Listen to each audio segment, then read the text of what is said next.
Alrighty, everybody, what is up? I am back with another day of Spyro gaming, and I hope you guys are excited as I am always. The day today is August 6th. I'm still learning how to pronounce August correctly. I'm on day 6 of mispronouncing the month.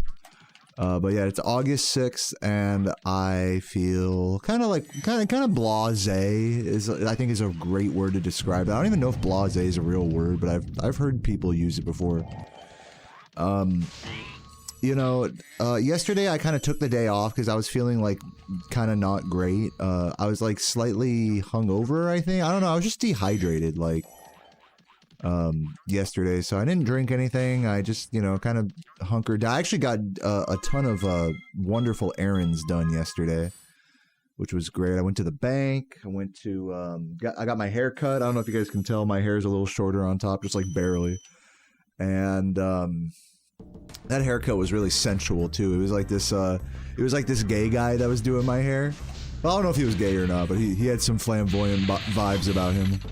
And, you know, whenever they cut my hair, they always, like, wash it in, like, the sink, you know, they'll, like, shampoo and condition it, you know, because it's so long and ridiculous.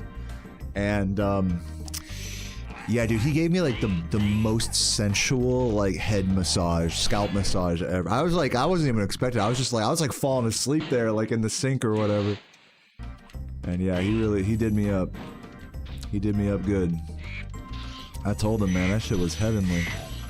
Yeah, that was before even the haircut, you know, so I was like, man, it got me all primed and ready to go. So, yeah, so, you know, yesterday I had a good day off. Today, and you guys know me, every time I take a day off, I just want to keep taking days off. So today, I really had to fight, like, myself. I had to fight my inner demons to go live today. I was like, I'm not gonna lie, I went on a walk just now, and I really badly, not really badly, but I was really tempted to go, to like just say, alright, I'm gonna go offline another day, and then just walk over to the bar that's like a mile down the street, have a couple beers, come home, and just veg out and play RuneScape or whatever, look at my phone all day. And I was like, man, like, I know I shouldn't. Like, I went on like a little walk around the apartment just to really have that conversation with myself, like, listen, man, like, don't like waste your life away, you know, like I'm so close to a PB right now, like I don't know, like it didn't feel right to take another day off today. I was like, you know, like I know, like I could do it and it'd be fine, but I'd feel bad, you know, and I don't want to feel bad. I want to feel good. I want to feel like I did something good today. So we're here against my my semi-alcoholic temptations. I am here, sober, ready to grind. So yeah, feeling good. I mean, feeling all right. I'll say, I'm feeling all right. What's up, Tyler, Brian? What's up, Megan and Elucidark, Wiggy, Piggy, and Macy, and Talons, Caleb. Hey, everybody. Yeah, I'm here. I showed up. But the question is, are we gonna get good runs today? And my answer to that is maybe. I made the barman sad. Something tells me they won't miss me. I'm starting to become like a local at that bar. Like, they're starting to recognize me now. That's how you know, bro. That's how you know cause like, this is what I did, guys. Like, on the topic of alcohol and stuff, I had been buying, for the past like month or two, I'd been buying, keeping my fridge stocked with Michelob Ultras. And let me set a save state while I talk about this. I've been keeping my fridge stocked with cheap, shitty beer, basically. You know, to save money, since I like drinking beer. I'll drink beer, like, pretty much every day, you know? Not a lot, like 1 or 2, you know? That's it. But, I was like, you know, these cheap beers, you know, they're just making me fat, you know, at the end of the day. Like, I'm barely getting a buzz off of them, for starters. And secondly, like, I'm drinking these after having a massive, like, dinner of calorie excess already. So it's like, anytime I got to a point on this last case of beers, I was like, dude, I need to just not buy more beer, you know? And so I don't have any beer in my fridge right now, but what that's caused for me is this thing in my mind where it's like, fuck, now I want to go out and walk to a bar. So it's like, what's the point, dude? Ugh. I totally have that, like, alcoholic brain where it's like, I don't want to drink a lot. I just want like a beer. Like I want to like, if I have the option to like take a day off and just go grab a beer, not like get sloshed, not get fucked up and hung over or anything. But like, yeah, man, it's like, I have to really like, I really battled with myself today about that. I was like, dude, like I want to take another day off so badly, and I didn't. Make a save state. So yeah, it's just like ironic that it's like, okay, I'm done buying beer, and then I just proceed to just go spend money like more on beer. It's like, it's stupid. I wish I didn't like beer so much, dude. I fucking love beer. What can I tell you? Like, it is what it is. So, definitely got to keep a lid on it. I told myself yesterday when I was like doing all my errands and stuff. Yesterday was kind of a battle as well. It was easier yesterday because like I was driving around all over the place and I was like, all right, I got errands to take care of, you know. I shouldn't drink, but I still had that little dialogue with myself like, oh, should I stop at a bar and have a beer? Like, no. No. That was easier yesterday, but like today I was like definitely fighting the demons.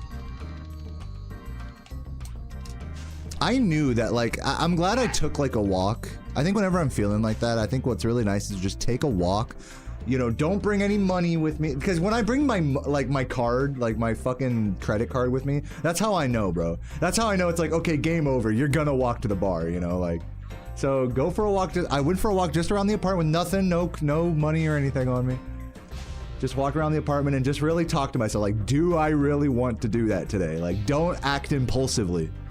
You know, and I'm glad, you know, I'm glad I did that because I was like, yeah, no, I'd feel bad if I did that. So, but yeah, just funny, man. Like now that there's no beer in my house, it's like I'm fighting these demons of like going out every day, like just dumb addict brain stuff.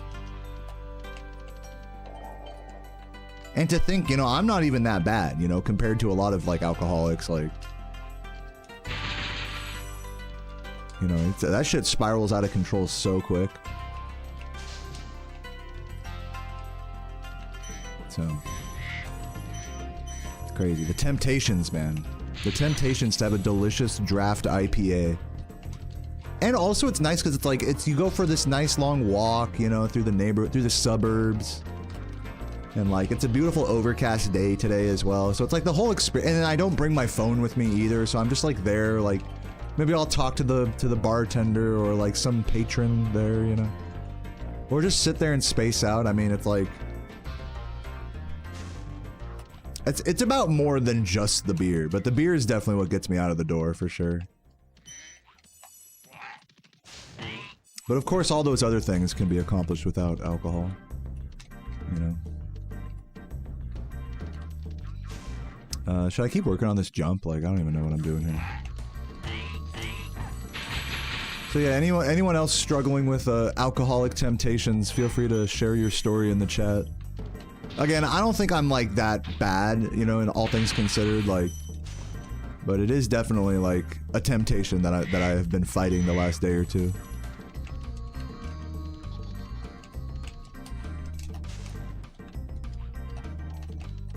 I told myself yesterday, I'm not going to drink for the rest of this week, and like, I don't know if I'm going to make it to the end of this week, like, in all honesty.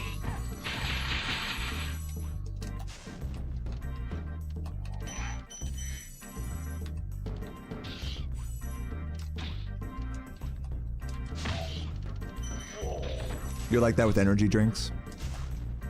Do I like Smirnoff Ice? No, not really. I only like malt liquor beverages like Smirnoff Ice, or like I had an Arizona hard iced tea. I only like those after I've already been drinking and like I don't taste like the chemical-y alcohol. Like if I've already had a couple beers and it's like, all right, I'm getting fucked up, like hand me whatever White Claw, Smirnoff Ice, like I don't care at that point. It's like, but you know, I try to stay away from those. I think a good strat is to like stick with one type of beverage every day. Like obviously you don't want to mix like beer and malt liquor beverages and so on, beer and wine, or hard liquor and other stuff. It's just recipe for a hangover. I mean, really the only thing that stops me, I think, from drinking more is that I just get so dehydrated so easily. Like, I'm over here fucking chugging water. I'm over here chugging water and, you know, like by the time I'm like 3-4 drinks in, like it doesn't even like taste good like best case scenario, once I'm like 3-4 drinks in, it just tastes like water, you know? But the problem is when you're dehydrated, your body extra tells you, you know, when you're drinking a beverage that's dehydrating, like alcohol. So it's like a catch-22. It's like you taste the alcohol less, but you feel the dehydration more, you know? The more you drink, so. Until you get to a point where you just don't give a fuck anymore and it's just like, whatever. But, you know, like I said, I'm not like that far gone of, like, I'll say I'm like a borderline alcoholic, I'll say it. But the reason I say borderline is because it's like, I don't go to those like deep depths that other people like, who are like alcoholics would. But that doesn't mean I'm not an alcoholic, you know, it's just I'm like on beginner mode alcoholism. I'm like on DDR, if it's like DDR difficulties, it's like I'm on light mode, beginner/light mode. But once you start getting into standard heavy mode, that's when you're drinking like fucking like you're buying handles and stuff for yourself and blowing through them every like few days, what have you, you know. So yeah, I'm still on beginner mode. I have the foresight to see that like it's just like, I don't know, it's just ugly. Alcohol is a really ugly drug. And the temptation is hard to overcome at times. I'm starting to really see. What's up, Big Wizard Fist? You got your chicken soup and your blunt? Dude, love to hear that. That sounds like a vibe. By the way, I didn't even shout out the subs earlier. R. Evans with the 4 months. He says, I love you, Deo. From me and my brother Jake and my friend Noah. Oh my god, the whole crew is here. What up, everybody, if you guys are still here. And Comrade Davey with the 12 months. Congrats on the golden badge and thank you for 1 year of support. Good luck today, sir, he says. Thank you. Also, shoutouts to Anonymous, who gifted a sub to Norkson offline last night. Thank you for that. What's up, Ghost? How you doing? Yeah, I think that's a good strat, Michael, is that it's like, I think for me, it's like, if I'm gonna drink at all, like, it has to be like, all right, I already streamed that day, you know, or something along that. So I did something productive that day. And then, like, if I'm sad for it, because if I don't do something productive, then I'll be sad, you know what I mean? If I go and, like, just throw my day away to, like, a beer or two, you know? So make sure I do something productive, and then on top of that, make sure I'm not sad. Like, make sure I haven't been, like, already drinking too much or what have you. But yeah, that's, like, a generally good strat, is, like...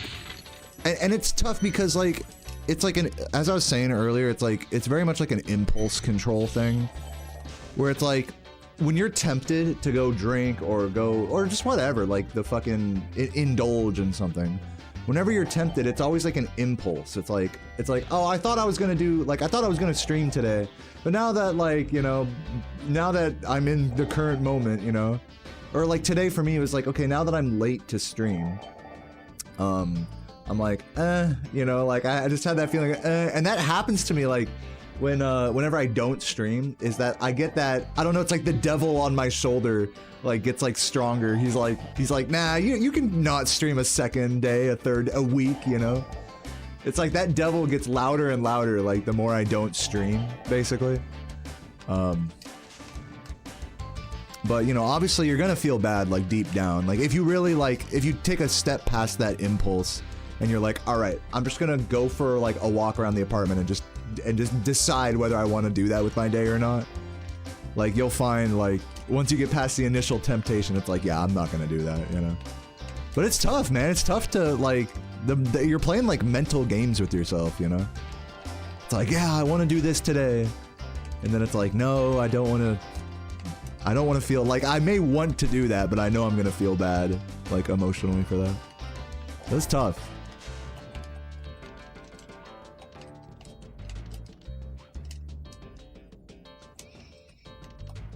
So yeah, I guess let's go down over here. Do this. So yeah, fighting some demons lately, everybody. Fighting some demons for sure.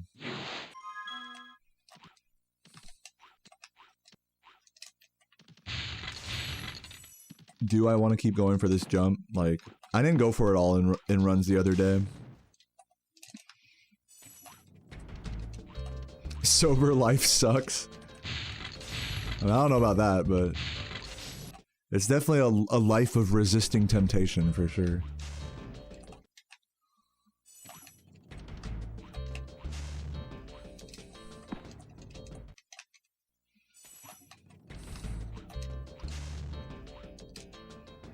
Dude, I'm like not even doing the safe strat correctly.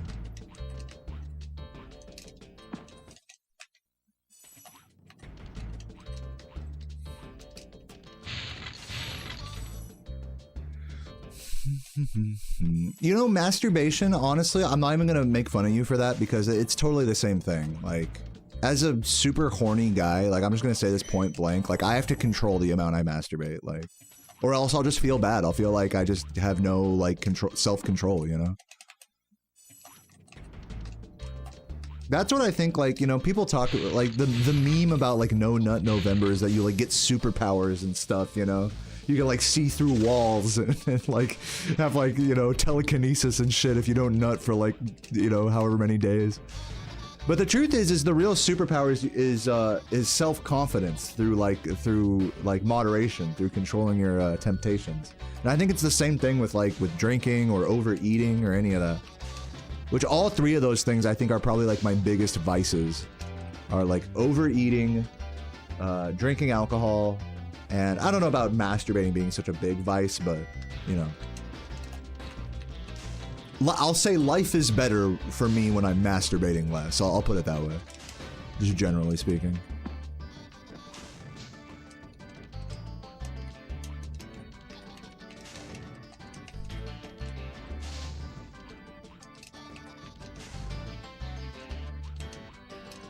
Yeah, I mean, that's kind of more from what it is for me, Harvey, is that it's like if I don't, I mean, I have a girlfriend, you know, so it's like, why do I need to masturbate? Like, I totally don't. Like, sex will feel better if I don't masturbate. Like, it's pretty simple equation for me. But still, it's hard for me to resist that temptation, you know, in the morning or whatever. So just like with me, like, resisting the temptation to go to the bar and go offline today and just fucking have a drink or two and walk home and enjoy the outside, like I've done that enough. I took the day off yesterday. I enjoyed being outdoors enough yesterday. Like, I don't have to do that again today. But I was really tempted to, you know, is the point. Like, it's like resisting the temptation. It's tough. What's up, Jem? What's up, Tulu?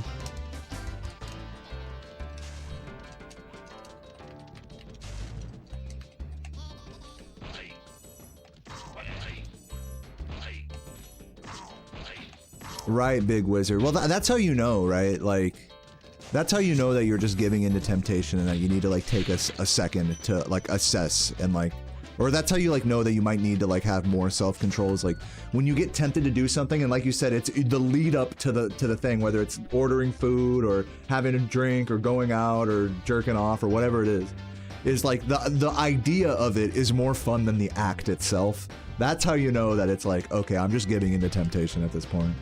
Like, I need to scale it back. So that way, like, once the actual activity, like, is, like, more fun than the temptation, you know? Or like, to make the activity more fun than the temptation, it needs to be, like, not, I don't know, like not every day type of thing. Like, going out for food is, like, a really good example of this. It's like, when you go out for food, it's like fucking amazing. But if you go out for food every day, it feels like it's just like such a waste, you know? And it's like, the food isn't changing, it's you're changing, you know? Your brain chemistry is changing. It's like you're saying, it's like, man, what a waste, like this beautiful, like, opulent dinner or takeout or what have you. It's like such a waste that I can't enjoy it since I've been eating like this, like, every day, you know, or whatever. Learn how to lucid dream so you can drink and wank for free. That's honestly a strat.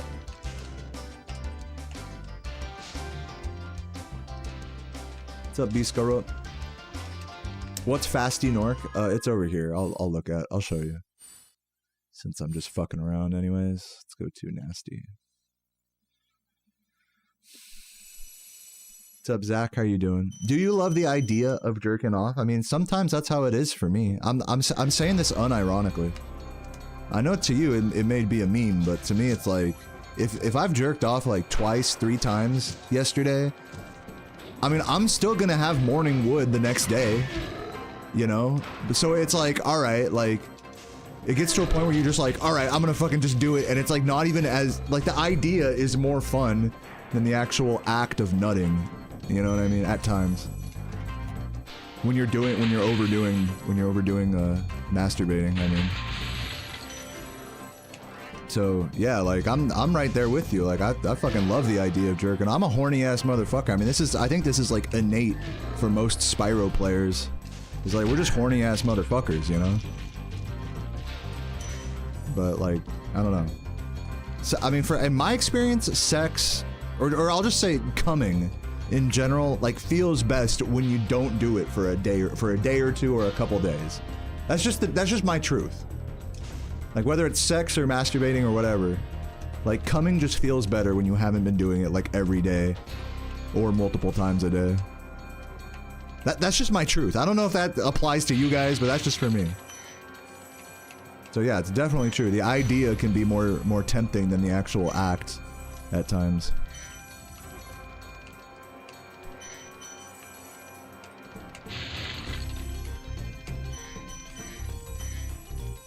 Mind the ignorant. No, it's okay, B-Score. I made it look like it was easy, but that took me 3 tries. I would have lost maybe like 5-10 seconds if that had happened in a run. So I'll do it all again, and I'll like talk about it a little bit more now. So this trick is called Fasting Orc. The start of the level is the exact same. Kill these guys. Tuval found this like a couple months ago. Now here you're losing time because you have to roll into Nasty so that way you're not looking at him, so he stays there instead of running away right away. Then you lose more time by turning and then doing that. So already I'm losing a little bit of time there. But where I save time, and I still have to go through part of the obstacle course. I have to go up to that point and then come back. So like, it's really not like, oh, I'm skipping the whole obstacle course here, you know?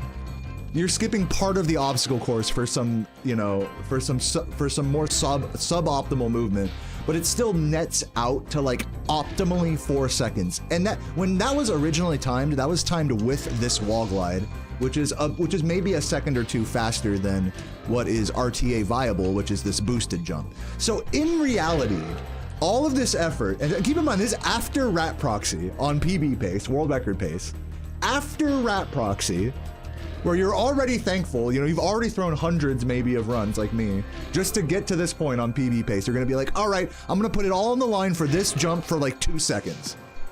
And then that happens, basically. I got a good boost there, but it just wasn't literally perfect. So it needs to be a literally perfect boost here, and fade back and flame charge. On top of setting it up in a way where you don't like choke, like it's just the choke factor here is like, it's comical. It's really, it's a higher choke factor, I would say, than Rat Proxy. They're not the same trick at all, I don't want to compare them, but just the chokeability of it on pace is like, it's bar none. So that's why, you know, myself and Composer and others have been hesitant to implement it right away. Like, we're gonna wait, I think kind of where me and Composer are at is we're gonna wait until like, we need to do this. You know, before we start doing this in runs, you know. But that's totally just like a matter of, you know, preference and all that. Like, you know, you could definitely send this, like, even if you don't like, look, that happens a lot as well, where you get the flame but you miss the jump. So like, yeah, that's like the whole situation there. I hope that's like enlightening for why we're not going for this yet. We could totally go for this, like, and I've gotten it first try on runs before, but it's just you know, it's just a tough sell. It really just is such a tough sell for the time save. If this saved like 5+ seconds, it would be like more, I'd be more okay with throwing runs to it. You know, like Nestor Skip, for example, like, and you know, Rat Proxy, forget about it. Like Rat Proxy, like everyone's like, oh man, doesn't it suck throwing your run at the very end? It's like, yeah, but the trick saves like 40+ seconds to the next best strat. So like, so it's kind of a no-brainer. Like, even though it kills runs, it's a no-brainer. Here, it's not a no-brainer. It's like, it kills runs and it's barely a time save. You know what I mean? Doesn't mean we shouldn't go for it or anything. It's just you can understand the apprehension. Let me get out of here. So yeah, I think I've explained the situation well enough there. And like, look, I'll tell you guys like right now, like maybe I'm just being a pussy, you know? Maybe it's like the sort of thing where like might as well implement it now instead of waiting later. Like that's a totally fair take on it as well. I'm not trying to discredit that outlook. But there's definitely a reason why we're not implementing it right away, and then it's kind of just risk reward. So that's what every speedrun strat comes down to. Like, why don't you do this? Why don't you do that? It's just a question of risk to reward and comfortability. That's what it always boils down to. Which are total, like, preference things, you know? Like, so.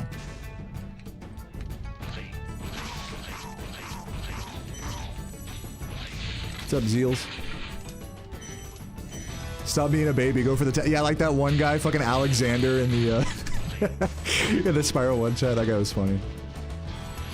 That was cool though that he actually came back after everyone made fun of him. It was pretty cool that he came back and timed the difference between the task and the community sum of best. It would have been nice if he timed it like with like FDS adjustment, and who knows like if he did that like including loads and homeworlds or not, which he certainly shouldn't have, but maybe he did. I don't know. But it's still interesting to see like, oh, okay, Jock is apparently like the biggest difference between tasks and community sum of best. Like I didn't know that. That's just interesting information. I would have totally thought it would have been one of the supercharged levels that was the case, right? Because of supercharged sharp turning. So, shout outs to Alexander for actually doing something. Appreciate you.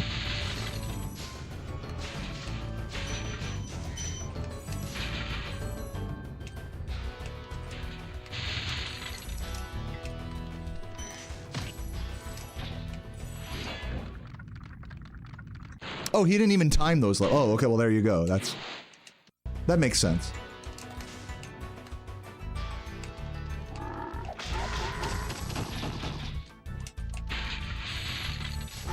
Yeah, I obviously I didn't like read. I didn't look super deeply into it. I was just like, oh, he actually like timed the difference between those things. That's pretty cool.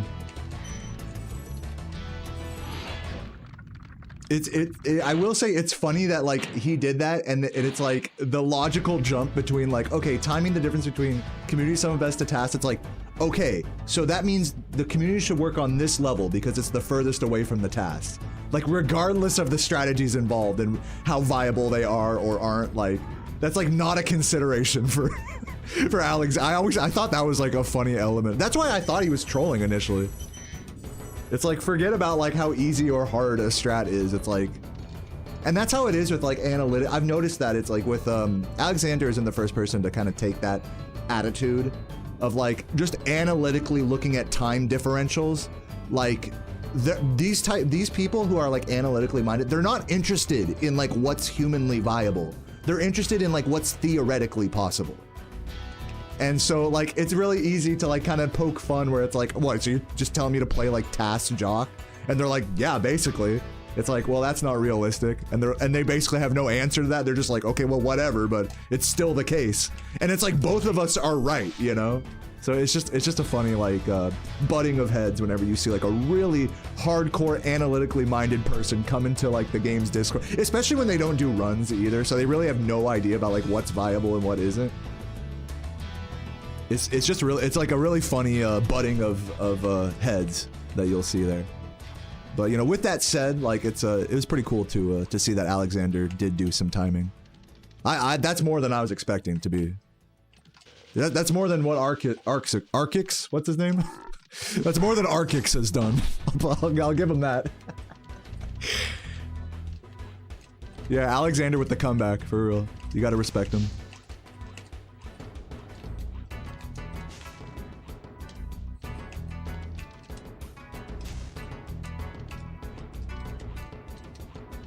You don't think it's fair to say he's analytical? Well, I mean, he's not looking at the full picture. I'll give you that, Zach. But that doesn't mean he's, you know, I'll call like timing the difference between the community sum of best and tasks. Like, That's a form of analysis. I would say that's a pretty analytical thing to do. But yeah, obviously there's like more like, the reason you would do that is to be like, all right, what level has the most potential for time save? And that's where Alexander like loses the plot, you know? But just the actual like core like time difference, like, you know, that's a form of analysis, you know? And what we're talking about human viability and the actual, like where time save actually exists between Sob and Task, like that's another form of analysis, right?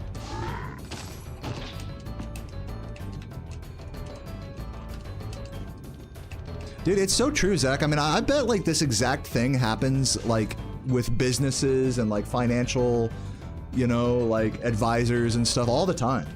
Where they're like, well, if you just did these things that would ruin your company, then you'd save money. It's the same thing here. It's like, oh, you just do this thing that would make you never finish a run, basically, then you would save time. It's like, well, I didn't realize that, you know. That's why everyone's memeing on the guy, but you gotta give him credit too, I think, you know? Like,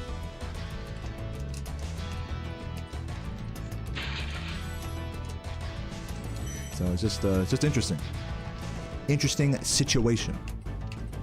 But yeah, I do want to give props to him because I know a lot of people were like memeing on the guy, maybe rightfully so, but I do got to give him props for actually timing stuff. That's like more than I can say most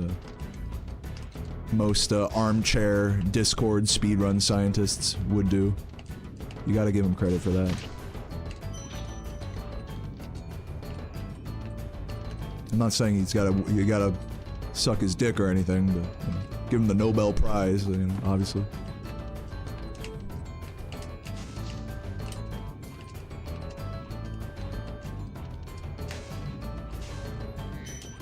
You know, there's this whole thing about like, oh, okay, being condescending and like not listening to the better players and stuff like that, like whatever. I mean, you could say the same thing about us to him though, right? You could say that we're like matching that energy and also being condescending, so who's right and who's wrong here? You know, it's like, it's kind of a moot point to me to get all like in the weeds about like, oh, this person's being a dick. Because like, we'll just be a dick back, you know? So it's like, what's the difference?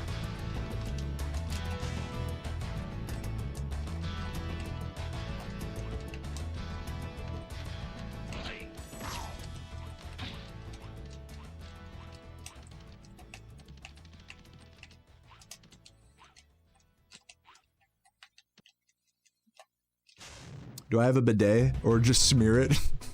I just smear it. Let's go to Metalhead. Thanks for the good luck match, Cell.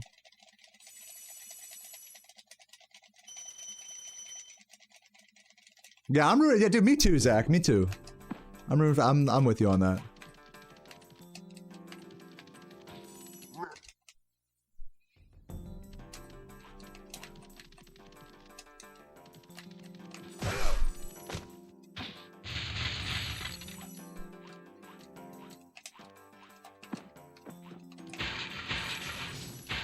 Yeah, I mean, that's what people are saying, right, Megan? Like, in general, that's the consensus.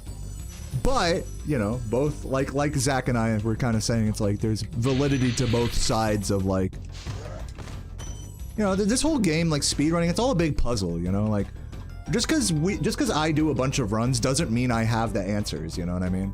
I may have some valuable insight, perhaps, but, like, you know, someone who doesn't play the game at all could totally come in, time stuff, try out different strats. I mean, Alexander hasn't tried any strats and proven anything to us in this regard, but he's at least timed to something. That's why I'm saying you gotta give credit there, you know? Like, you don't... There's no, like, hierarchy here to me. Like, I think it gets kind of... It gets kind of, like, foggy when it's like, ah, well, you gotta respect what the good players are doing, because that's for sure the right thing. You know? Obviously not. Like, we're just doing what has worked in the past. You know? What makes sense to us. But, you know, we're a small sample size, you know? People who actually play this game, it's a small sample size, it really is. Like, who are the top any % players right now? Like, Fucking like me, composer Laura, and then like let's factor in everyone else that chimes in on like a Spyro 1 discussion in the speedrunning Discord. Let's say that's another dozen people maybe. Like, that's not a lot of people in terms of like the group of people who really know what's going on in the game. I'm just saying, like, someone who has no fucking idea coming in being totally brazen and like, oh, you guys should just do the task strat, you know? It's like, yeah, it's silly. But it's also, you know, they're not wrong. That's all I'm trying to say is they're not wrong either for that. Like, everyone deserves the time of day, even if it's like totally outlandish and silly and not based in any experience, you know. Even me, or in other words, even memes deserve the time of day, you know, in speedrunning. And a lot of people in this hobby are just total memes. I guess I'm probably one of them, in all honesty.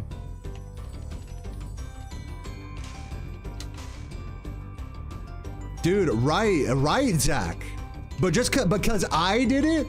Oh, now, because I started doing it in runs and everyone knows my stream. Oh, okay. So that's the meta now.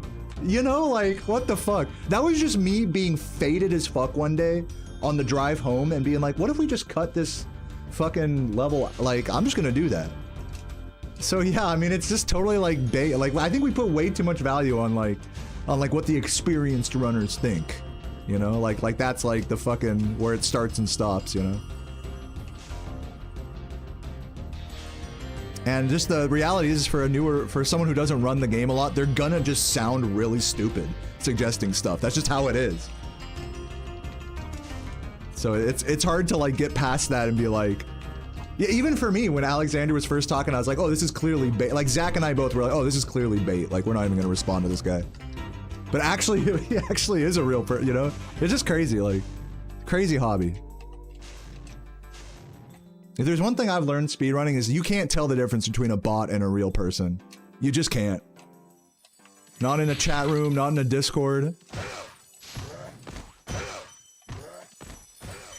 it's not to say you gotta give everyone the time of day or whatever, it's just that, like, you know. It's I'll put it this way, everybody's worth like a second chance, a second look, you know? Someone can act like a total fucking idiot and like write them off, you know, get banned or whatever. But then they come back and they're actually, oh, actually I'm a real person that's trying to contribute something. It's like, oh, you know, all right. Everyone gets a second. That's always been my rule in my chat, you know? Everyone gets a second chance, you know? Even if I think someone's a total bitch and I write them off, like what I find is that like I'll go back like days later or like whatever, look at the unban request or get a message on Discord about unbans, and then like by the time I read that unban request, whatever I was initially feeling about them, like from that day or previous days, is like totally washed away, you know? It's like a totally different outlook when someone like DMs you and is like, hey, I'm sorry for telling you to reset, you know, or calling you a fucking idiot, you know, or telling you, you know, backseating you. I won't do it again. And even if I don't trust that, even if I'm like, oh, this guy's just trying to get back in the chat and troll some more, I still gotta like, you know, take a moment and be like, you know what? Give him a chance. And then get actually banned, you know what I mean? But it's like, this hobby has just taught me a lot about like giving people a second chance, you know? Or a second, not a second chance, but like a second judgment, you know what I mean? It's really easy to judge people like just at a glance, and it's like, especially like to judge whether they're even people at all, you know? Dude, can I tell you guys a story? I got a fucking, I got a sponsorship offer yesterday, and I never get sponsorship offers. I got one yesterday, and it was by like an AI-powered influencer agency for this software that like, it's this software that you download that's supposed to make your games run faster. And I'm like, okay, like let me do some research on this. Like this sounds like, you know, I'm like, let me do some research. And dude, I found Reddit threads and YouTube videos that were all bots. They were all AI bots that was like on Reddit being like, hey, is this software any good? And it's like people being like, yeah, it's okay. Oh, it's pretty good. Oh yeah, I use it for, you know, it's like whole conversations on Reddit and whole YouTube videos of channels that post like software comparison slop with AI like voices and stuff. Like I found this whole like research, like this company thought about what I was doing, about like, oh, okay, like someone's gonna like probably research to see whether this scammy product is a scam. So let's just inundate the whole internet with positive like reception about it. And when I saw that, like literally, like if you looked up this software, like on YouTube, you would see like 6 like video comparisons from different channels, but then you click on the channels and it's like they all post like a million videos like in one day comparing different software. It's like, oh, this is all clearly like bots and AI. It's just so like, dude, so my point is that like you have to have such a critical eye, like doing shit on the internet, basically, like speedrunning, streaming, doing all this. It's all like, if you're not thinking super carefully, everything is like, everybody's a bot. Everything's a bot. It's like, you feel like the more you do this hobby, the more it feels like you're in a fucking simulation. So to get back to the original topic, the guy that came into the Spyro Discord being like, oh, just do what the task does, LMAO. It's very easy for someone like me to be like, oh, this guy's clearly a troll or a bot. You know, easy. Never done a run, clearly a bot. And I'm not wrong for that. That's a smart assessment on my part. But when he comes back and actually times something, I gotta give it credit. Like, oh, I was wrong on the first judgment there. This guy isn't a bot, you know? That's all I'm saying, is that it's like, man, this hobby really teaches you to like, take a, you know, be careful, you know, with who you're interacting with. Like, it's just like, it feels like nothing is real, you know? It's just so funny. So anyways. Point being is that everyone, like everyone gets an initial judgment, but also everyone deserves a second judgment, you know, after the dust is settled. That's like my opinion about it. And if the second judgment is the same as the first one, then fine, and then forget about him, you know. But I think seeing that guy in the Spyro Discord today really reminded me that it's like my initial judgment, oh, troll, you know, someone just baiting us, and then second judgment, it's like, oh, he's actually like serious, you know. Okay. Terrace, Misty, Tree, Lofty, let's do Jock, I guess.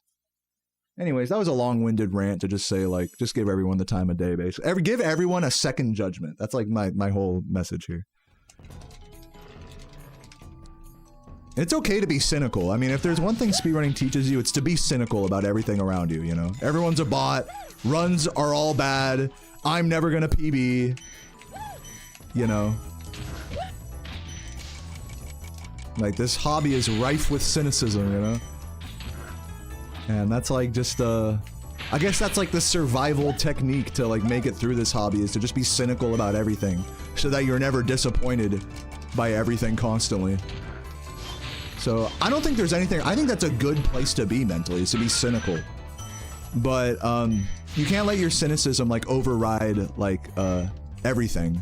Because you're not always, because when you're cynical, you just assume everything's bad when it's not, you know? Or you assume things are worse than they are. So, I think, like, it's okay to be cynical. It's okay even to be judgmental, I'll say that. You know? To trust your gut with when you think someone's a bot or a troll or what have you. But then to have the humility to like take a second look at it, you know, after the dust settles, I think that's like a whole separate skill that like evolves out of having a cynical nature. I don't know. Anyway, I said the same thing like 10 different times. I think you guys get what I'm saying. Sometimes people are just ignorant and dumb genuinely, you know, like true. And to say I'm not, you know, would be quite a statement as well.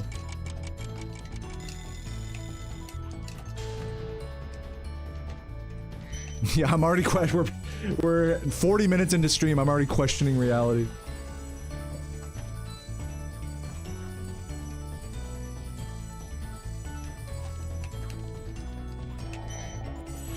Mwah.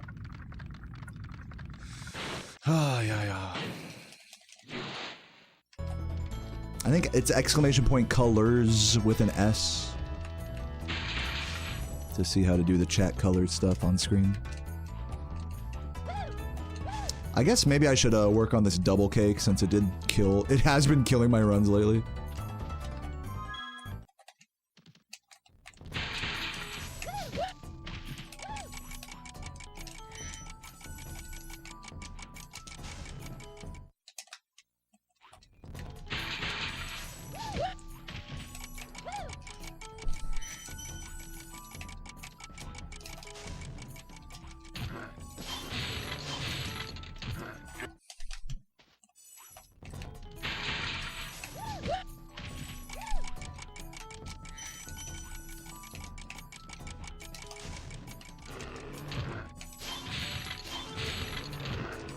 Can't wait for payday so you can eat a calzone. That's epic.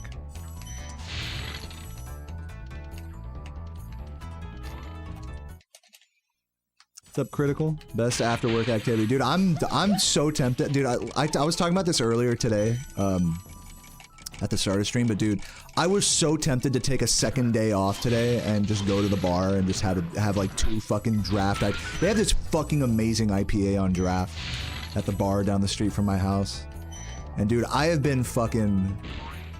Like, I've been tempted, bro. I've been so tempted. I don't want to say I've been fiending, but I've been tempted, you know, to go there like every other day. And I know today I was like, dude, I know I'll feel bad if I take a second day off. Just to go drink beer, basically, and walk around and come home and get stoned and play RuneScape again, you know?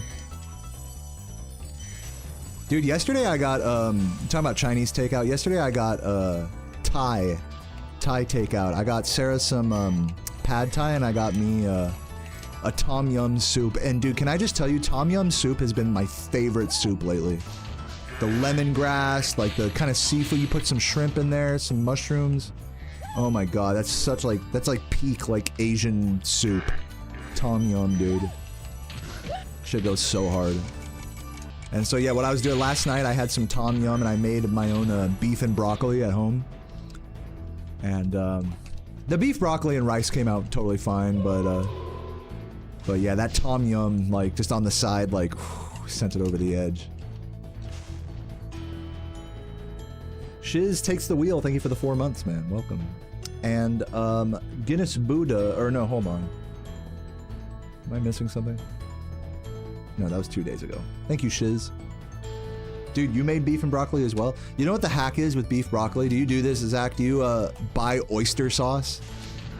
Yeah, it's like, if you want to have authentic beef broccoli, you have to go buy the big bottle of oyster sauce from the international section at the grocery store. That's the strat. It's basically like, oyster sauce is basically like 70–80% of like the sauce that's supposed to go on beef and broccoli, basically. So good. And the thing is, usually when I do like beef and veggies, I won't have oyster sauce on hand, so I'm like doing some janky ass like recreation that's like never the same. Oh, kalbi sauce. Is that made with like gochujang? I don't think I've had kalbi sauce before. Or I've probably like eaten it, but I just didn't know like what it was.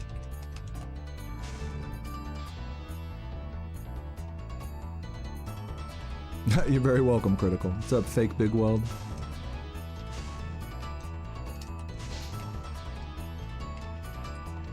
Is kalbi sauce like that real red? It's got like some real red vibes in it. Those spicy Korean marinades, man. Like beef bulgogi, it's like one of my favorite fucking things. Literally, anytime I go to K Barbecue, I just eat beef bulgogi the whole time. Beef bulgogi, rice, some like, you know, fucking veggies, some radish paper, and whatever the hot sauce is. Is that what kalbi sauce is? Is like the hot red sauce that they have at K Barbecue? The beef you had is similar to bulgogi? Hell yeah. I tried marinating beef, like making beef bulgogi at home before. Like the key ingredient that you don't usually have is Asian pear. Apparently like Asian pear is like really clutch with it. Anyways. Bulgogi at the food court. Nice. Yeah, dude. And I'll tell you what, man. You eat some beef bulgogi and you are not going to shit right that night. I am just telling you straight up, but it's worth it. It's one of those foods where you know you're going to have like horrible diarrhea and you just don't even care. Okay, let's head over to... I guess let's do some rats and then I'll do a run.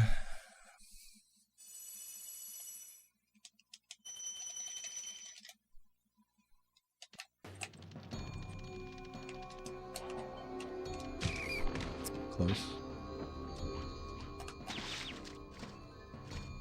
FWA, what's that?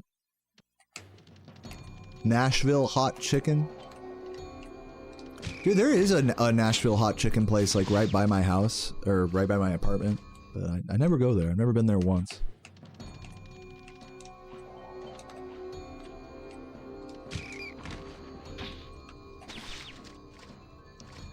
What's What's up, Niall? Thanks for the good luck.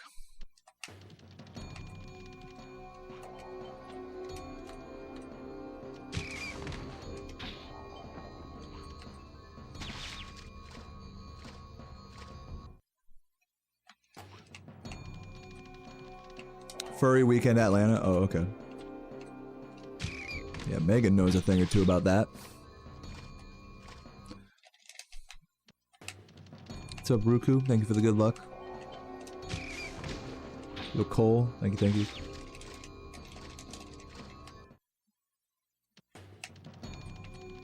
Did I ever figure out what was wrong with my car? Dude, yes. Okay, so with my car, or I should say Sarah, like our car, it's her family's hand-me-down. Fucking little minivan with like dents in it and stuff. No rims. So dope. We had to get the starter replaced. So, okay, here's where the problem started. It's like the car wouldn't turn on, right? But whenever it would turn on, it was fine. Like the engine wasn't fucked up, the transmission, the alternator, the big parts of the car, like there was no major leaks or anything. Like when the car turned on, it was fine. But just sometimes it, like, you know, the dash would light up. Well, at first the dash wouldn't even light up. The battery was like exhausted. This was like this was like when we first started having problems. It's like, okay, let's get the battery replaced, right?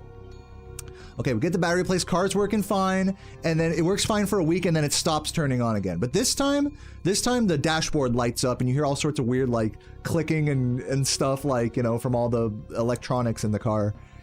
And it's like, okay, so it's not the battery anymore. Like, what's the problem? And then so it's like, okay, the starter is bad, is what our mechanic came to the conclusion of. The starter's bad. Okay, we fix that. Car's working fine for another couple weeks, and then it stops working again. Holy fuck! And so I have the mechanic come out. He looks at it. He's like, you know what? Like, it's another bad starter. So now we're on starter number, like, we're going on to the third one or whatever. The second fix. It's like, you know what? It's not even our fault. You know, you order these starters, they're old, you know, stock and stuff. It's like sometimes the solenoid or whatever doesn't work. Okay, fine. Replace the starter again. It works. And then, okay, at this point, he's replaced the starter twice.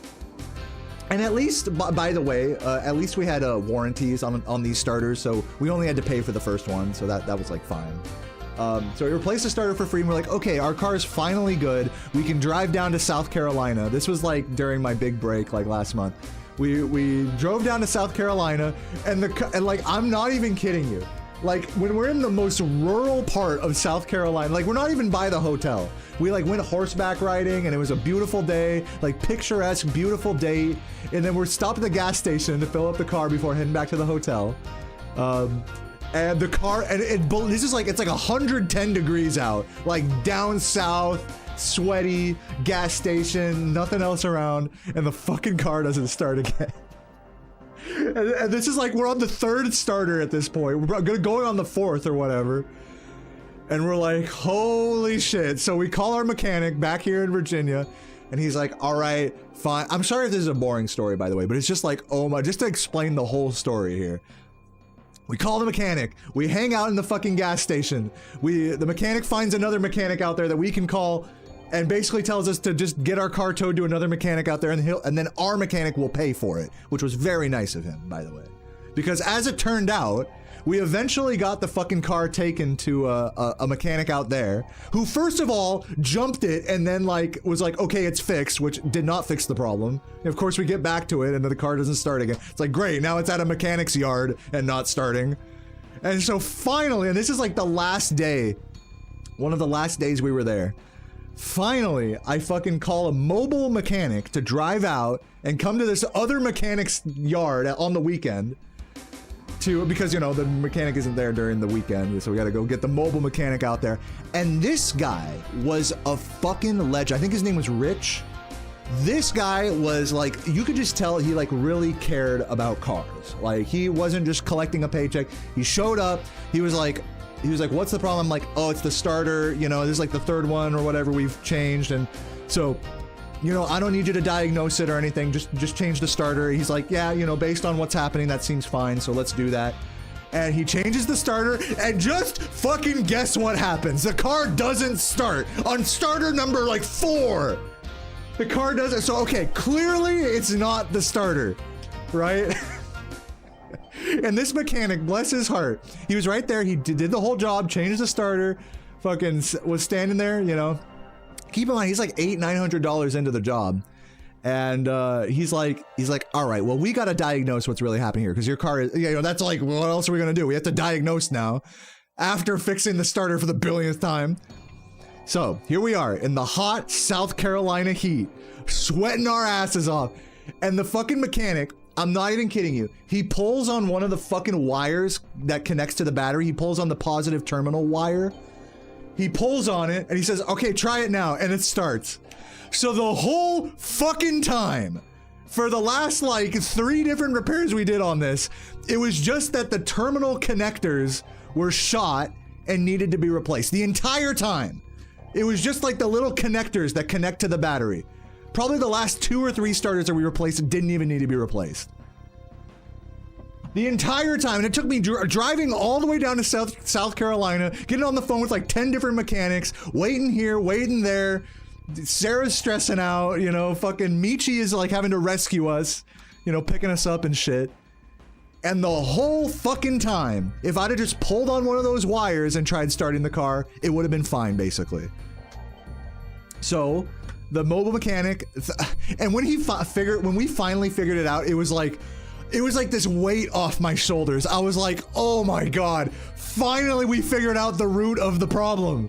Like, thank God, because anyone who's ever had a car here that like wouldn't start, and you've tried like replacing parts and stuff and it's still having the same problem, you know, it's like a curse. It felt like the curse was lifted when he figured that shit out. And I was like, oh my fucking God. So I had him change, redo the terminal connectors, and then we changed them properly once we got back home to Virginia. And now the car has been running.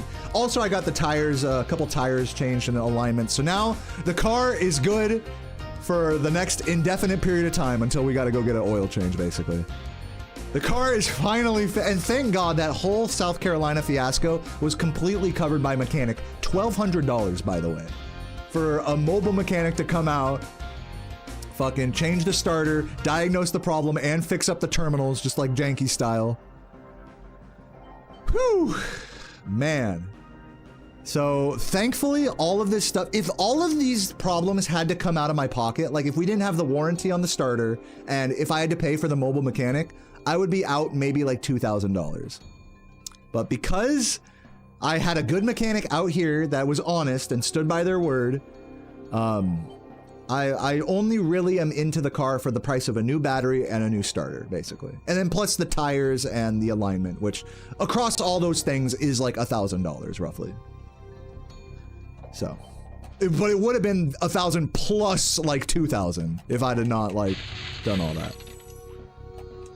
So it all, yeah, it was a total he knows it's a GM car. It was totally a GM car problem. So it's finally, everything's all good. Until the next curse befalls me, I suppose. It beats buying a new car. You know, moral of the story is I'm not in the car so deep that, like, I should have just bought a new car. Luckily, it didn't come to that, thanks to my mechanic being a homie, you know? Just in general, with the mechanics I've dealt with being, like, legit, you know? Except for the one guy that we took it to out there that jumped it and then was like, okay, I'm done.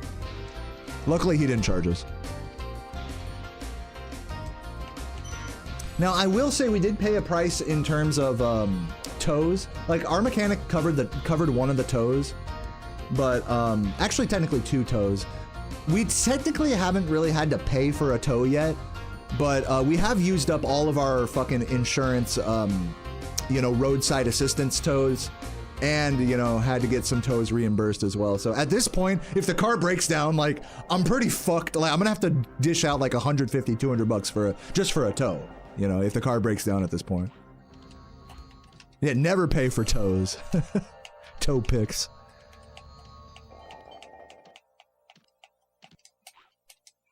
So yeah. Oh, also the other funny detail about this story is, there's a couple of funny details about this story. One funny detail is that when our car broke down at the fucking gas station in the middle of nowhere, it happened to be at like the most homey gas station ever. Because the guy working the counter was this fat, like stoner dude, and he had these fucking barbecue sandwiches like on the heating lamp thing. And I just thought they were like, you know, basic, you know, gas station little pulled pork sandwiches. He told me, I was like, and I was fucking hungry. I was like, dude, can I get one of those sandwiches? Like, I was ready to just like decimate my insides with like some cheap shit. And he was like, oh yeah, no, the fucking local guy out here makes these and delivers them to us. And I'm like, oh really? He's like, yeah, they're really fucking. I'm like, okay. I took a bite out of this sandwich, dude. I'm not even kidding you. This barbecue pulled pork sandwich, just on like white buns under a heating lamp in a random gas station in South Carolina, was by far the best pulled pork sandwich I've ever had. I don't think I'll ever have as good of a pulled pork sandwich. It had the perfect amount of sauce. It didn't need any sauce. It had the right mix of tang, of meaty. It was super tender, hot. The buns weren't soggy. It was like a 5-star, like you go to a barbecue place and pay like $30 for like a sandwich like that. It was really good. It was $2 from a little fucking heater in a fucking gas station in the South. So that was one funny like little side story. I bought 2 of them because I was like, dude, these are so good. That sandwich changed my life. That sandwich actually made my day so much better. Like in the middle of like a really stressful situation, I was like, dude, this sandwich is hitting. There was that, and then the other fucking annoying thing is that this is like less interesting, is that my mechanic is like a 20-minute drive away from me out here in Virginia. So anytime I gotta take my car there, like I'll take the car, drop it off there, and then get an Uber home, which is like, you know, $15-20 after tip. So it's like, if I were to really factor in all of like the Uber costs to like the amount of money I put into this car, we could probably tack on another couple $100 because I paid for a few Ubers, I'll put it that way. So, you know, all in all, if I were to really just guesstimate it, maybe we're somewhere in the range of $1,000 to $1,200 into this car. But for solving a fucking what seemed like an unsolvable curse on it, as well as having fresh tires, oil, all that, alignment, the thing runs great. Like, I'd say I came out the victor with this car until another curse befalls this car. It's at like 180 roughly 1,000 miles right now. I'm hoping it'll last another 100K before there's like a serious like issue, or at least another 50K until there's like another fucking serious like. At that point, it's gonna be like, all right, we're probably gonna have to throw away the car at that point. I'm not trying to jinx it. I'm just like being honest about it. Kind of car? It's a Pontiac. The car is a Pontiac Montana. It's like a minivan. It's a GM minivan, basically. But yeah, overall, the car saga has come to a close for now. We can close this chapter of the book. The fucking battery terminals.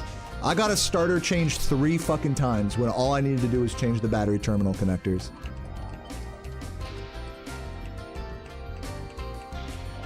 Dude, it's a GOAT car, man. Dude, it's got all the lights on the dashboard, fucking ABS system, traction, stability system, needs service.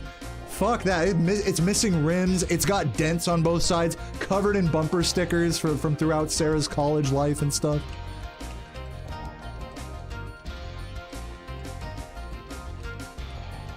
But, you know, I love it for that. I love it. I love that it's a beater. I'm not scared about like, oh, it gets a dent or something, or someone scratches it.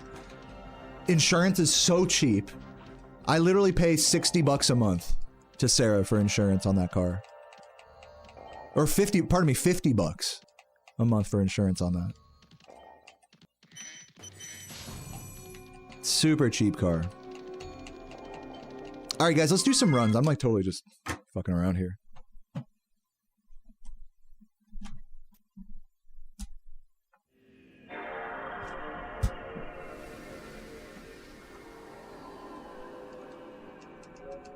Yeah, probably, Michael. It depends on where we go, because most of the miles that this car gets on it now come from doing like cross-state lines, like road trips, like up to DC or up to Pennsylvania to see Sarah's family.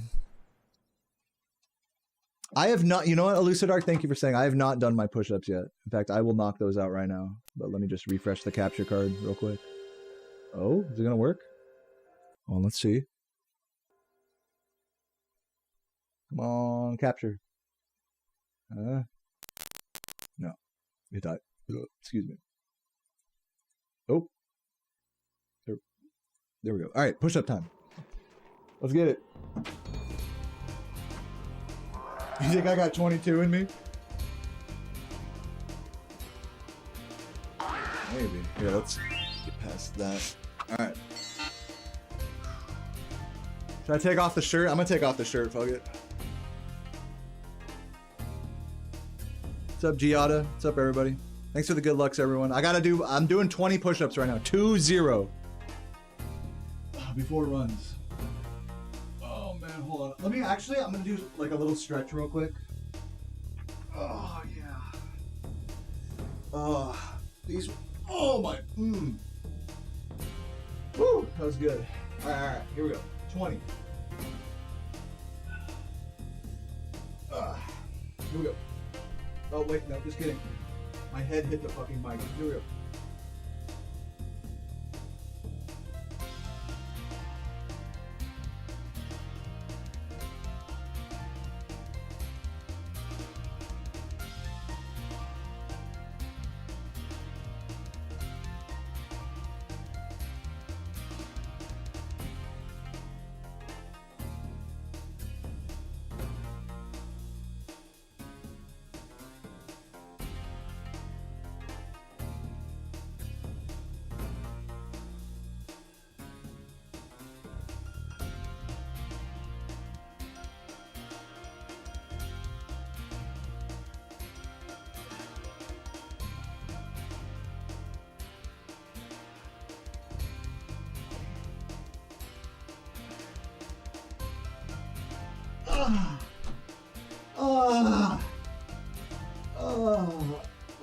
I'm gonna lay here for a sec. Woo! Oh, yeah, dude. Yeah, dude. Oh, that was good. That was good. That wasn't too bad. That wasn't too bad. Whew. All right. Catch my breath.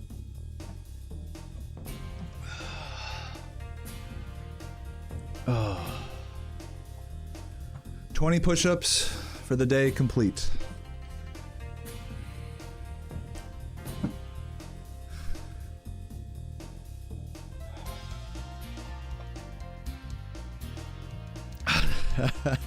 When they sound like painful, you're like, don't do that.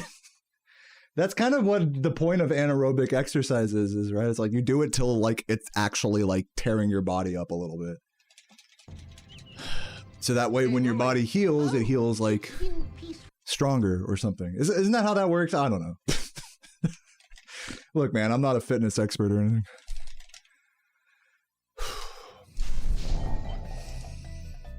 Oh, first try? I think so. Let's get it.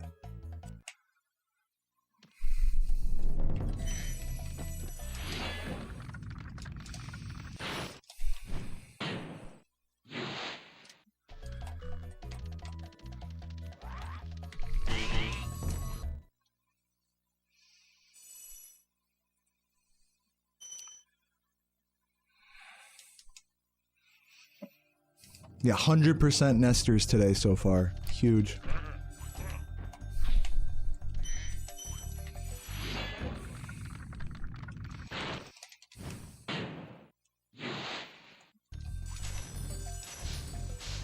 Thank you for the good luck, Tim Van Eyde.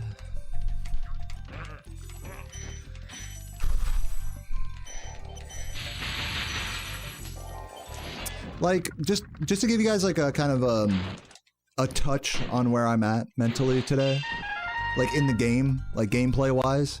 By the way, Tia, thank you for the super chat. Wow, I just missed both of those. Let me lock in a little bit here. Go for the little strat on this blue. I'll give you guys a little kind of mental update here in a moment. Nice strat not working there. I'll just grab the gems outside, it's fine.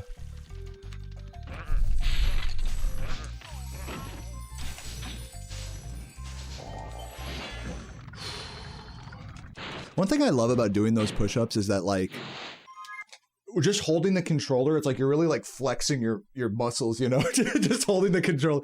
It's like a 10,000 pound weight or something, but I can really like, oh, it's like a flex, you know, like literally flexing, I mean.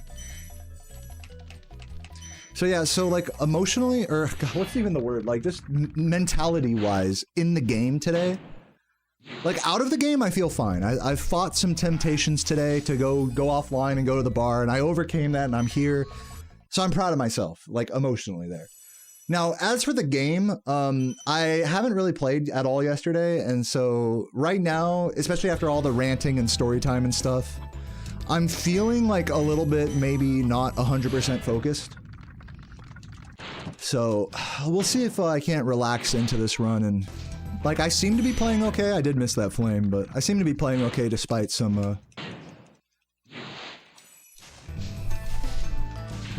irreverent speaking. So we'll see.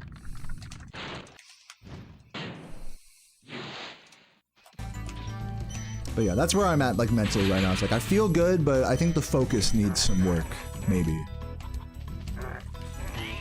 I just need to just sit here and just play the game for like a few hours. Losing frames, it looks like I dropped a few frames, but it seems like it's fine. Oh, no, just kidding.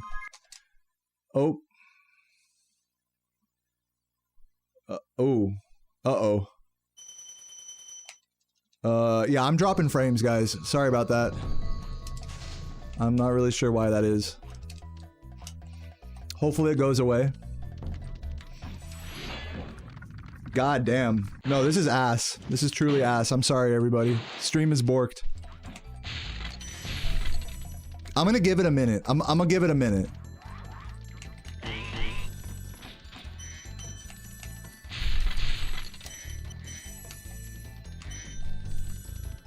Okay, it looks like it's good now. I'm gonna keep my eye on it though. Yeah, it looks like it's back to normal now. Type refresh in the chat.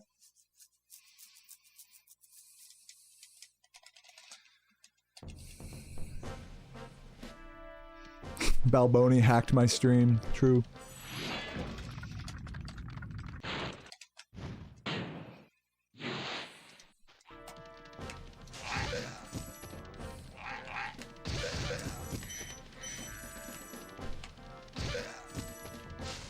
Oops.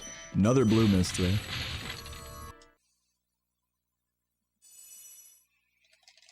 Sup, Cerberus? Going good. Yo, easy clap.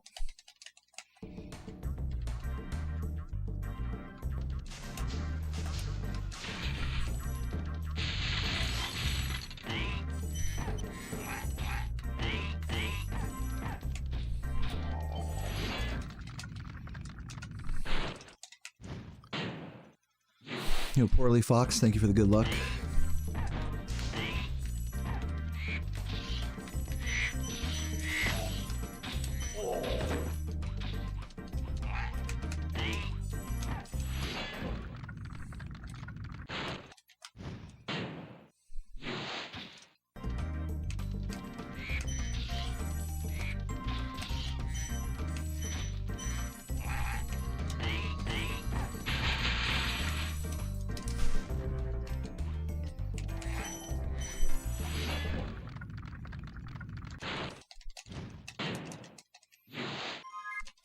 Now, the Sparks Finder is only a thing in Spyro 2 and 3. I believe in Spyro 2 he does it automatically, whereas in Spyro 3 you need to like press the shoulder buttons or something after unlocking the ability. I might be wrong about that, but yeah, basically the Sparks Finder is not in this game, where he like points to where the last gem in a level is. It's automatic after you beat Ripto, that's it.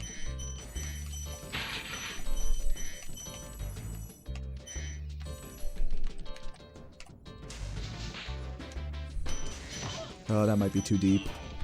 We're good.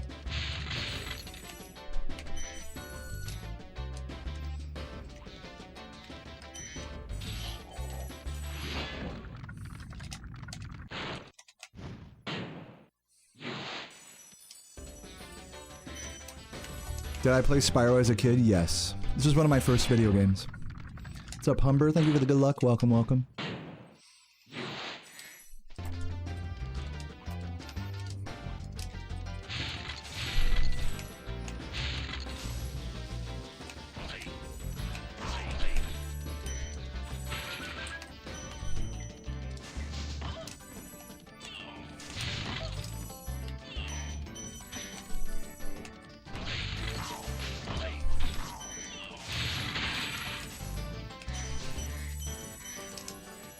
Missed the square button there.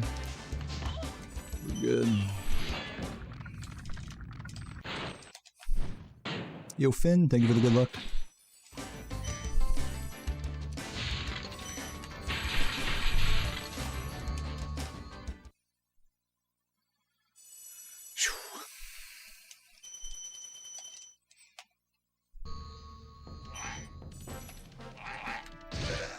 Get out of my way.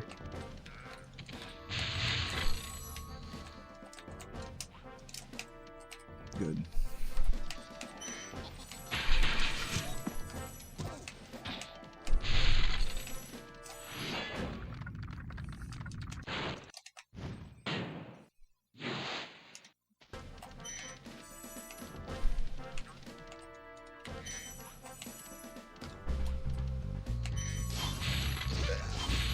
Definitely losing a couple seconds there, but it's all good.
Joining on the ball, dude. I'm already balding.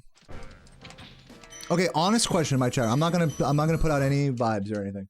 Honest question: who thinks I should just shave my head completely? Type 1.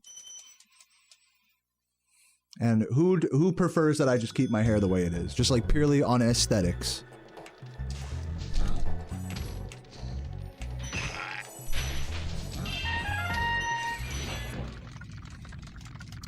What's up, Acer? Thank you for the super chat. I'm seeing a lot of ones.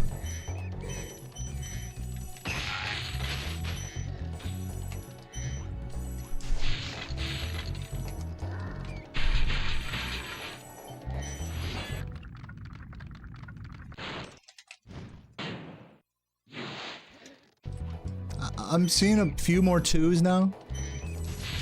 I don't know why it took the 2s a little longer.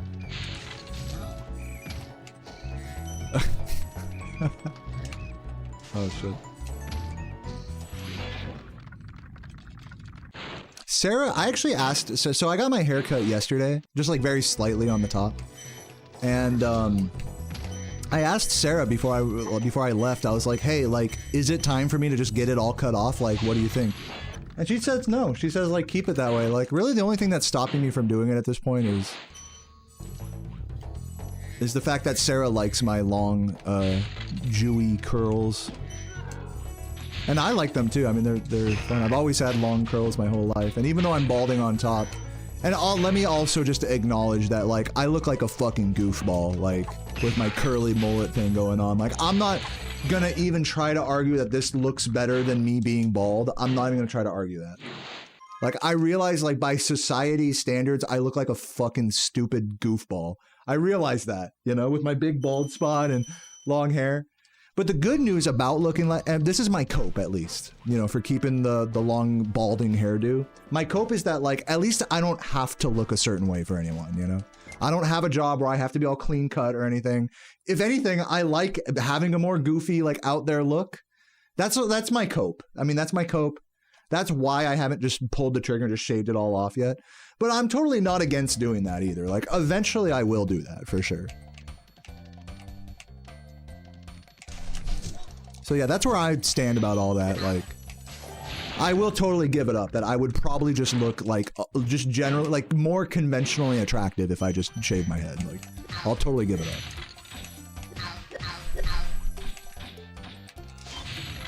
So it's like, it's kind of one of those decisions that I make, not because it's like what overall would look better, but it's just because, like, I don't know, I like the, I don't know. It's one of those fashion decisions that, like, it's like, why would you do that? But it's like, I like it, you know? It's just weird, you know? It's hard to justify those. So I'm not even gonna, like, try.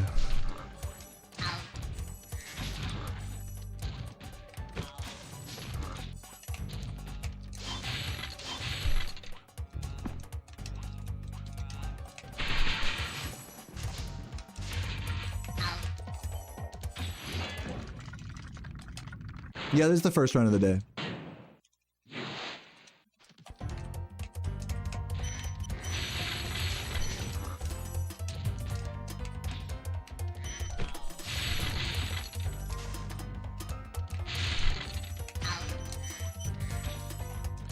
Okay, it's the blue, but that's fine.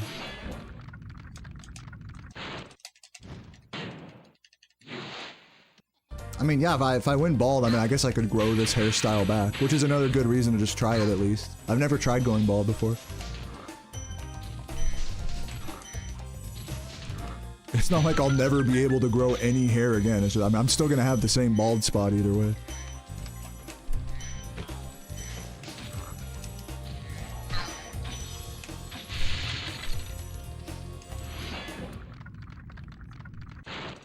Yeah, I'm 30. What's up, Seffi? Yeah, I think honestly, I would probably be more inclined to take up the shaving my head to look more conventionally attractive thing. I would definitely, and on top of that, probably just like in general, try to be healthier and try to make my body like look better. If I didn't like have a girlfriend that loved me for how I am and how I look and who I am, you know? And that likes, you know, that I embrace my goofy, quirky looks and stuff, you know? If I didn't have a girlfriend that was the case, then I would be much more inclined to, I probably would just shave my head immediately. If I was trying to like look good to the average, like, female, you know?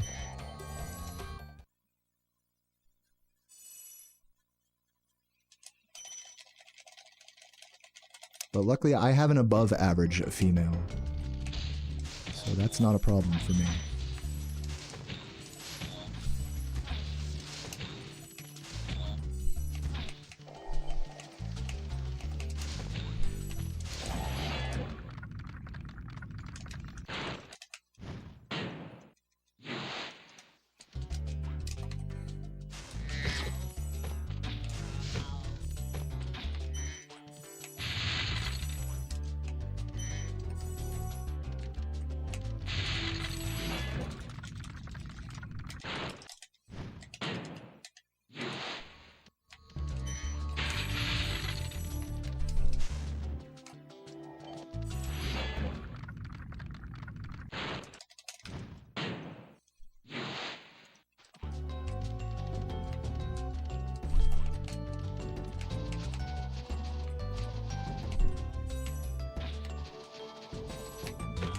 So close. I seriously would have lost my mind if I'd have missed that guy.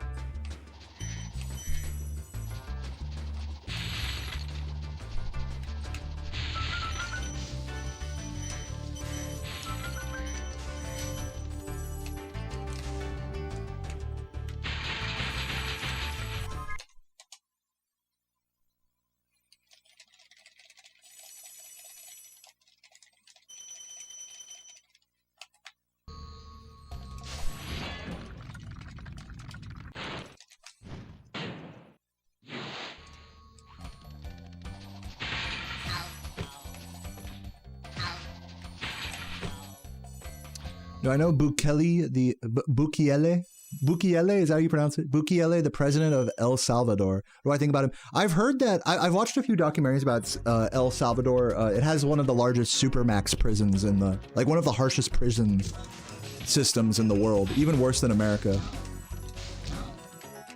And, you know, I think it's a really mixed bag, like having a government that's tough on crime. Because basically what that means is you're just imprisoning more people, whether they're like guilty or not. Like in El Salvador, from what I understand, in El Salvador, if you have any tattoos or any like remote like gang affiliation, like they'll just come scoop you up in a fucking cop car and then just throw you in the fucking prison for however long. Like there's definitely no freedom of expression in that regard. So do I agree with that, like, on an ideological level? No. But do I understand that, like, it was a country that was, like, rife with a lot of gang activity, like, gangs controlled the streets, and so it's like, they're trying to restore order and stuff. Like, it's just a complicated issue, you know? So, as far as that's concerned, I mean, I think Bukele probably has a bit stronger of a hand than he needs to have when it comes to being tough on crime. But I'm not El Salvadorian, you know? I don't fucking, you know... It's a complicated issue, you know? So I'm not gonna say like it should be one way or another, or that I really have any like strong feelings about whether he should be in power or not. That's also not considering maybe any other like corrupt or weird things that he does as a president, which I'm sure exist as well. So those are my thoughts about that guy. I only answer because I've watched prison documentaries about. I'm really interested in just prison systems across the world, especially in America, how they function. Like, what's corrupt about them, what's not. So that's the only reason I answer that question. It's just from the prison incarceration side of it.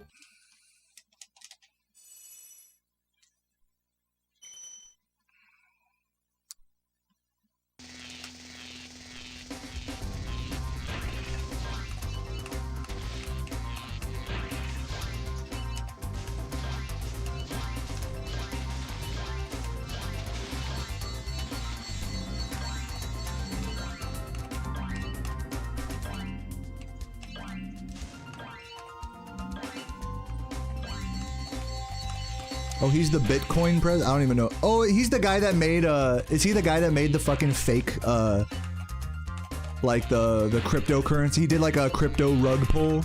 Yeah, fuck that guy. Anybody in any position of power, like that has an audience of any sort, I don't care if you're an influencer, creator, government official, I personally believe that you cannot make a cryptocurrency without it having without it being a rug pull. Like every cryptocurrency that's ever been made is operated on the assumption that it's not a rug pull. And what does every cryptocurrency that's ever been made do? Any guesses? Especially like influencer coins, especially.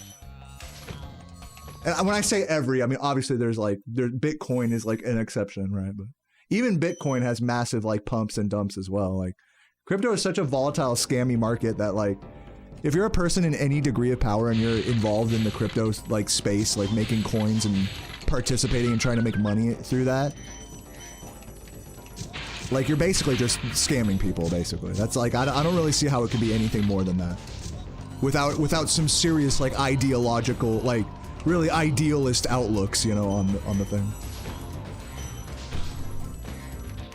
I was considering, you know, I'm actually going to put some money into I'm going to do my yearly contribution to my IRA, which basically means I'm going to put a few $1,000s into various investing things. And you know, I was thinking like maybe I'll put some of it into Bitcoin, but not a lot, you know, because it's like I said, it's like who knows, you know? Who fucking knows? Like, sure, you could treat, like, Bitcoin is, I think, like, so stable now that you could treat it as a long-term investment, but even then, it's like, this, and it's true with any finance, this goes beyond cryptocurrency as well. It's like, even if I were to invest in the S&P 500, it's like, who's to say that American business will thrive for the next however many years? It's a total gamble, all of this stuff. It's just a calculated gamble over, like, a long period of time. So if you're not doing like a long-term, like set it and forget it, like investment strategy with something that's like not too risky, but maybe a little bit of risk, anything more than that, where it's like, okay, I'm going to go into crypto and buy this random fuck coin and try to make money overnight, like do some day trading shit. You're in for a rude awakening, is my opinion on all that. So yeah, to get back to the whole like president thing, like if you're a president or whatever and you make a cryptocurrency, it just means it's a thinly veiled scam, you know, as far as I'm concerned. And I'm sure most people realize that. And if you don't, well, I mean, it's time to wake up, I think. There's better ways to make money than to put so much on the line like that, in my opinion.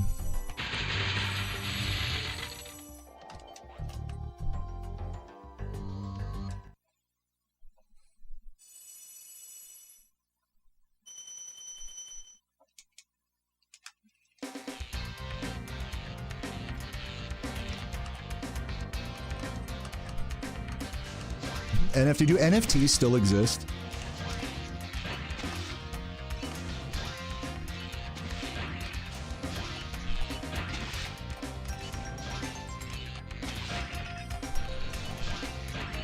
I'm a flat earther? Maybe. I'm a cube earther. Because Spyro's levels are all contained in cubular cells. So therefore the world is a cube.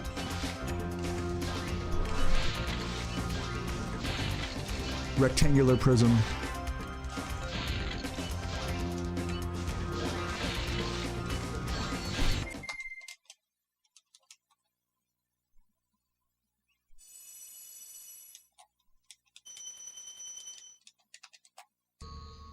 $72, not too bad on the gem count. Not great, but not too bad.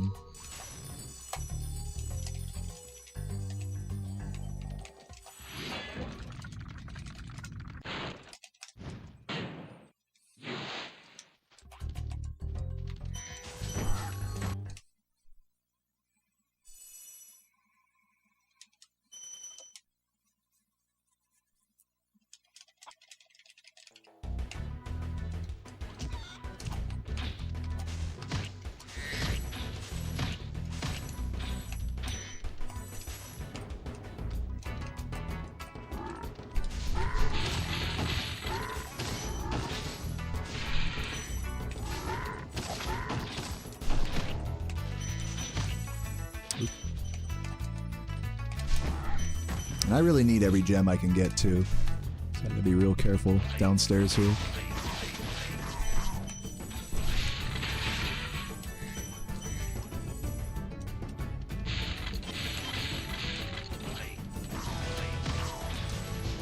What?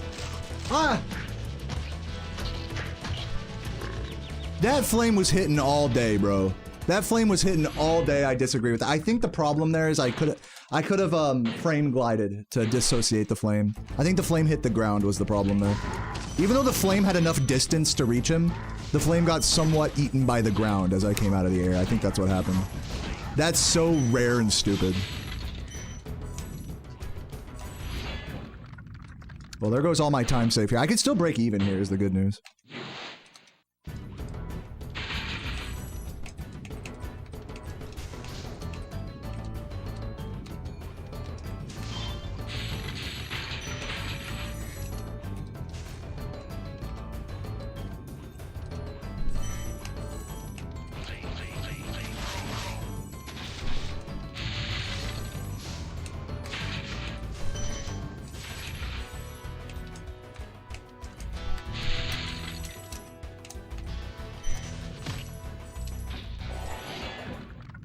I got 8 out. Do you like to eat out?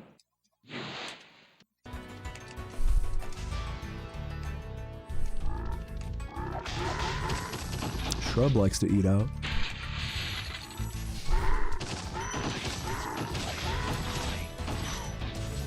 Good. I'm lucky he didn't lick me there.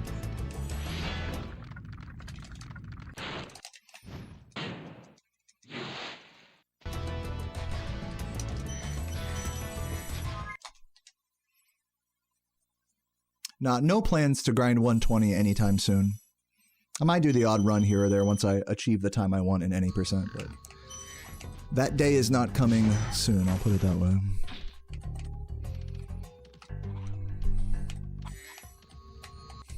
And that goes for any other Spyro speedrun, by the way. Spyro 2, 100%, Spyro 3, 117. All that stuff is just on hiatus until I do what I want here.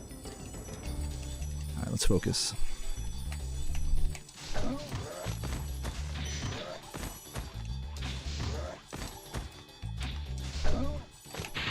Do the strat. I'll go for this. I think we're good.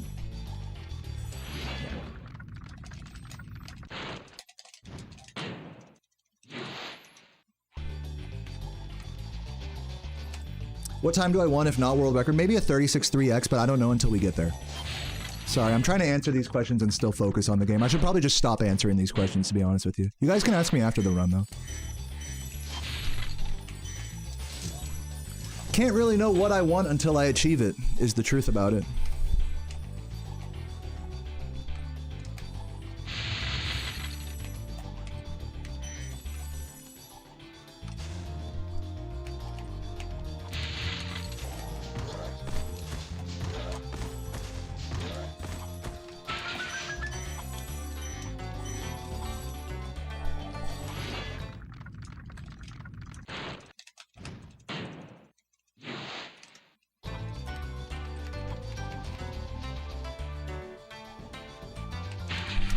Wow, that sucked.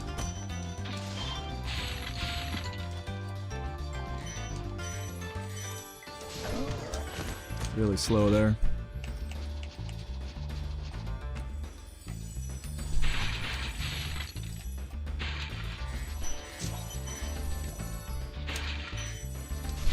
No way, I missed the blue. That was almost good.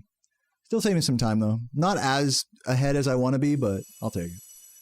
Really needed that blue gem though, unfortunately. Or actually, no, we're good. It would have been nice to have that blue, but we're actually good. I take it back.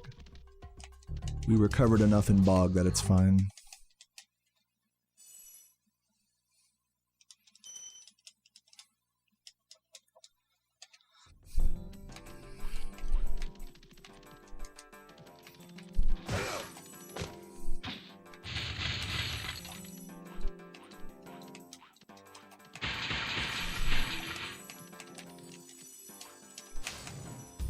Almost flopped that.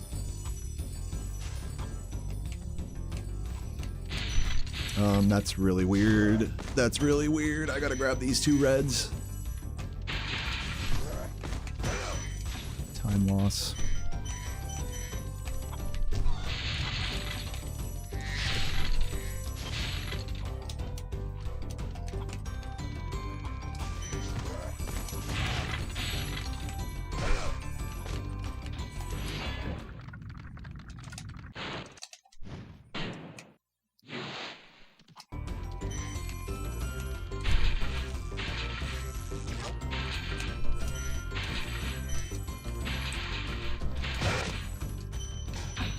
Oh, hello. Didn't get around the door there.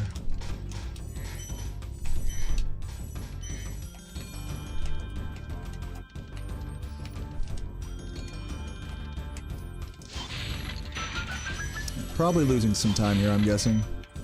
Hopefully still green, though.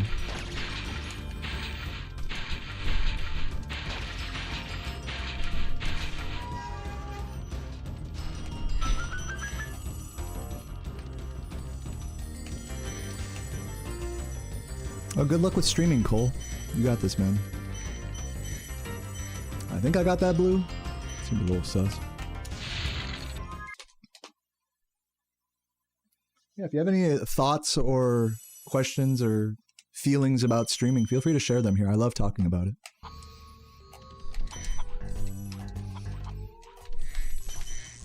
No, dude, my run's dead. That's so sad. That's actually so sad. Just missed that fucking charge glide. Or charge jump, rather. We'll see. We'll see how bad the damage is. That was easily like 6 seconds lost there. I should have gone down for the green gems there. That was my bad. But whatever. That happened. You know what, guys? Like, that is a really... I can't be too mad because that's a really common spot to miss a charge jump. I don't know what it is about that ledge, but I'll tell you that's probably maybe the 100th time I've missed that. Of course, like over the course of many thousands of runs. That's a really easy charge jump to miss. So I'm not surprised, but I'm not like, what the fuck? It's like a pretty common mistake.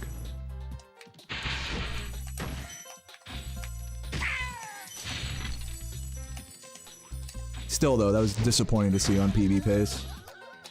Maybe it's not over yet. I'm gonna go for the flop here. I'm just gonna put it all on the line. Who cares? Fuck it. Oh! Alright, now it's GG, I think. I had to. I had to, guys. I'm sorry. The run was so sloppy, I had to put that on the line there. Now it's GG. So yeah, so that was first run of the day. We made it up to we'll say we made it out of Metalhead on PB pace, which is pretty good, honestly. For how sloppy this run was.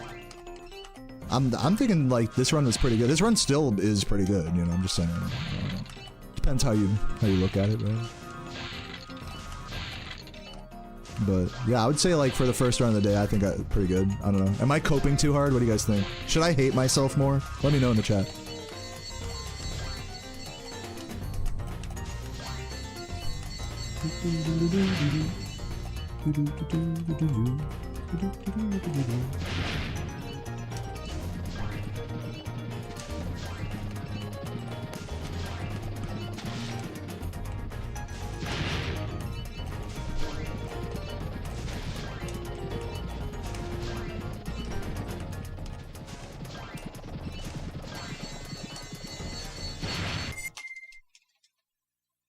I mean, I guess it's not over yet. See what happens. If I have a really good jock, we'll see.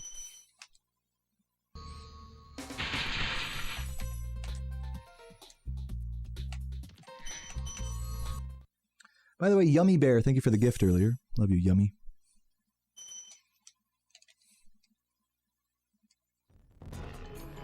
Congrats on getting a new job, Winkledink.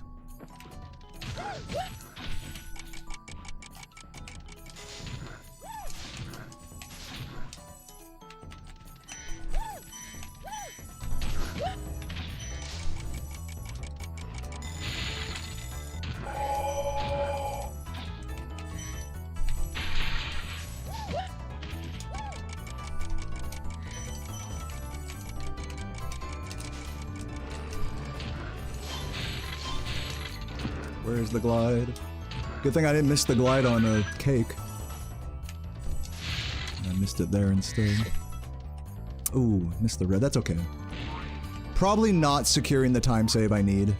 Like, I needed like a perfect jog. That wasn't, unfortunately, that wasn't like a perfect jog. And thank you for the sub, Winkledink. Love you, man. Raising my spirits.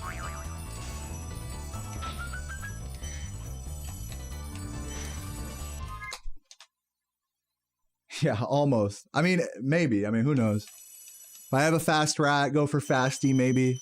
We'll see. A fasty Nork would be pretty crazy. Chalupa King, thank you for the 39 months. Hope you're having a fabulous day today. I guess pray for me. Let's see what happens.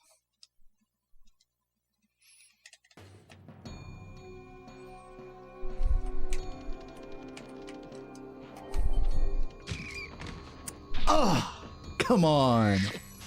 Come on.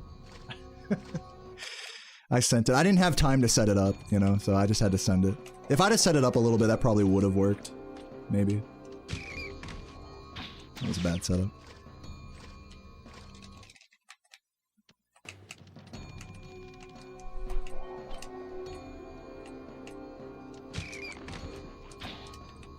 Too frisky.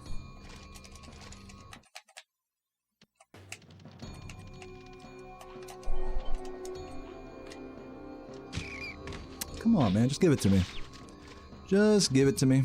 Yeah, I'm making sacrifices at this point to the rat gods.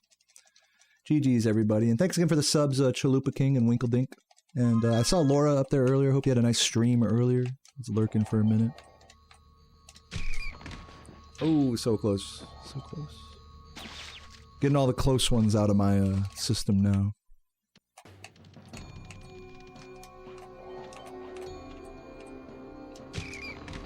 God damn, can I just have it? Like, god damn. What's up, Magruts? And Ryan, thank you for the good luck. What's up, Kay? How have the runs been? I mean, this is the first run of the day. So I'll let you decide.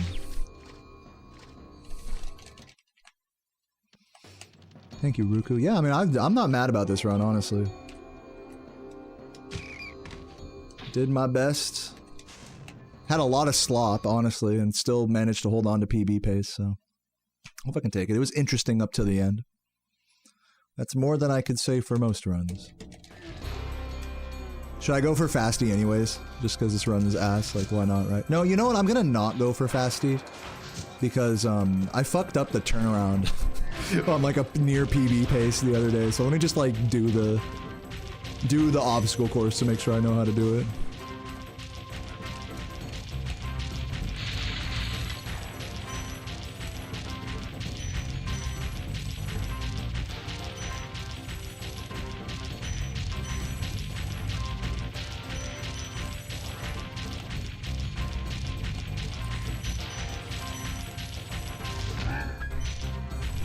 That works.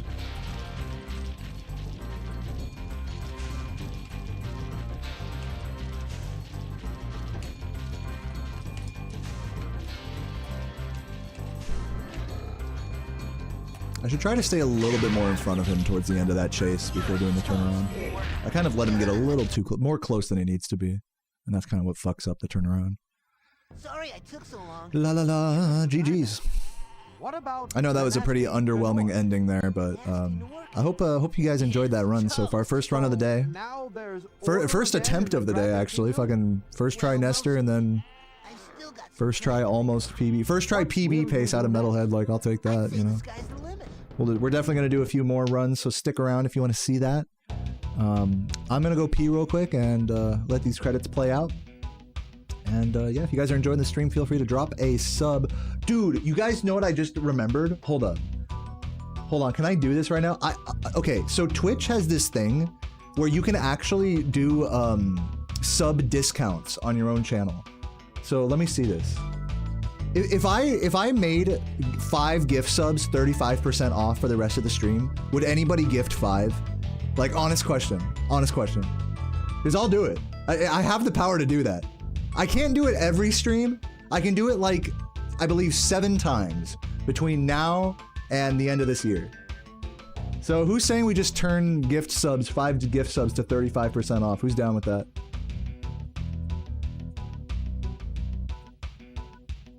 Where is it? Subscriber discount promotions.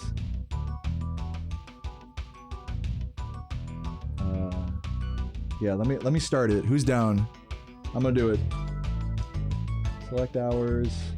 We'll just do it for the rest of the stream today, which we'll just say like, I don't know, 4 hours. But it doesn't matter, let's say 6 hours. Start the discount. Boom. I'm about to start a promo. I'm about to do it. See that shit? Look at that. Oh, wait.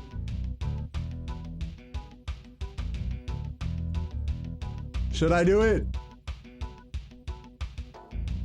Begin now?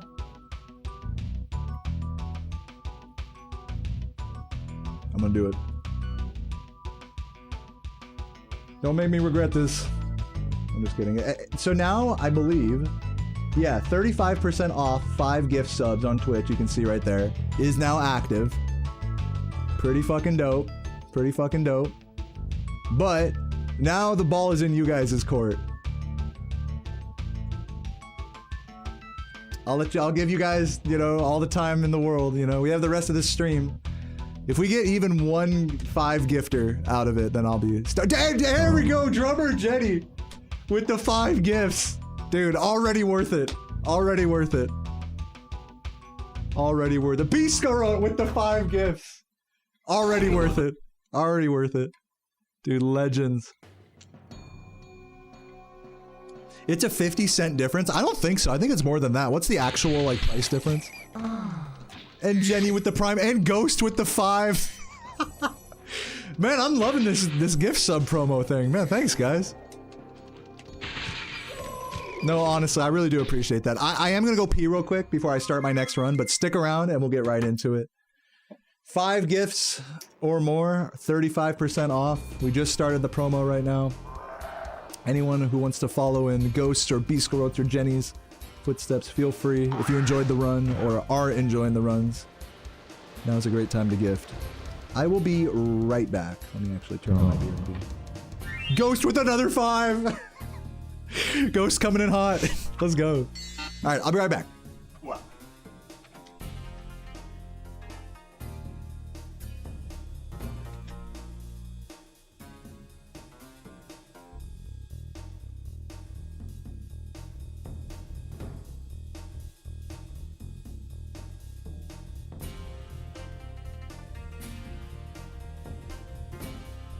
Come.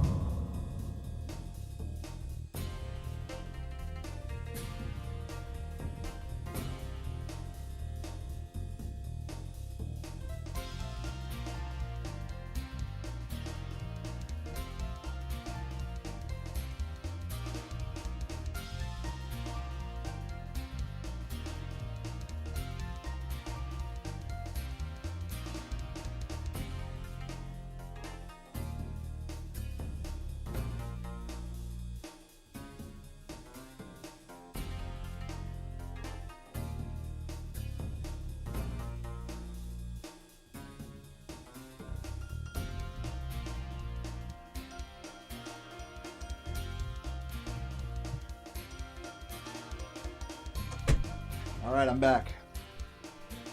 Flower Puppers with the 5. Oh my god, you guys are the best. I fucking love you guys. Thank you for hyping up the gift promo.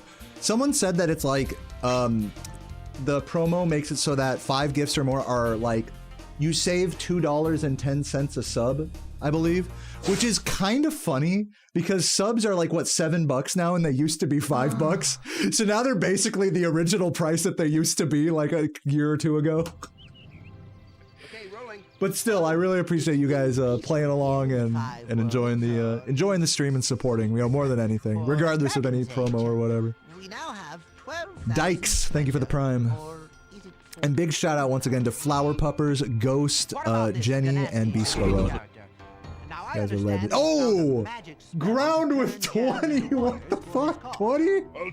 That's a lot! Holy shit. Ground with the 20 gift subs. Holy fuck. Now I really gotta get world record. Yeah, I did my push-ups today, Ken. Dude, big fucking emotes in the chat for Grand. Doing 20 like that. And Trey in the fucking... Yo! Trey with the fucking 5 gifts on YouTube. It's not even a promo on YouTube. But Trey's still coming in hot. Let's fucking go. Man, you guys are the best. Holy shit. Now, watch in amazement as I take 1,000,000 tries to do Nestor. Yeah, YouTube gang, man. What legends. I'm gonna mute that alert for now. Thank you, guys.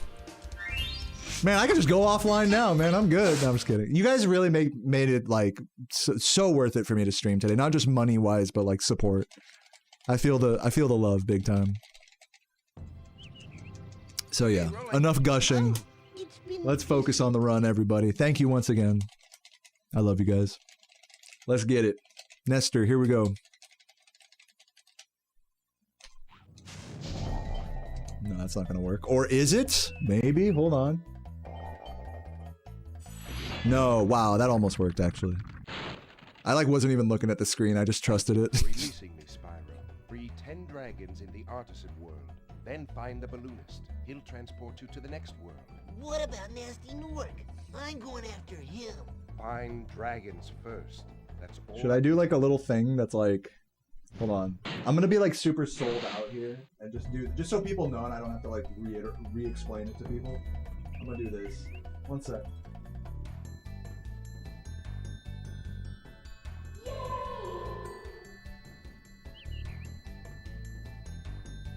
Put that over the vanilla text. Oh my god, come on.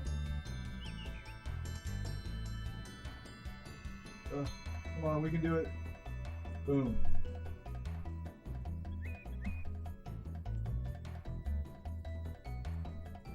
Sorry for being sold out here. I'm just putting it here so I don't have to explain it. There we go. Brooksy with the 5. Thank you so much, Brooksy. Love you. All right, let's get it. Yeah, dude, that fucking Nestor was super close. I'm surprised that didn't work.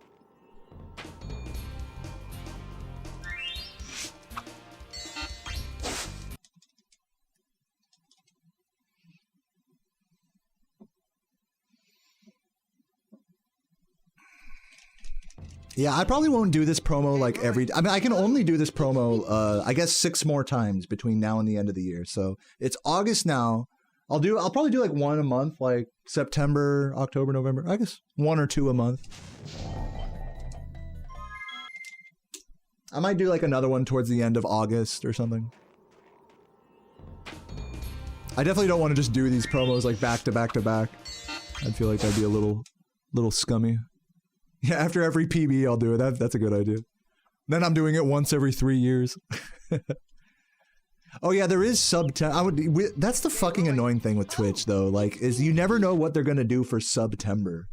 I wish they'd just tell us, like, in advance, like, what the September deal is gonna be, so we can like plan accordingly. But it's always like, okay, September starts, and then it's like, if you want to do a subathon, you have to like. You know what I mean? You have to like organize it around whatever Twitch's deal is, you know? It's just annoying. Do I get paid the same for a discounted sub? Probably not. But the way I see it is if you guys sub for a discount, that's better than no sub at all. So I'm just thankful you guys are subbing at all, is the way I look at it. Oh, it's been peaceful. So anyways, I'm done talking about money and stuff like that. I want to say thank you again to everyone who does sub and take advantage of the 5 gift thing today. And I love you. And let's get this fucking Nestor, man. Let's quit talking about silly streamer stuff.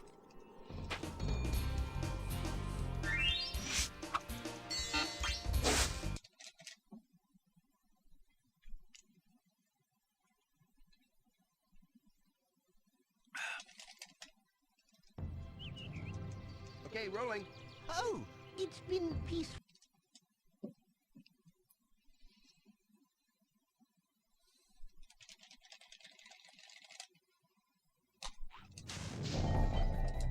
Ooh, almost. That was like a good setup. I just missed the charge glide.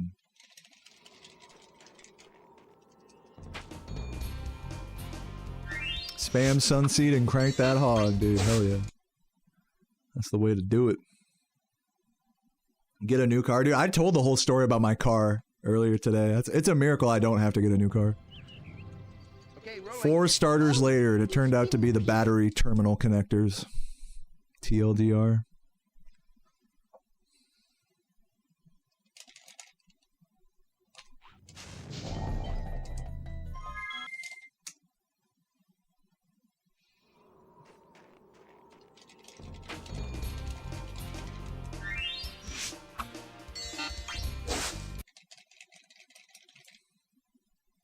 But yeah, truth be told, you know, I think a lot of money is for me is going to be going towards traveling again. You know, it's always in the summer and in the.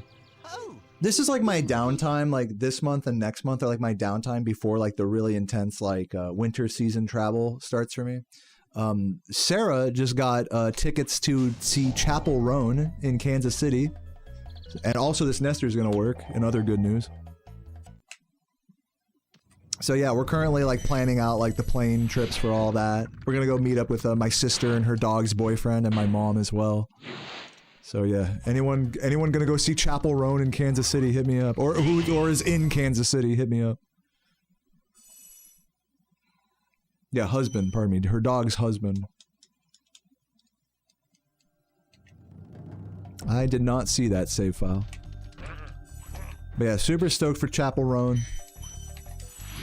I mean, I don't personally, like, look, I'm not like a big Chapel Roan fan. Like, I don't care. I'm not a lesbian. I'm not a bisexual woman. I don't know. it's not, I'm not the target audience, you know?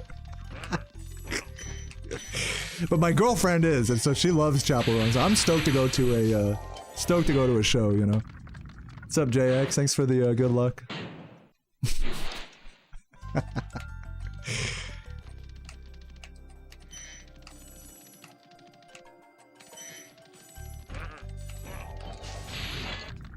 So there's that, and then we're going to be going to my cousin's wedding in November. And then, of course, all the Thanksgiving and Christmas travel after that, so... Gotta get all the P's and Q's sorted.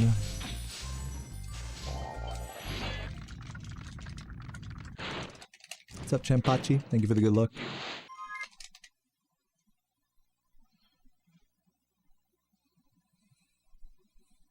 Maybe I am a bisexual woman and I just don't even realize it.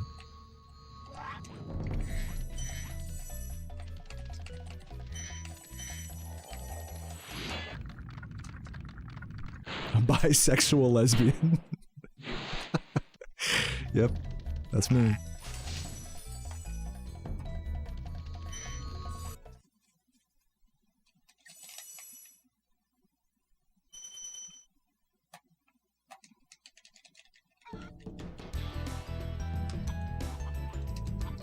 Oh, did I grab the gems? Wasn't supposed to. Nah, it's not hard. It can be a little awkward, but it's not hard. Usually people are like, whoa, that's so cool. No, usually anytime I'm like, oh yeah, I'm a live streamer online, usually the #1 follow-up question I get is like, you make money doing that? That's like, dude, I just missed 15 gems there. That was so ass.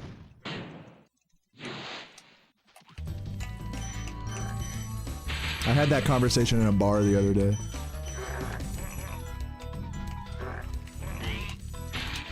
Like, I make money doing this is a strong way of putting it.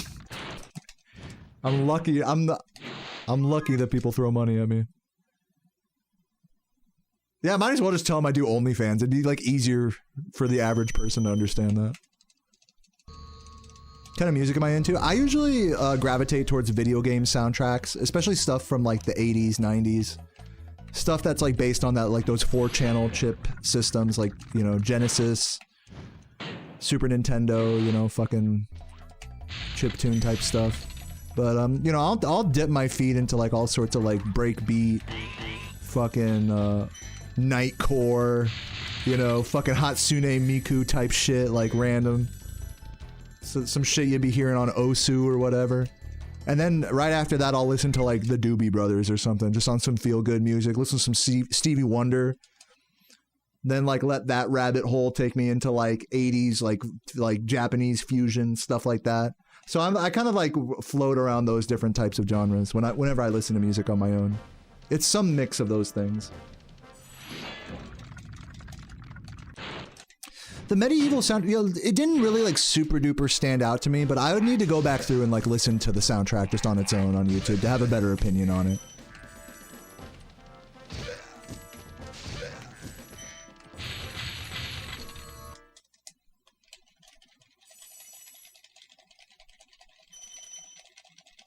Yeah, Klonoa's soundtrack is gonna be bangers.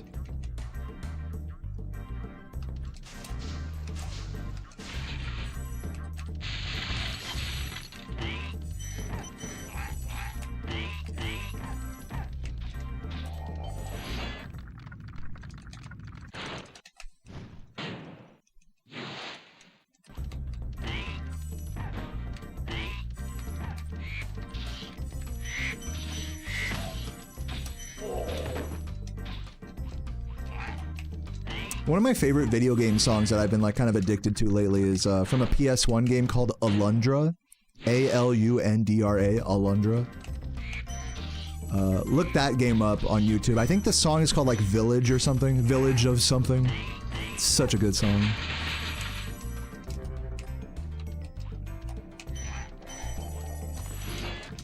It's funky as hell.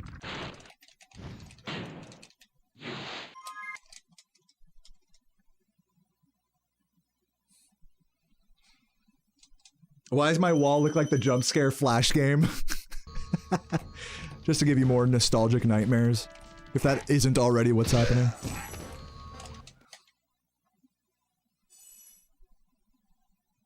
Village of Inoa, that's it. That's the song.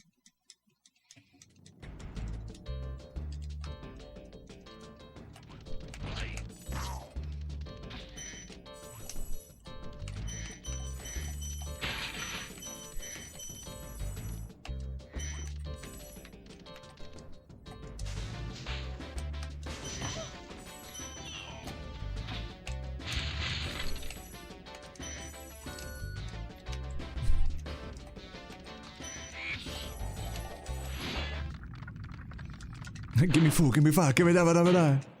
Yeah, in the Hot Wheels game, I remember that.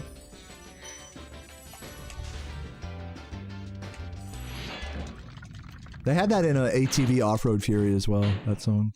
I'll play this safe.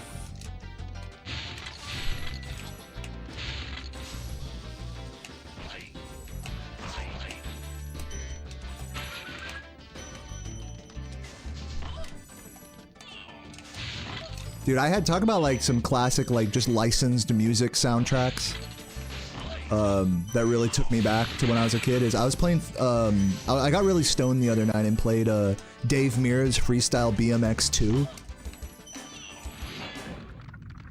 And man, all the songs on there were just like nostalgia as fuck. Fucking Sublime, or no, it's Sublime's in the first game. There's that one that's like, oh, She Sells Sanctuary, that song. That takes you back to, I love that song as a kid. Ooh, I'm gonna like turn around for this because my gem count is mega sus.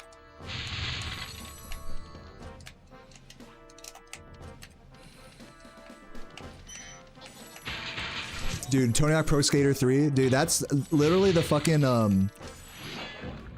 what's that song? The do do do do do do do do do do do do do do do do do do. Oh my god.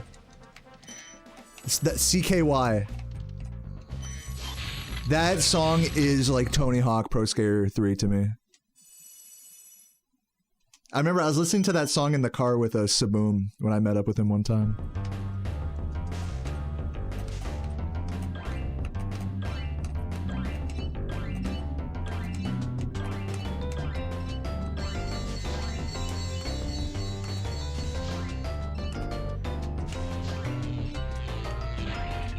You always stop breathing before every jump? Yeah, me too. I kind of hold my breath as well.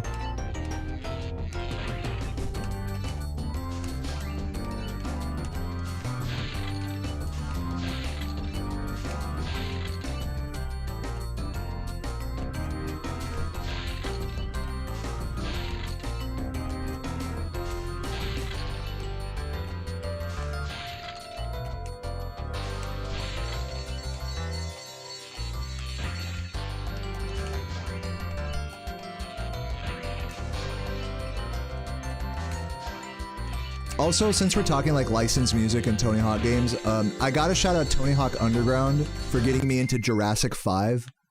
And also ATV Off-Road Fury 2 also has a Jurassic 5 song. Like that got, I think Jurassic 5 from those games is what got me into like the 90s hip hop. Like good 90s hip hop, not just like cheesy, you know, Slick Rick or whatever, but like real like deeper cuts of like hip hop.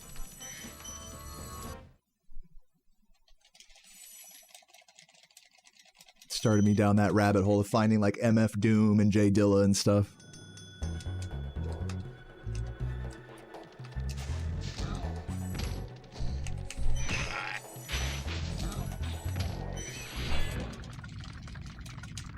I guess not night. I guess like early aughts, you know, hip hop. I don't know what you'd even call it.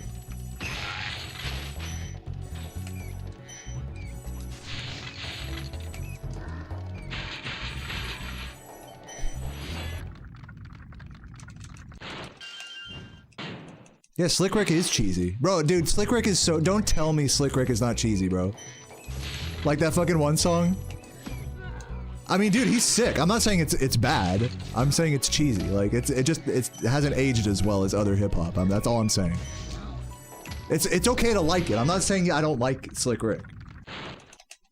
If you're gonna tell me Slick Rick isn't cheesy, you're crazy. I'm sorry. Dude, NWA is cheesy. How about that for an opinion? NWA is cheesy as fuck. You ever listen to Fuck the Police? It's such a goofy song. Like, it went hard in the 80s, you know, but obviously, like, it's been a while. Just hasn't aged the same way, I feel like. Maybe I'm way off. Again, I'm not saying I don't like these. I fucking love these bands and songs and stuff. I'll totally jam out to them, but it's like super like, it's super like fucking white boy jamming out to fucking like, you know, whatever. Like, it's just goofball shit for me to like when I'm jamming out to the song. It's like, yeah, dude, fuck.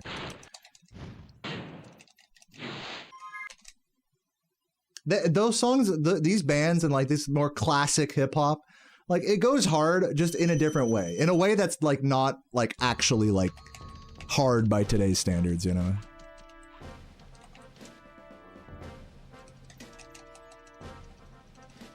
Yeah, dude, even like you could make that same argument, I think, about like Wu-Tang, about the Far Side, about Tribe Called Quest, De La Soul.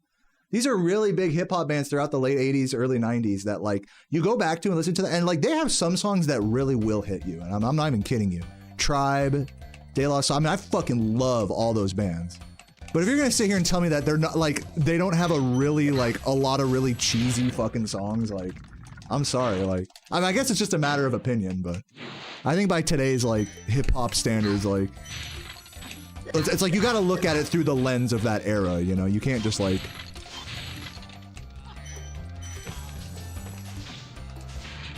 I don't know. If you're like comparing it to like what hip hop sounds like now, you know, it's like, that's what I'm saying. I guess compared to today's hip hop is how I should say it. It's very cheesy. But on its own, it goes hard. That's like, I think, an agreeable way of saying it. And to be fair, a lot of hip hop today fucking sucks as well, you know. I'm not saying all hip hop today is like not cheesy or anything. It's a fine line, dude, with hip hop. I mean, like, look, dude, I'm no gangster or anything. I'm not from the slums. I have no idea. But like, it's a fine line between like some fucking like poetic like rapping that goes hard over like a fucking beat that goes hard. It's like a fine line between that and like, okay, this is just goofy, you know? It really is. And that can just vary from like era to era, like big time.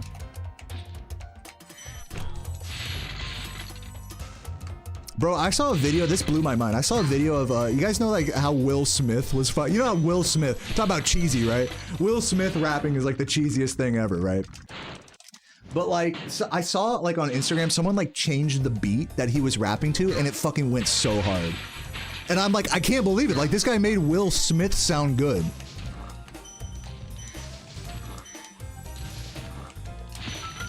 So it's just a really fine line, is all I'm saying. Between like, the flow is cheesy, the beat is cheesy, to like, oh, this shit is hard. This shit goes hard. You know? And a lot of it is really a matter of opinion as well. So I'm not gonna say like I have it all figured out. But yeah, dude, to get back to the original thing, yeah, Slick Rick is cheesy, I'm sorry. I love him, though. I fucking love that one song in San Andreas where it's like the story of like the kid with the shotgun and stuff. Fucking love that. And so many iconic samples from that era as well. Like, you can't deny that. The pop, pop, pop, pop, pop, pop, pop, bing! Yeah, Poison, that's the song. Oh, you can't beat that song. I mean, fuck. It's a good song. Anyways, hopefully my takes on hip-hop aren't too offensive for you guys. What's up, Chloe?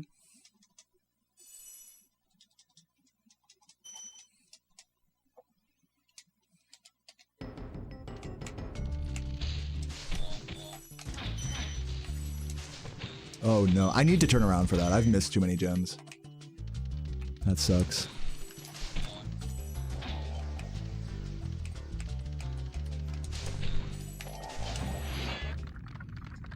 The System of a Down Wu-Tang. I saw that, like the live performance of that. It's cool. Again, by today's standards, maybe a little cheesy, but if you like put, especially it's easier for us to put ourselves into those shoes of like when we were kids, like that was sick, you know. That was like cheesy is such like a matter of opinion, and it's honestly, it really like puts down like a whole like genre, you know what I mean, without really giving much like substance to the argument. So I'll give it up that like to call anything cheesy, I mean, it's like, who cares? It's like something could sound cheesy, it could not. It's such a matter of perspective. It is pretty interesting how we quantify that. A lot of it is just kind of compared to what we're used to. So I'll give up my bias there for sure.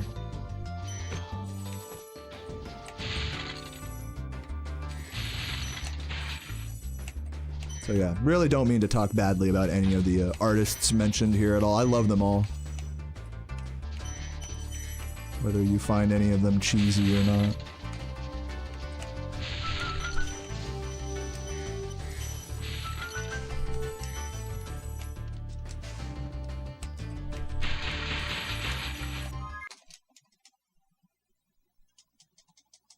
I think saying rap sucks is like way more of a encompassing thing than just be like this song is cheesy or this rapper is cheesy.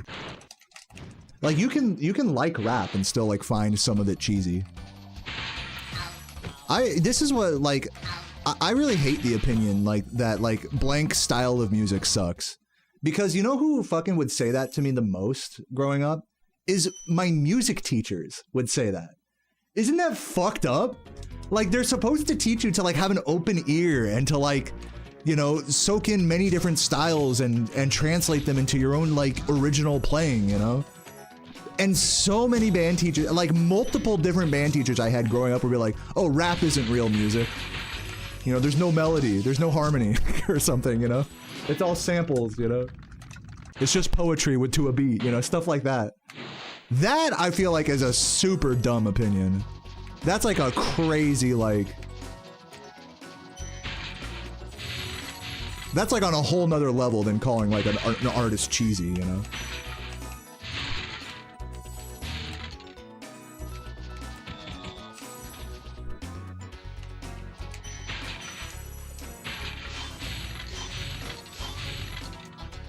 Oh wow, that's okay. I'll just get the thief later here. Or yeah, like it's like rap. It's not even music. It's like a dog. You know what I've learned actually through like having that experience in like the music education system and like what is good music and what isn't, is I've learned that anything is music. And I'll explain like what I mean. One sec. It's like I like grew up in this environment where you're like supposed to like listen and literally like treat music like a form of study, you know, like you're going on Wikipedia, you're looking up all these old great jazz and classical artists and really studying, you know, these you know, late greats of various genres. And that's like what a good musician does, is they get very well learned through the sound of music. And so what happens is you end up inundating yourself with music. And tell me if this isn't the truth for some of you guys, is you just end up like everywhere you go, you got to turn on Spotify. You got to turn on the playlist. You got to, at any moment, you can't like just be in silence on a car drive, for example. And so I would see this in all of my like friends and peers and stuff, like as I'm going through music school, that it's like, oh, you have to be listening to music all the time. That's like what you're supposed to do. But then I realized like I didn't really like listening to music all the time. I know this sounds like kind of crazy. I love music and I love listening to music, but like what makes it special for me is like when I'm in like a mood and like I just hear something and it just speaks to me, you know, out and about in public or what have you. You know, hearing a song in a fucking department store and then Shazamming it and be like, oh wow, that's what that is. Like to me, that's like so much more like it you know. It's not to say that it's like you got to do one or the other, but I'm just saying there's some value to like just enjoying passive sound around you without like it needing to be filled up with some form of musical study or inundation of like a band you like or something, you know? I learned when I was in middle school, like I listened to the whole Beatles discography, and I listened to it over and over and over and over because I just had an iPod back then, you know. It's like you just have the songs you have on there, you know. And I got so fucking I love the Beatles, but I got tired of the Beatles. I listened to the Beatles so much that I fucking hated the Beatles. And same thing with Pink Floyd. I did the same thing. I listened to Dark Side of the Moon over and over, and then I'd find like the one or two songs that I really liked, you know, fucking Great Gig in the Sky or whatever, and then I'd listen to them over and over until these songs just made me feel nothing anymore. Like, it's like I'm like chasing, like, you know, like when you do drugs, it's like you're always chasing that first high. It's like that when you first hear a song that you really like. it's like every time you listen to it again, it's like you're chasing that first high of listening to it. So, yeah, so anyways, it's not to put down like listening to music all the time. It's just that like I learned that for me, that's not like what I wanted to do. And so that kind of goes in the face of like being a good musician and a studious like jazz student and stuff. Is like I would just like listen, I would just fucking go out, and to me it's so freeing to just go outside, like no phone, no nothing, and just listen to the wind, listen to cars. You know, stuff like that. I don't know. There's like, so my whole point about that is like there's music in everything. Like there's music in like the ambience of a city. I've always lived in a city, so I've always heard like cars passing by, like on the street or on the highway. You know, you'll hear like little animals and shit like that, and it's nothing like life-changing or anything, but it like, I don't know. It feels good. I mean, it's like, it's the music of the world, you know? I just hit the reset button. I don't know why I did that. I thought that was my split button. Should I just reset this? How far behind was I? Did anyone see? How far behind was I? Should I reset this run? Or does this run still have a chance? I like have not been looking at the splits at all. What did it say before I reset? 10, 11 seconds? Alright, here's what I'm gonna do. I'm gonna just send the rest of this run without a timer. If I make major mistakes in bog and treetops, then I'll just reset. But if I have a good bog and treetops, then we're good. And then PB is still alive. 25 seconds, bro? Everyone else is saying 10 to 12. I was 25 seconds behind. You're definitely wrong about that. Yeah, 10.5 seconds. So that's just enough to be able to PB if I have a good Beastmakers. So let's just keep it moving. This run's alive. I'm not going to try to fix the timer or anything. It's a little late in the run to do that. Let's just see what happens here. Let's try to lock in, try to bring this time save back.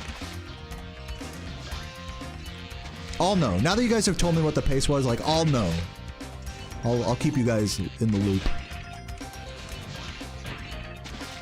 We got this.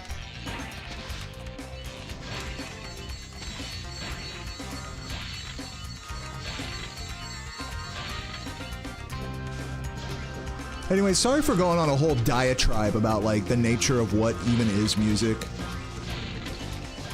Stuff like that. The whole, like, message I'm trying to send here is that, like, anything can be music, and, like, it's all dope, you know? Like, the natural sounds outside are music. Rap is music. This and that, everything is music. That's, like, my whole point about it. So there's no reason to like put down. I think if you ever like hear some type of music that you don't understand and you're like, this sucks, you know? Like, it's okay to have that preference. But it takes a lot of humility to be like, I don't like this, but what do people see in it, you know?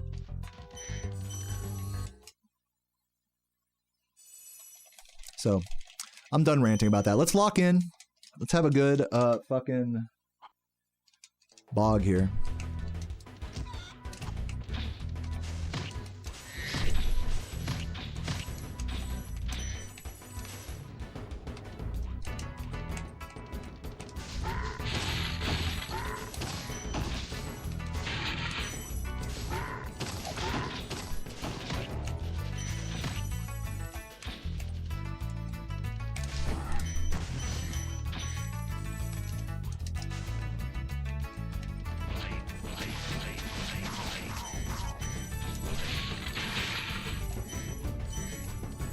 Oops. Dude, this is fucking ass. Come on.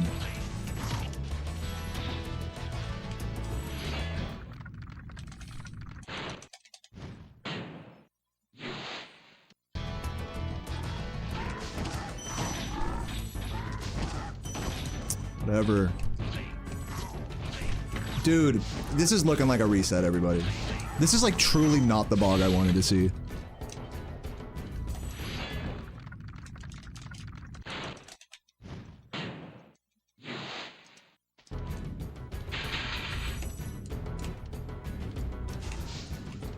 Has anyone joined the Penis Club? Yes. Also, shoutouts to Sizz for the sub earlier. I totally missed that.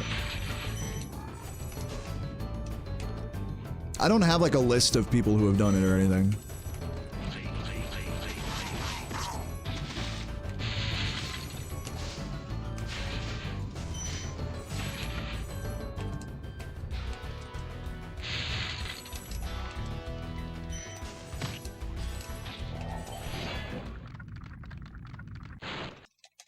Oh, he also gifted 5. Dude, guys, I'm so sorry. I will read off all of the subs here in just a moment. I was just looking out the corner of my eye there. I'm so sorry. I like totally went on a whole rant about music and not only through this run, but turned off the timer and ignored all my subs. So let's just reset and let me just acknowledge everyone because that Misty Bog was ass. I am not bringing it back. Thank you, Lozzie, for the 29 months. Thank you, Jamlot, for the 25 months. Is sexy sub a good sound? Yeah. Tessiz with the 5 gifts. Thank you for taking advantage of the 5 gift deal. And thank you again for 35 months, Tessiz. I'm really sorry that I genuinely, I shouldn't have gone on such a tangent about music. I think I got lost in the sauce there, if I'm being totally honest. So.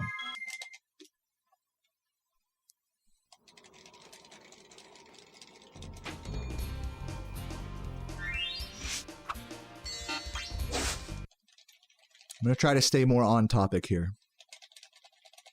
Yeah, the hogs have wings. Okay, rolling. Oh, it's been peaceful.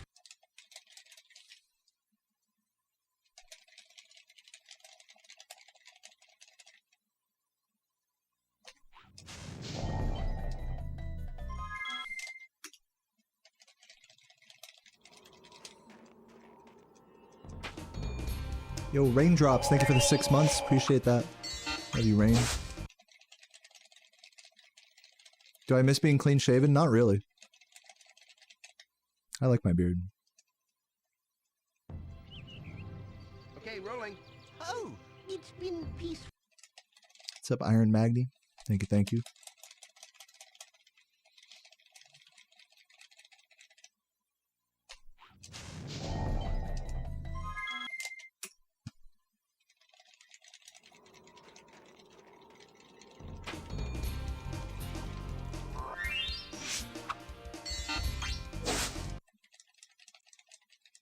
Yeah, Bep is definitely trolling. What's a chimera? I don't even know what that is. Isn't that like some like mystical bullshit? Rolling. Oh, it's been peaceful.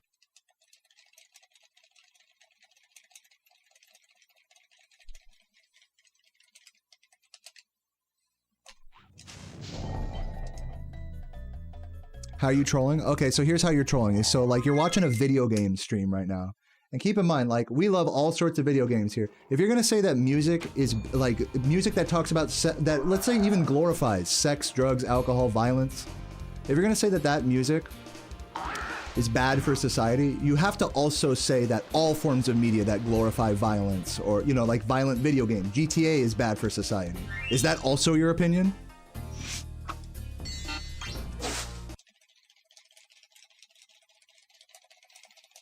So basically, it kind of turns into this thing like any media that you don't like is bad for society. That's kind of what the opinion turns into, right? Oh, it's been When really, like, it's not the media that affects society, it's the people that consume it, right? Or the people that are, you know what I'm saying? Like, if you really listen to a rap song and think that that's real life, that speaks more about the listener than it does the song. Thank you for releasing me, Spyro. And to me, that seems like I think to most of us here, like, I think we would agree that violent video games don't make violent people. What about now? You know, that like the media doesn't make criminals just because a piece of media, like, you know, has you committing crime in a video game, you know? I think most of us have like enough of like the critical thinking here to realize that. But that's why I thought you were trolling, is because that's like, you're clearly not like acknowledging any of that. So, I mean, like, I don't want to like argue with you about it or anything. That's just like, I think my stance and probably most people's stance here is that like whatever the theme of a piece of media is, that doesn't reflect upon real life society. Like in a way where it's like, oh, okay, because this thing is violent, now society is going to be more violent, you know? It's fiction. These things are fiction.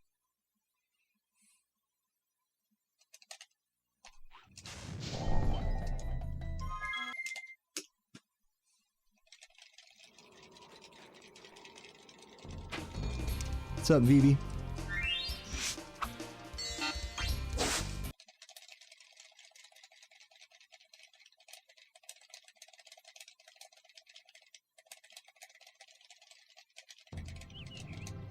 Okay, rolling. Oh, it's been peaceful. Yeah, I mean, it's interesting that we like that argument always hones in on rap specifically, right? That it's like, oh, okay, well, because rap music, specific, not violent, like literally Beppis is like, no, not violent video games, but rap specifically affects society. It's like, that's so bait. And like, you're saying based on statistics? Like, what statistics? How do you measure that? You can't like measure that accurately. What about nasty Newark? Like, just because some killer played a violent video game or some killer listened to rap music, that doesn't mean that rap music was the cause for their crime.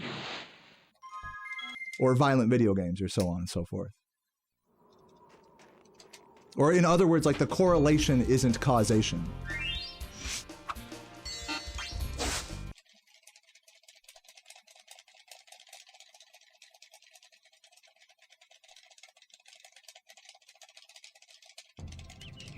It's blowing my mind that we're even having this conversation right now. This is such like this is the type of conversation that like that I'd have with like a 50-year-old lady.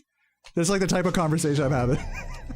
This is the type of conversation that Quentin Tarantino has with like reporters. This is a wild conversation.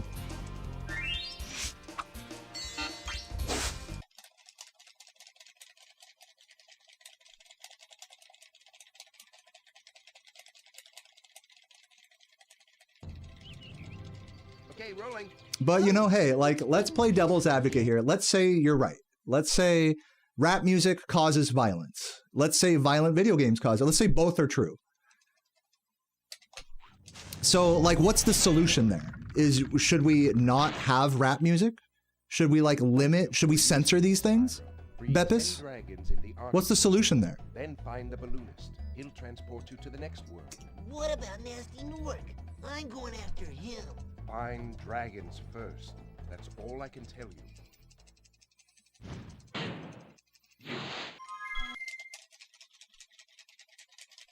I never will believe that censorship is like an answer to anything, personally.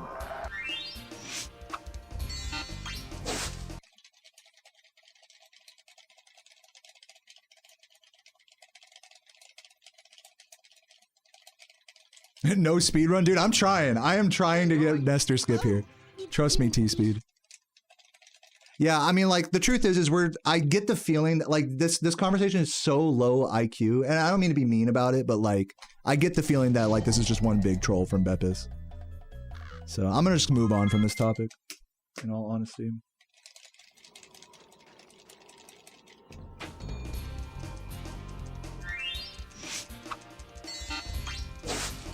I'll give you that, Michael. Yeah, a lot of music out here fucking sucks.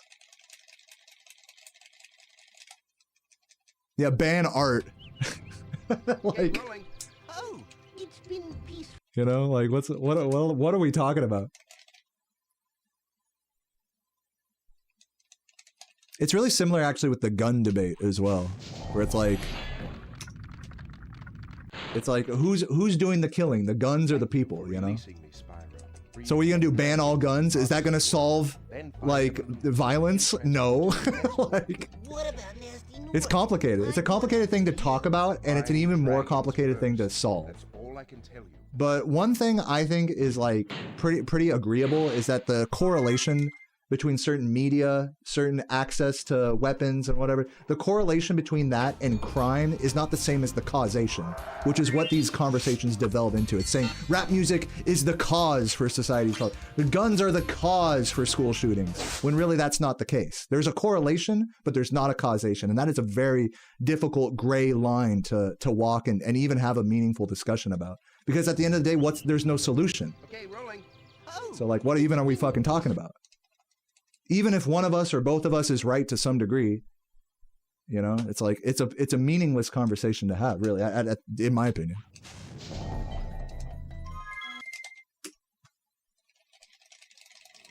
I mean, truly, I wish it was that simple, that we could just ban rap music and then gangsters would cease to exist, you know? Like, that would be great. Imagine that. I don't think it works that way. And I'm actually gonna like go a step further with this. Is being in a gang that bad? Like, are you not in a gang? Like, is your family not a gang? like, oh, it's a gang because it's like, you know, they commit crimes, you know, right? A lot of loaded words here, you know, that we're using to cast big brushes over giant swaths of people that are just trying to survive and exist, you know? Ah, you're in a gang. Ah, you listen to this. Oh, you have guns. So you must be like this. So you must do that, you know? If there's one thing I know about people is that there may be a lot of, like, again, there's a lot of correlation between certain activities and media and all this and people, but you don't know somebody until you fucking see every side of them. That's the one thing I know for sure, is you don't fucking know me. I don't know you. We don't know gangsters. We don't know rappers. We don't know gun owners. You just don't know someone. Thank you for releasing. It's kind of like the the message about this whole conversation. It's like you don't know you don't know what makes people tick, you know? What makes people, what causes someone to do something. There's so much like internal shit that goes on in a person, especially someone that's mentally unwell. There's so much internally going on that you can never know. So to try to look towards the media they consume and to be like, ah, well, this explains it, it really doesn't.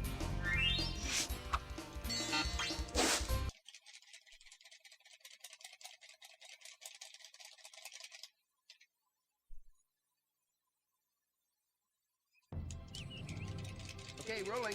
Oh, it's been peaceful. Shut up. I should focus on the game here. I just threw my last run. I've just been in a ranty mood today.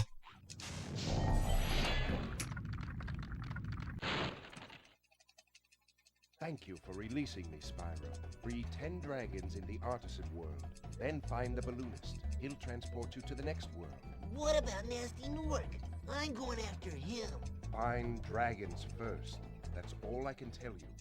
In Portugal, smoking some Cali, watching the stream. Dude, nice. Sounds like a vibe.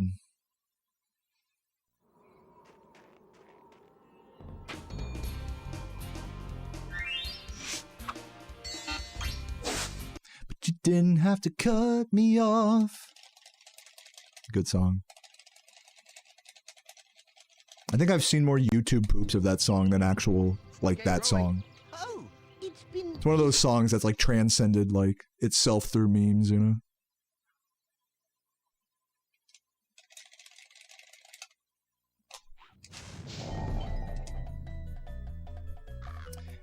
Yeah, I mean, I'll give it that save file. I'll give it that, you know?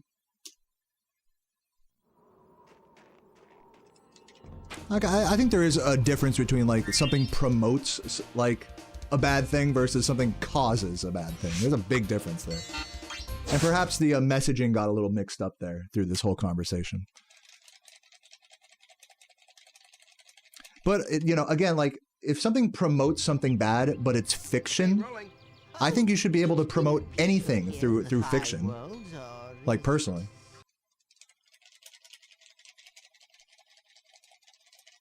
Like, we're talking about works of fiction here. Like, rap songs, you know? Yeah, they try to sell you. I'm not gonna lie, you know, like a lot of rappers will like sell you like a lifestyle, you know? But all it takes is like 2 seconds of research, 2 seconds of critical thought to see that like a lifestyle of spending money and of like, you know, of hoes and coming up from gangs and stuff. It's not anything glamorous at all, you know, if you really think about it. Going to prison. Okay, rolling. So like, I don't think it's wrong that like rap music like has this fictional world of like hoes and money and all that. Like that is really the life for some people. Like it's almost like, who am I to say that it's like wrong to portray that or even like promote it in a song? Like I don't think that's so wrong to promote.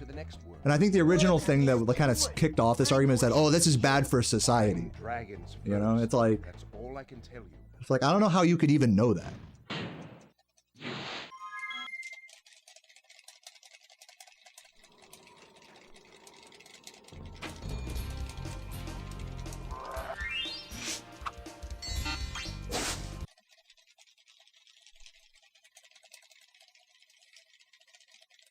That is so true, by the way, Adam. Like, yeah, a lot of hip hop, like, just as a genre, like, it's not all about like money and hoes and gangs and stuff. Like, the bad side of that is actually portrayed a lot through that music.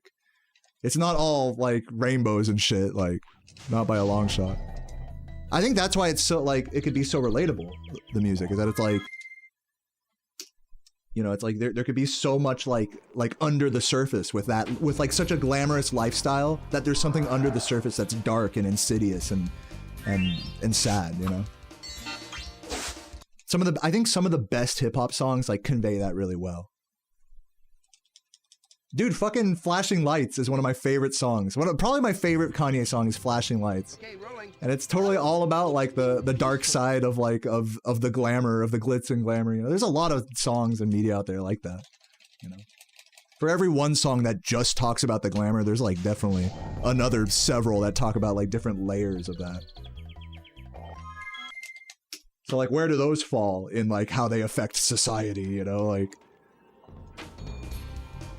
I think what I'm trying to say is like it's not good to be talking about like, oh, this affects society, that affects, it's like it's a very narrow view, each thing you're saying, you know. You can't take a whole genre of music and be like, it promotes this, rap promotes bitches or whatever, like this promotes that. It's like there's just so many layers in these genres of music. Oh, it's been peaceful. So many layers. So I think rather than being like, why is this bad? You know, and I think this is kind of why maybe I take a little offense to like this is bad for, rather than thinking like, why is this bad? I would rather, as someone that doesn't come from like poverty or gangs or any of that, I would rather look at like what does this speak, like what do people see in this? Why do so many people love like music that you might think is stupid, you know? Like that just, all it really means is that there's something you're missing. You know, like if you don't like a certain style of music, but so many other people do. This goes for country music, anything. You know. Okay, rolling. It speaks less about that. You know, that it's like a style of music you don't like. It speaks less about like society and blah blah blah blah, and speaks more about like you and your place in society, how you fit in. You know. So I think that's like the whole reason I push back on the whole thing, is that it's like it's not about the music, it's about you. Like, you could really learn something from music that you don't like, I think. Or media that you think is bad. Especially if something's popular, right? Like, if something's popular and you're like, dude, why do so many people like this? Like, if you try to earnestly, like, answer that question, it's a real test of humility, I think. I remember when I was in I used to be like this so much with music. Like when I was in middle school, I'd be like, dude, fucking Justin Bieber. Fuck Justin Bieber, dude. This guy is everyone loves him and his music sucks, you know, so on and so forth. And it wasn't until like, you know, I was like much older that I was like, man, like looking at the world through his eyes and his music, coming up on YouTube, becoming like bigger than a star. It's like, you really feel for the guy, you know? It's like, holy shit. I was one of those people that was like perpetrating a hateful like outlook, when really this guy was just out there just fucking making music, you know, like putting shit out there. Now, is he a perfect person? No, hell no. But like I don't know. It's like, it's just, there's so many more, when you have the humility to like look past like, oh, I don't like this, to be like, why do people like this? What is there to like here, you know?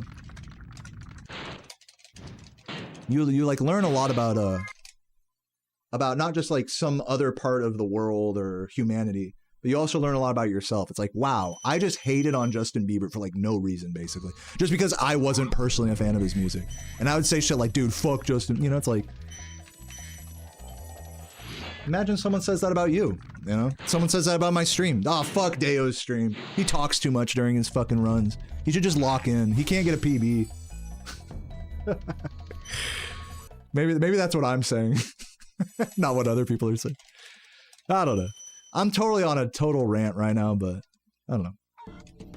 Message here being like, instead of finding why something is wrong, like find why people like it. I think it's like a real eye-opener.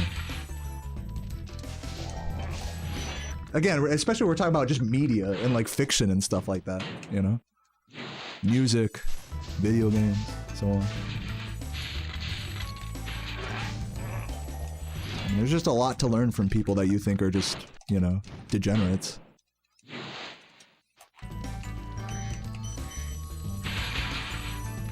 Because they're really not. You're not so different than them, you know? Just a different upbringing.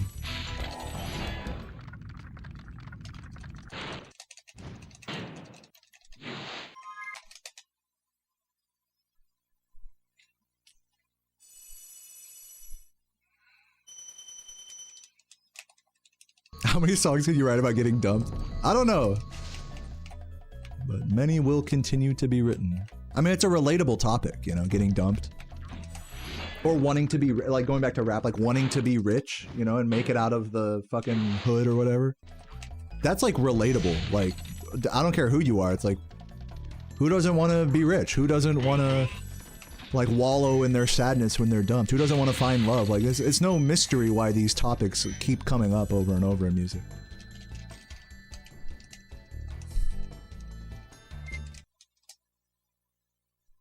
What's up, Gliv Glove? I'm insane on this game. This run's alright. Thank you, though.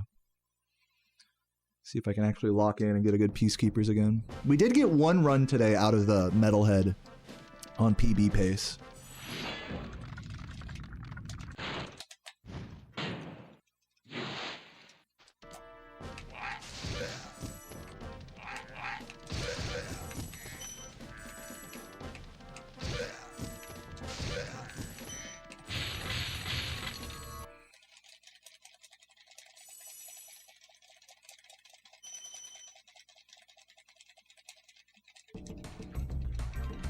You don't get the hate on Taylor Swift? Yeah.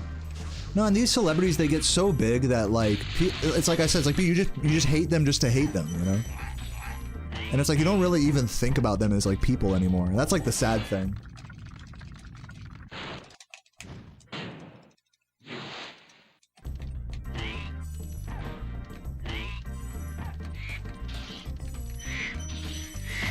It's like I don't want to be a sheep that just hates things just to hate them. I want to, like, and I don't want to, like, have confirmation bias for that either, where it's like, oh, okay, well, her music sucks, so I hate her, you know? It's like you want to be the person that's, like, arguing with yourself, you know? That's like, why do I dislike this, you know? When so many other people love it. Like, surely there's something I'm missing, you know? Nobody has the humility to say that about artists they don't like, especially when it comes to music.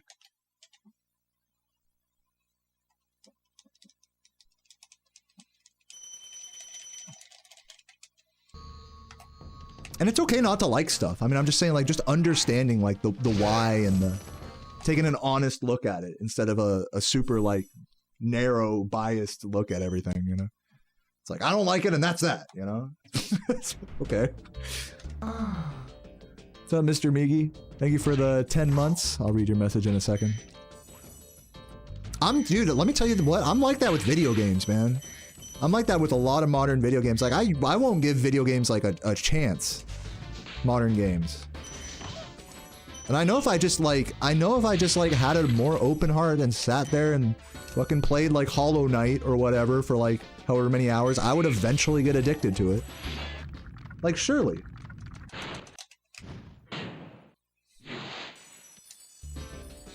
But, you know, at a glance, I'm like, it's not for me. Whatever, who cares? Fuck that.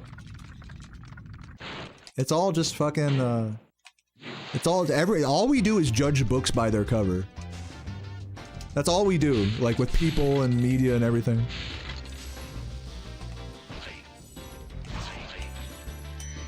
It takes a lot to see something beyond its cover. It takes a real open heart, especially for stuff you don't like. For stuff you like, it's easy to do. It's easy to, like, see the deeper value in stuff that you like. It's hard to do that for stuff you don't like.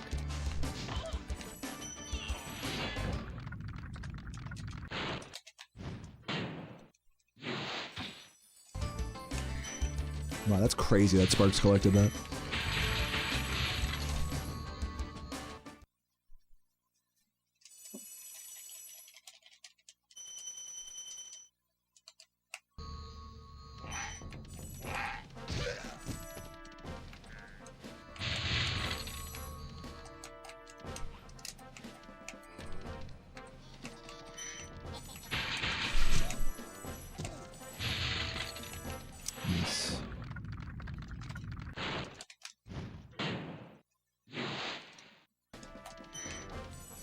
New Ninja Gaiden? Dude, how many Ninja Gaidens have they made at this point?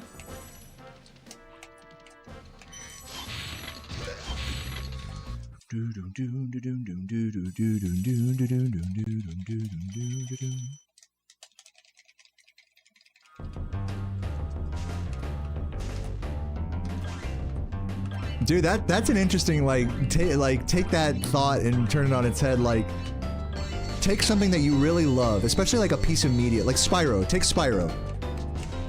Like, what is there, like, someone who doesn't like this game, can you really like step in their shoes and be like, eh, it's just collecting a bunch of stuff, like, you know, it's like, who cares?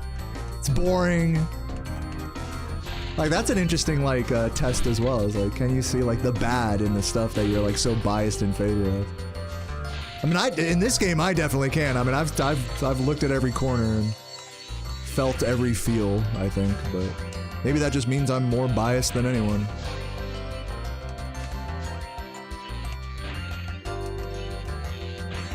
And then, like, on this whole topic, like, is it bad to have bias? Like, are we always, like, is it, like, always good to be tearing down biases? I don't know. It's good sometimes. I think it's a good exercise to just like look at something that you either like or dislike and just look at it from the other side, you know? With politics, you know, political viewpoints, it's really good to do that. Oh my god, please get in there.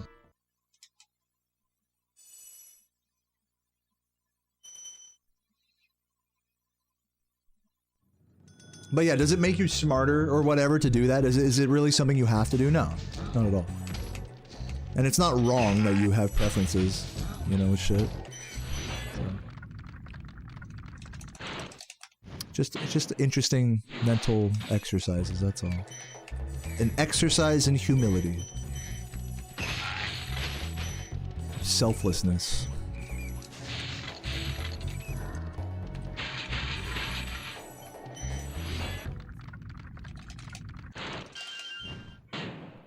Ignorance is bliss. That's true. It's true for me with a lot of stuff. Speaking of politics, I'm usually ignorant to a lot of it, is the truth. So I have the privilege of it not directly affecting me. Most things that are talked about in the news.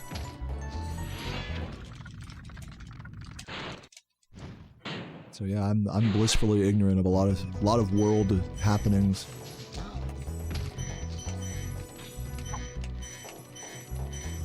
And why shouldn't I be? They don't affect me. You know, like I have to be like well learned about everything. Like, no, it's fun to learn about stuff, but there's no like, there's really no pride in knowledge. You know, I think we like to imagine there's like pride in knowing everything.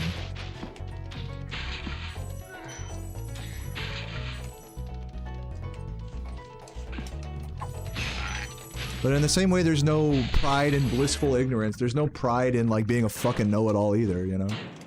Being well-read about everything. It's just fun to learn, you know? That's like really all it is.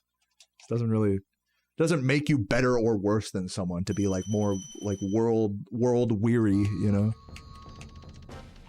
But we definitely think about other people in that way. More well-read, perhaps. Oh, you don't know what's going on in the Middle East, you know? It's like, oh, what the hell, you know? Like, what I do, you know, or something like that. You don't know what's going on in the Dragon Realms? Get a load of this guy, you know? It's like, what, you think you're better than them?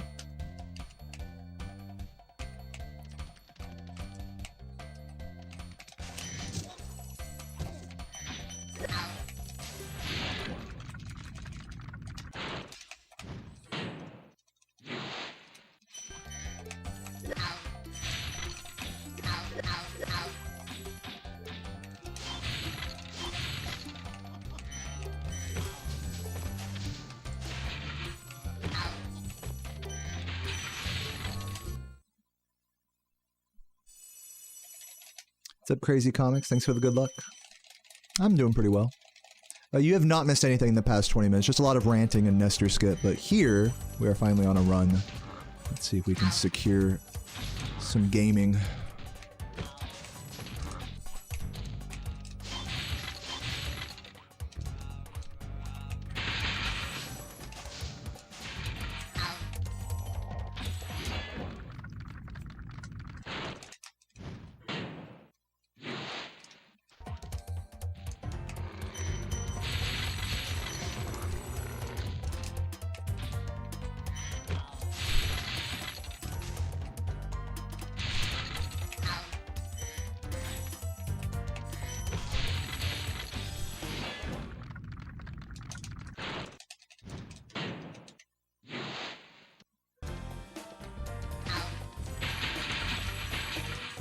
You need a house and your options are deadly. Like you have to like move to a smog infested slum type of. You mean by that? Oh god. That's sloppy. Yeah, either empty land or smog infested slum, right? Those are the options for affordable housing.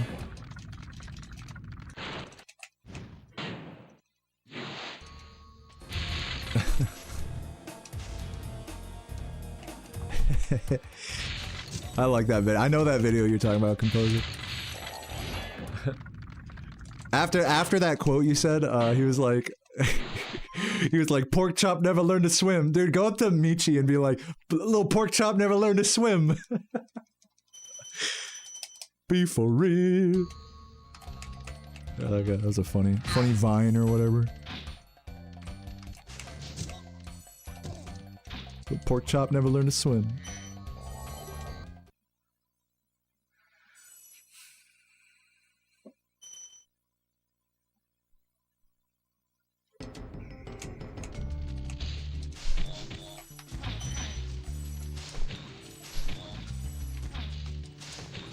Barely. This is questionable. Oh, we're good. Oh, Michi. Of course Michi turned you on to it. I should have made that connection. My mind. Be for real. You know when me and Michi were hanging out, all we were doing was just showing each other like YouTube poops on Instagram. Showing each other our fucked up Instagram likes. And just laughing.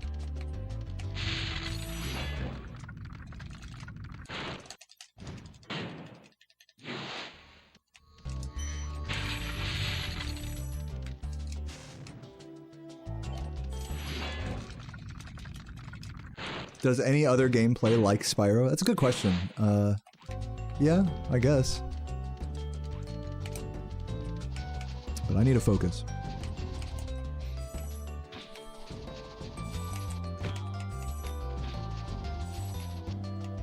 I'll talk more about that in a sec.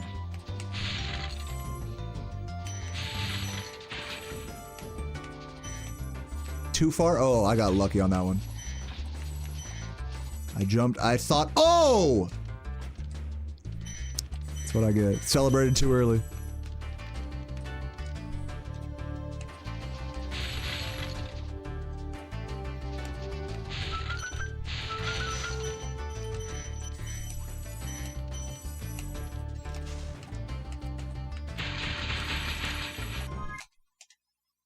Bring it back. What was the question? Are there other games that play like Spyro? The way I measure that is it an open level design? Like, okay, for any given platforming video game, like how do I measure it compared to this game? What is the level design? Is it linear or open-ended? So this game has open-ended level design, I would say. Another thing is that there's a dash mechanic. Not every platformer has a dash mechanic, but many do. So I consider that like a Spyro-like feature, you know? Or rather, that Spyro has that feature. And then like on top of that, like, is the movement like fun to optimize? Basically, like, is there enough like, is there enough depth to the move? Like, because sometimes a game will have those things, like open level design and a dash mechanic, but the movement won't be deep at all. It'll just be like, all right, like, a baby could like move around in such a game, you know, due to input buffers and things like that. Like, there's not really much a sense of optimization. Like, take for example, moving around in Ocarina of Time. Like, and I'm just talking about like not including like all the fucking hyper extended super slides and stuff. I'm just saying you run from one side of Hyrule Field to the other. Just in the core mechanics, like not including any crazy like abuses like of glitches and stuff.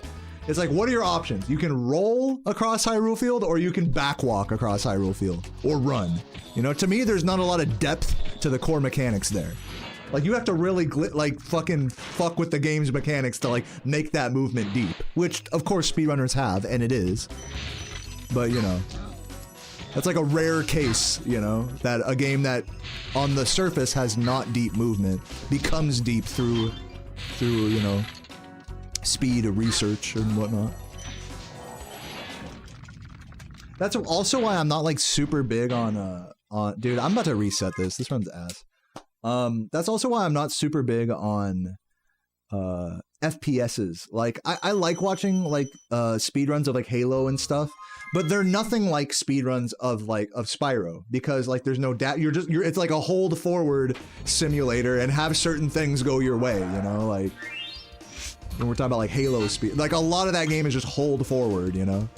Now, granted, that's not all there is to it. There's like a lot of depth beyond what this game would be capable of. It's a different kind of depth in terms of like, you know, fucking manipulating enemies and whatnot.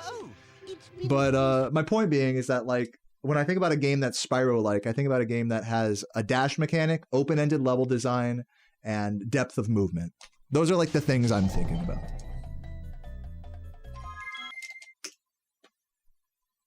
Or depth of movement optimization, I should say. You do Quake, dude, honestly, Quake and Half-Life are honestly kind of Spyro-like in that way. Where the level design, like, it's more linear, but like, especially in Half-Life, but it's like open-ended enough that you can like explore the game.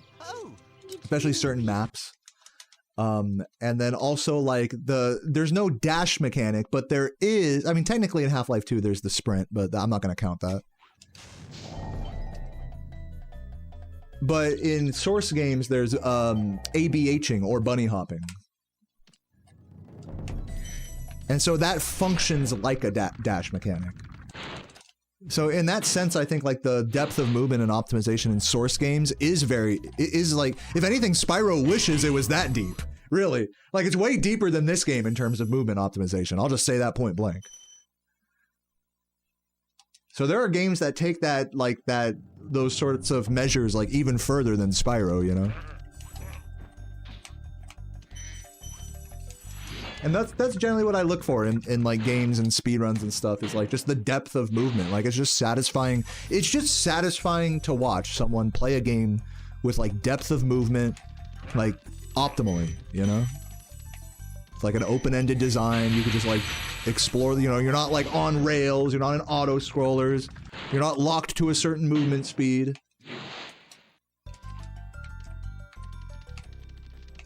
Mario 64 is very similar to this game. I'll say it. Like, if you tried optimizing your movement in both of these games, you'll know that, like, Mario 64 has its versions of dash mechanics. And in fact, like, the movement in Mario 64 is really, like, deep. When it comes to, like, how you do things in relation to the camera, like, certain strats you're supposed to only do with a Nintendo 64 joystick, because you can only hit certain, like, you can only consistently hit certain angles with that stick relative to the camera. Else, you know, if you're playing on VC or like with a GameCube controller, else you would have to adjust the strat, you know?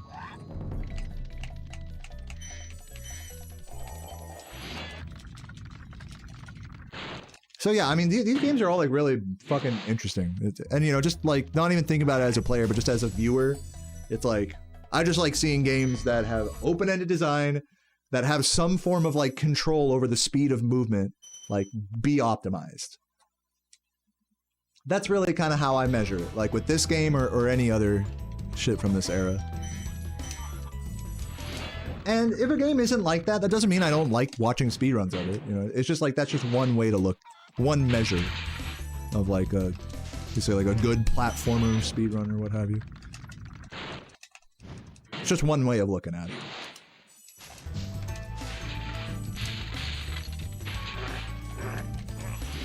Jak and Daxter has excellent movement, excellent, like, you know, the roll, jump, you know, fucking tons of like little dash mechanics. Like Spyro only really has charging when we're talking about like dash mechanics. But like games like Jak and Daxter, Mario 64, they have like multiple different like mechanics that function as dashes.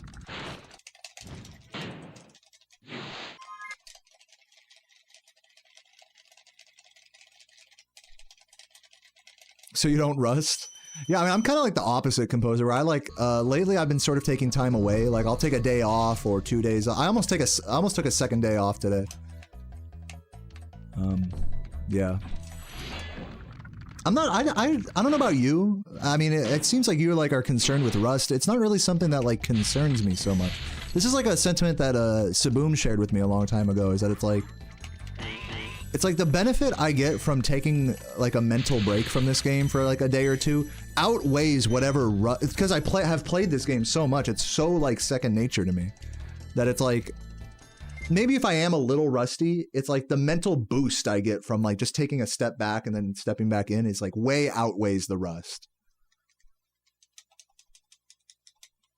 And I think when it comes to like being optimal in this game, like you can be rusty. I mean, you don't play for a while. Like with me in 120%, I'm definitely rusty with that category. But it takes me like a month of like not playing to like really be like rusty with something like that.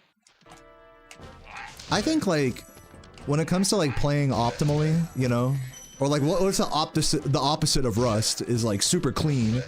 To achieve like that super clean gameplay, I mean, it just like varies like on day to day. Like some days you just got that super clean, super mindful style. Other times it takes like a couple hours of playing to get there. Other times it starts strong and then kind of decays throughout the session. So it's just like kind of a reminder that like every day, when it comes to Rust, every day is a different version of yourself. You know, you can't just chalk everything down to Rust. Like it's a lot like deeper, like more multi-layered than that, you know. Though surely Rust can be a factor if you are away from the game long enough. But yeah, in comparison to what you just said, I definitely don't feel like I have to like play this game on days where I take a day off from streaming to like avoid the Rust. I don't feel like I'm in that position personally. But maybe I just suck.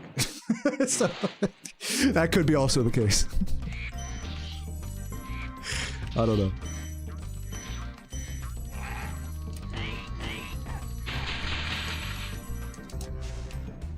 Yeah, too quick on that charge glide. That was mine. I should have let that like hang out in the air for like a frame or two longer. What's up, holographic? Squiddy.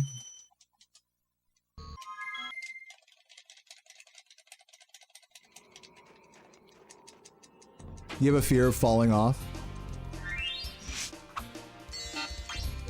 Yeah, I mean, like, you know, I was playing this game every day for 2 weeks, like, earlier, like, last month. Played this game every day for 2 weeks, and it was starting to feel like that. It was starting to feel like, oh, if I take a day off, it's like I'm gonna be falling off or something, you know, but it's just not true, like, is like what my experience is. It's just not true. Now, if you're taking multiple days, if you're just being lazy in general, then yeah, like it's gonna be harder to get good runs. But like, you know, if you're playing most days of the week, let's say you're playing 5 out of 7 days of the week, you're not gonna get rusty in this game.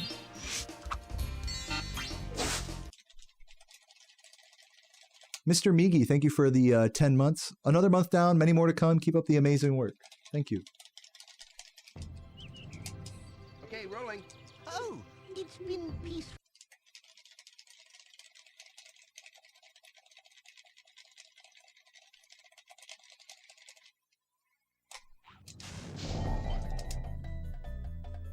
Yeah, and not only will like you not get rusty from a day or two break, but also like you'll actually be, and this is like where it gets really crazy with like manipulating your subconscious, is you'll actually be better when you come back after a day or two, you know? Sometimes, I mean, not always, and it varies, and you know, like we're saying, every day you're just a different version of yourself. Like playing clean for a given day, it just looks different every day, really. So I think that's like kind of the takeaway there, like we were saying. Quick Nestor, thank you.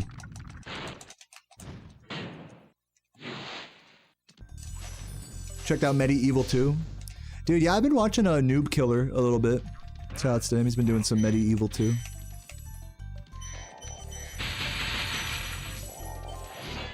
What's up, Tio? You suck at World of Tanks, you play daily, but you take a break, come back. Dude, hell yeah. Yeah, I mean, I really think that fear of Rust can actually be a really limiting factor.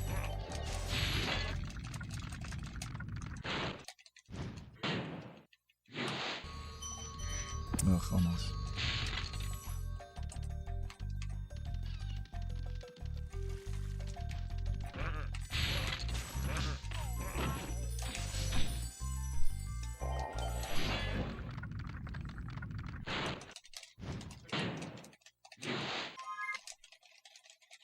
He blinked and Nestor was gone. It was a 4-second blink, probably.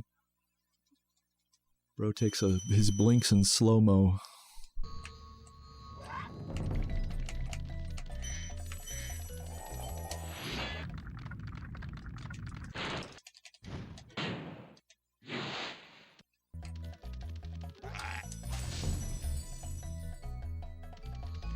Yeah, about fear of burning, fear of getting rusty, fear of burning out, like any like negative emotion that like whatever hobby like brings to you, like it has to just be addressed. Like is really the reality of like if you're fearful of becoming like irrelevant or something. It's like there's like a root cause of that goes so much further beyond like the game, you know. Like a lot of this stuff is just so mental. Oh my god, dude, so ass.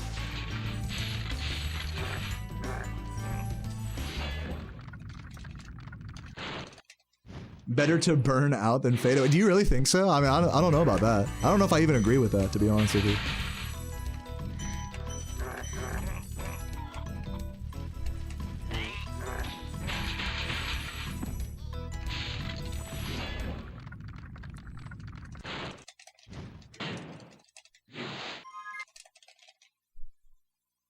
I mean, everybody fades away. Like whether you like do something like every day against your will and burn out completely, like you're still gonna fade away at some point. You're still gonna like either your body's gonna give in or time will work its magic and we will all fade away, you know?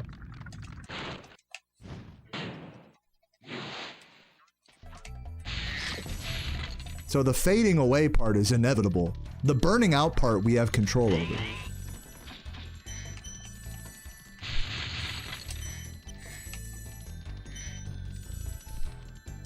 What's up, Avonius? Thanks for the good luck. Appreciate it.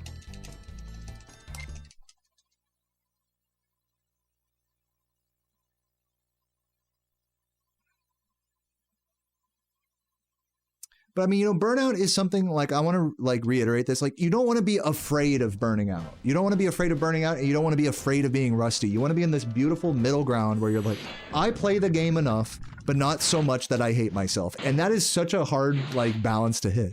It's just another thing that you have to balance in your life, you know?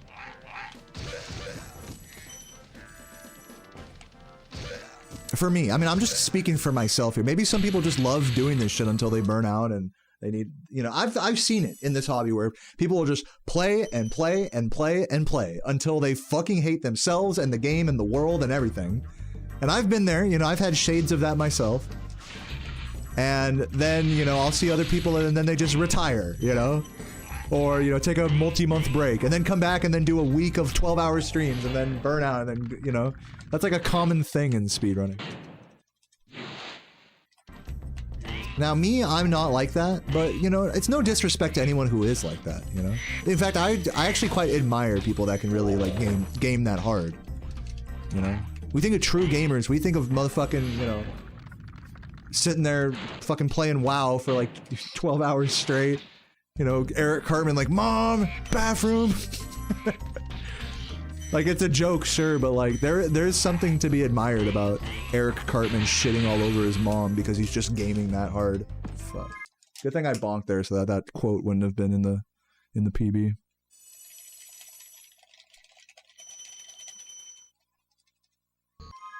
I mean, I'll say, like, from my perspective, like, I see tons of speedrunners around me put in much longer grinds, much more intense grinds than I do.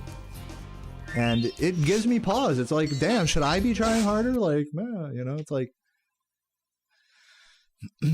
I use a lot of other speedrun streamers as inspiration, you know, to try harder and to, like, fucking...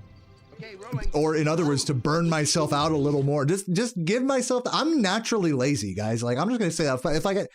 If everything's up to my impulses, I wouldn't fucking do anything, you know? I would sit around, watch YouTube all day, eat fucking tons of food, drink tons of beer, you know?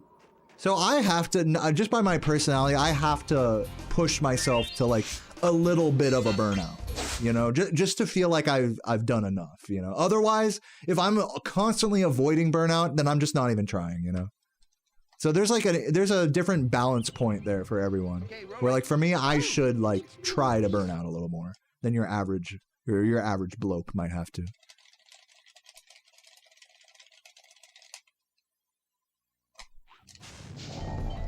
I'm just lazy, you know. What's up, Alan? Oh man, you know, you're talking about like depression and like any like mental condition that like throws a wrench into this whole like trying to have a balanced approach to your hobbies and career and stuff. Forget about it. I mean, like all this stuff I'm talking about is like that comes after you address stuff like depression and ADHD and autism and, you know, things that are just like innate like neurodivergencies and stuff, you know. Like those have to be addressed first, you know? Then we can talk about living life in a balance, you know? In conjunction with those things. I mean, I'm someone that I don't claim to be neurodivergent in any way. I don't have ADD, so I can't speak to it, you know? But I can only imagine how much harder it is for someone like that to achieve the things I'm talking about like finding a balance with your hobbies and stuff. If you're fucking like manic depressive, like, of course that's gonna be way harder for you, you know? Like, I'm not gonna say harder like for you than for me, but like, cause you know, no one knows anyone else's life, but you know, just in terms of like the order of important things to address within yourself, you know. There's a hierarchy of needs there.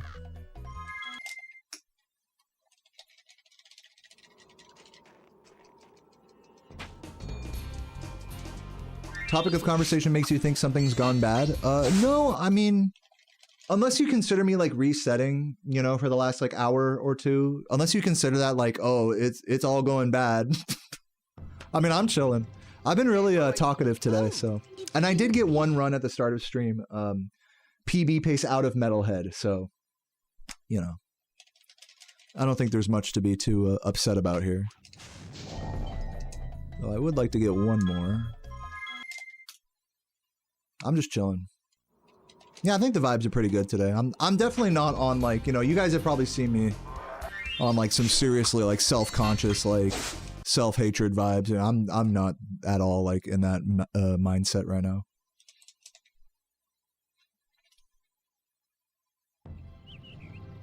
Okay, rolling. Oh, it's been peaceful.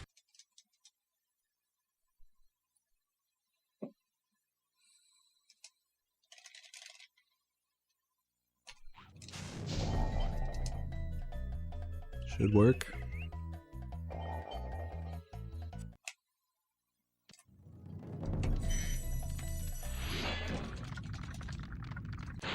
Glad to hear that, Noam. Day drinking today, bro. That was almost me today. I almost didn't stream and just like walked to the fucking bar. I was so close to doing that. Conquered the temptation. Dayo drinking, yeah.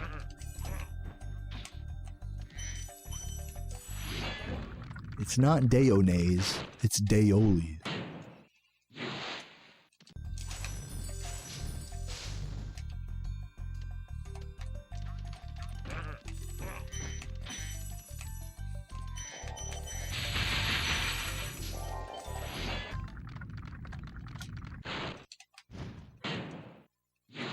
New Fantastic Four, enjoy.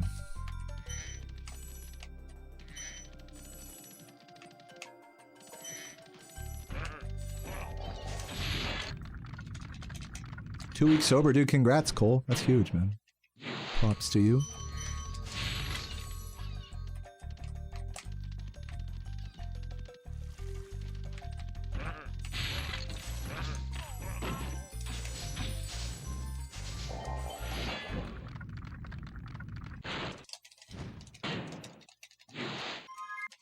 Bar expensive, gas station plus home. Dude, it's so true. I mean, when it comes to alcohol, especially, that's like super true. It is just like multitudes cheaper to just buy a tall can and just go home and drink than it is to like go to a bar. But I have the displeasure, or I guess I have the burden. I have the burden of being raised in California by an IPA snob of a mother. Which I fucking love her for it, you know? having a kegerator in California. It's just I'm a snob, you know. It's in my nature to like, and I prefer it that way. Just like if I'm gonna go drink a beer, like let me go have a fucking good beer. I'm not trying to drink some like cheap processed bullshit at home, you know. It's like let me go for a walk out somewhere and go, you know, burn off a few of the calories. Like yeah, it's more expensive, but it's like a more holistically, for me, a more holistically fulfilling experience to like walk to a bar, not drive, walk to a fucking bar.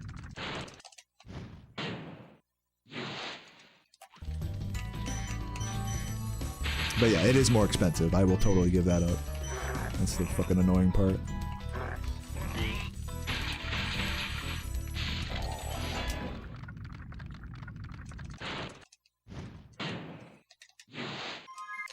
It's nice to drink in a social setting. I think for me, it's nice to just get out of the house, really, is all it is. I'm not necessarily trying to like meet people or make friends or like, oh, I'm scared to drink alone, you know? Like, I don't really care so much about the social aspect of drinking. It's fun. I mean, don't get me wrong. It's like, you know, to cheers with, you know, a bunch of people and whatever. Like, it's fun. Don't get me wrong. But it's definitely not one of my motivators is like being in a social setting to drink. I know that is a big motivator for a lot of drinkers out there. Like for some people, it's like the measure of whether you're an alcoholic or not is whether you drink like by yourself. But for me, I don't really measure it that way. For me, it's if you drink at all. Like how often, it's the frequency. It's not like where you do it. It's the frequency and the amount, you know? So whether that's in a social setting or, you know, in a dark room by yourself, like sure, one looks worse than the other, but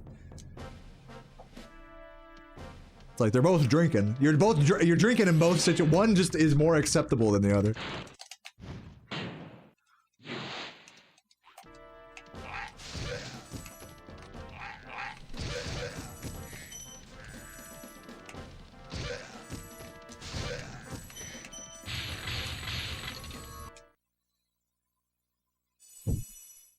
Yeah, I mean, that's what I'm saying, Wing. It's like, I like just going on a walk to the grocery store, and that will usually turn into me, like, stopping at the bar or picking up a beer or something. In addition to whatever, like, small groceries I need.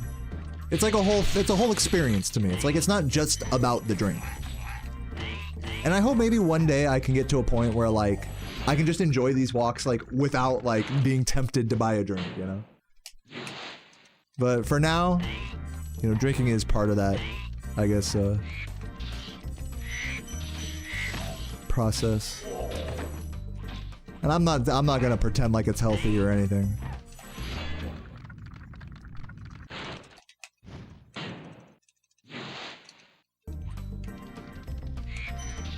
But yeah, definitely I'm proud of myself today for resisting the urge to not stream and go walk to the bar. I might still walk to the bar after stream, but at least I'll feel more vindicated in it. Dude, the third run in a row I've missed that jump. Can I please just get it?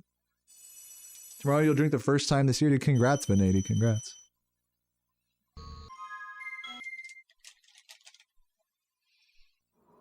Congrats. Yeah, I mean, we'll see. After stream, I'll probably have some food with Sarah. See what the vibes are. Like, for me, it's like, I don't want to force anything. Like, if it seems like, hey, it's still light out, me and Sarah aren't doing anything, I'll walk to the bar, like, fuck it. But if she, like, if I'm cooking and she wants to watch a movie with me, it's like, okay, stay in, you know? It's like, don't let the temptation to consume drugs control you, you know? Just go with the flow. And for me, like, the flow is pretty chill.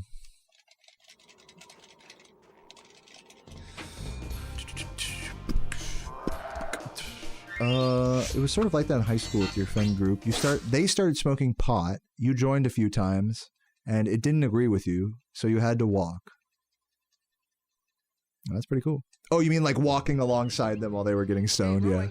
And I know that could feel like, you know, I was always, anytime I would be like drinking or smoking weed and there would be like the one person there that's like the designated driver or the sober person, you know, they're always quick to like acknowledge that it's like, well, like I'm just here, you know, like what, like this isn't like fun, you know, for me, you know. But I always like want to talk and hang out with that person because like, first of all, they're not fucked up. And second of all, like chances are you're gonna have the best conversation like with the sober person at the function, you know? And it's gonna make you're gonna make it more fun for them as well, you know? Okay, rolling. Oh, it's been peaceful.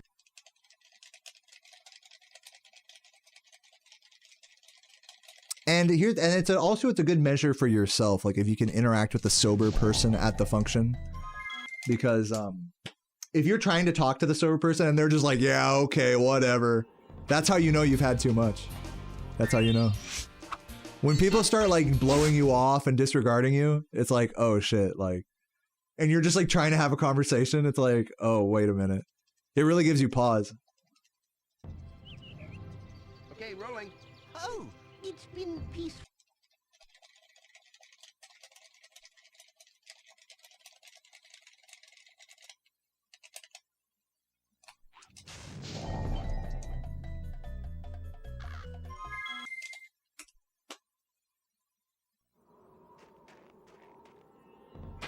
Statue of limited. It's statute with a T.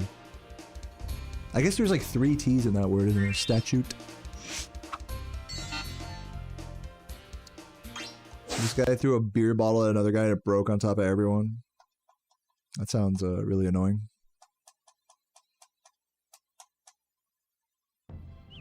No, really, it's just statue now? I thought it was statute with a T. 5 worlds, or is it 6? Did they really change that word? Or am I just the most gullible streamer ever?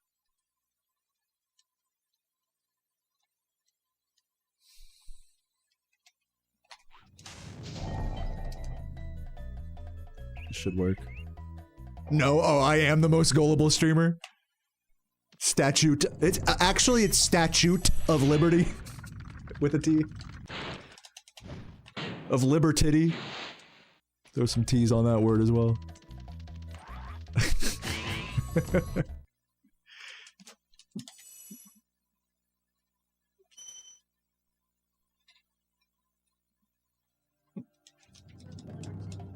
baby. Okay. Have fun, babe. Mwah. Oops.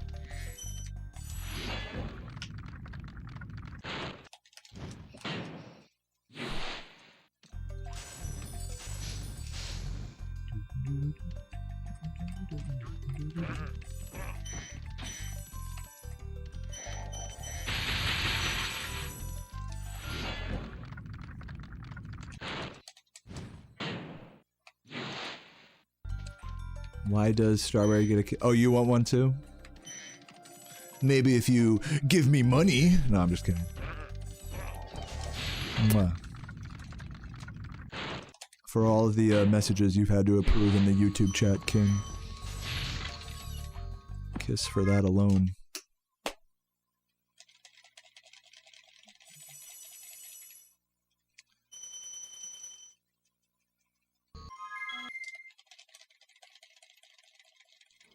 Oh, there you go, Ken. Let's go. With the actual fucking redemption. Mwah, mwah, mwah. Thanks for the lurk, man.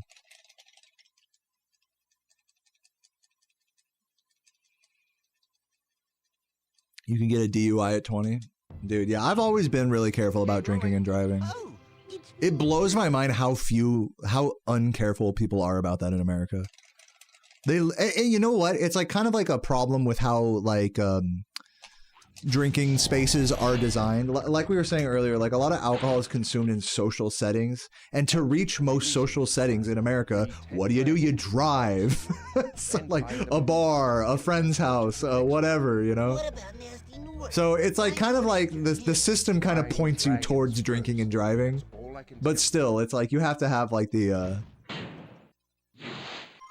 you have to have the able mind to like, you know, see beyond that, to know how much you're gonna drink and all that stuff, and be able to call an Uber. I will say also, as someone who has driven to a place, gotten drunk, and needed to call an Uber home, I will say it is, in the moment, it is frustrating. It is like, oh fuck, I have to come back tomorrow. I have to either Uber back or walk back tomorrow. Like, it kind of, you know, it's a total pain in the ass. So I get why people maybe like lean towards drinking and like, it's the easy thing to do is to drink and drive. That's easy, you know? But for me, it's like the stress of doing that, like, Like, I never want to be in a car where, like, if I get pulled over, then my life could, like, disappear, you know, before my eyes. I could go to jail or whatever. So that even applied when I was in, this really, like, dawned on me when I was in high school. And, we would, like, start smoking weed in my friends' cars, or maybe in my car, we'd smoke weed. And I would just think about it, you know, because it's like you hot box, you know, and it's like, what's the best spot to hotbox? A car, right? You know? But literally, even if your car is parked there and you're smoking weed in it, whoever's in the driver's seat, they're getting fucking, they're getting a crazy, like, they might get a DWI for that, just for sitting there. Like, you know, it's super dangerous. You know, like, people underestimate how quickly their life can, like, change from something like, you know, whatever, like, I'll make it home fine. Like, I'm not that drunk, you know, stuff like that. It's like, sure, like, maybe you're fine, but like a cop is not gonna have mercy on you, you know? Like, if you smell like alcohol, or you know, no, not even, like, if you smell like weed, especially. So it's just like, to me, that fear has always, like, outweighed my desire to, like, have a convenient, like, drive home in the evening, you know? It's like, all right, well, I'm stoned, like, I'll just Uber and then I'll figure out the car thing tomorrow, you know? But like I said, most people in America don't usually have the responsibility to do that. I think you need to have fear of the police to, like, really do that, genuinely. Because I feared, like, that's really it comes from a place of fear. Like, I don't want to get fucked up and then have a cop stop me and then take me to jail. Like, forget about the safety implications of drinking and driving and everything like that. Like, I don't want, like, forget about, like, getting in a crash or anything. Like, it's just like, I don't want to get stopped, you know, by a cop for over nothing, you know what I mean? And then that turns into, right? It's like, even if you want to drink and drive, like, the fear, like, exceeds, like, your desire to. I think that's the thing that surprises me, is that people aren't more fearful of that. Oh, it's been peaceful.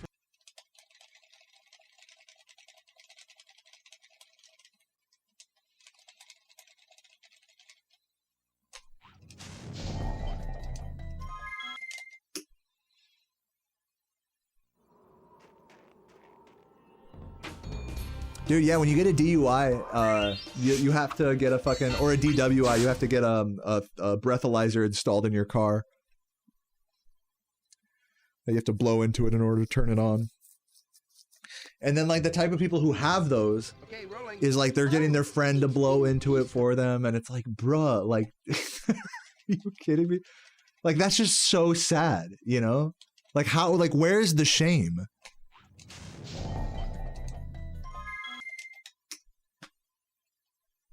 Like, it's literally like there are fucking physical objects in place to stop you from driving a car after consuming any alcohol. And you're, like, trying to subvert that. Like, why? It's like, you really think you're that good? Like, it's not even a question of, like, can you safely make it from point A to point B, which you can't under any amount of alcohol, but let's just say you can. Let's say you really believe in your abilities to do that. Oh, it's just down the street. So put that aside. Let's just say that's okay, great. You're going to make it there fine. A cop will stop you and send you to jail regardless of if you drive fine. Like, you realize a cop can pull you over for anything, right? Like, technically speaking, they're not supposed to pull you over, but that's a load of bullshit. If you're driving the speed limit, like, whatever, everything, a cop can pull you over for anything. They don't even need a good reason. I mean, they're supposed to have a good reason, but they don't really need one. So it's just like, why are you not scared of that? Like, the fact that people are not more scared of that is like, it's just mind-blowing. People are just so willing to put themselves in a compromised position just for a little bit of convenience. I guess it just says a lot about how our brains are wired. Like, we just value the convenience of driving that much to where we'll put our whole lives in danger over it. Because we don't want to spend money on an Uber. We don't want to go pick up the car tomorrow, you know, stuff like that. Because that's inconvenient.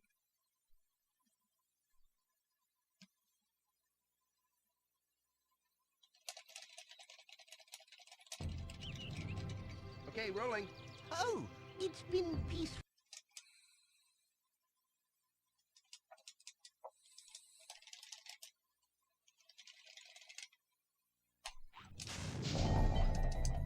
God damn it. Doing that charge glide too quick.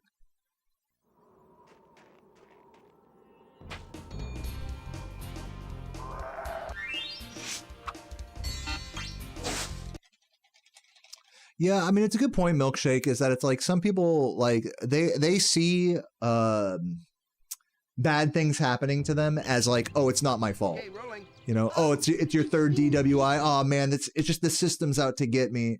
You know, stuff like that. Victim mentality. You see that a lot in, like, if you watch courtroom videos. People do the most fucked up shit, you know, like fucking domestic abuse and then drinking and driving and then a felony charge in another state. And the whole attitude, it's like there's no shame. Where's the shame? They're just like, they're not ashamed of that. They're like, oh no, this is just, you know, the judge is just out to get me. Fuck cops, you know, all this. It's like the attitude's like, well, if the cop hadn't have pulled me over, like if I hadn't have been discovered during my crime, then I would have gotten away with it, and therefore it's okay. Which is just so insane. Like, and you know, I really do feel for people who are like in such like poverty that they feel like they need to, you know, sell drugs or steal from stores and stuff just to get by. I really do feel for that situation. But then to be in the courtroom and then being like, this isn't my fault, I'm just a victim of my circumstance. Like, it's still your fault you did that. Okay, it's still illegal, you know, like, and just the amount of like, there's just no accountability. Like, it's okay to be in a rough spot and to need to do some tough things, but like, but you also have to take accountability no matter who you are. And that's like, it's just a mind-blowing, the lack of accountability people have. When you watch like a lot of like police body cam videos and courtroom, you know, outbursts and stuff, there's just zero shame and zero accountability. Nobody is responsible for their own actions. They're just a victim of their circumstances. It's like, wow.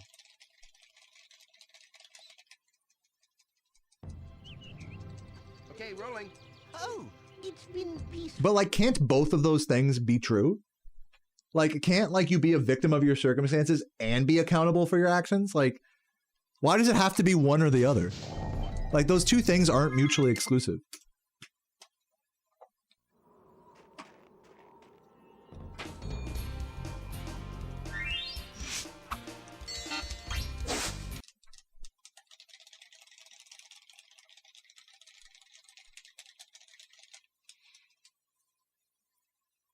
Is this game in its peak? Well, for me, it is.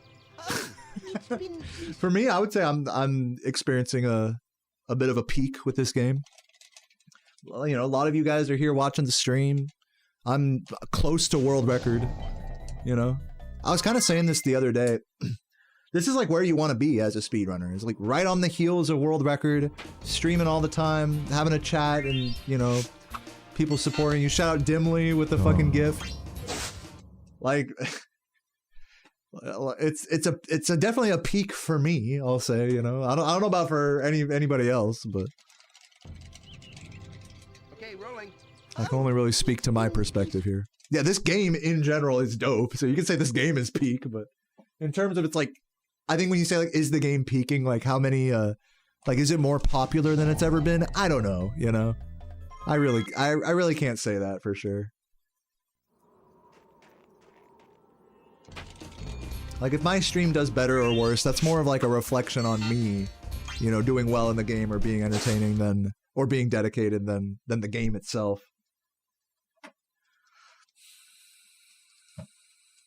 So all I can really say is that I'm at my peak. Okay, rolling. Oh. And as for the game, I'll let you decide.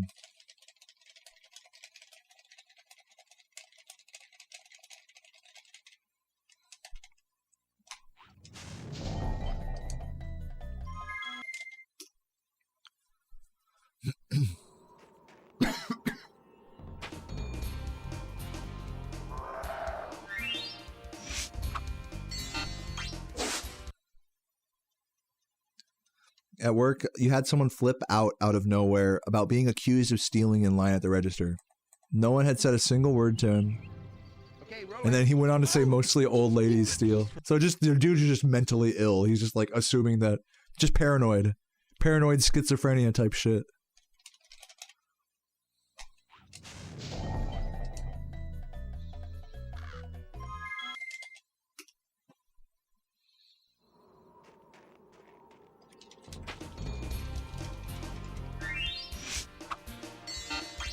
Yeah, that's a very sweet message, Cole.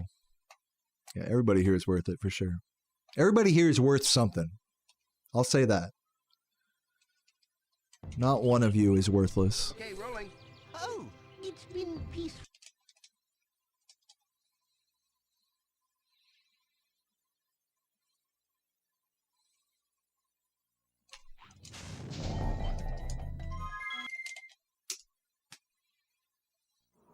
You're worth $350, bruh. Come on, your kidneys are worth at least $400 on the black market, at least.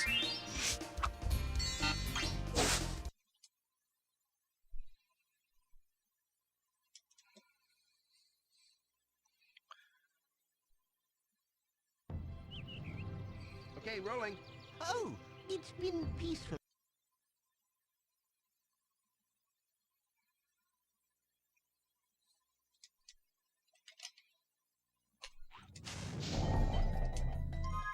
I have been on quite the grind. I'm just trying to get one more run today. Like, literally, I had one run at the start of stream and I had, like, no more. I'm trying to finish this fucking grind today. That's what I'm trying to do. But yeah, we're approaching the 4-hour mark here in a bit. Okay, rolling. Oh, it's been peaceful.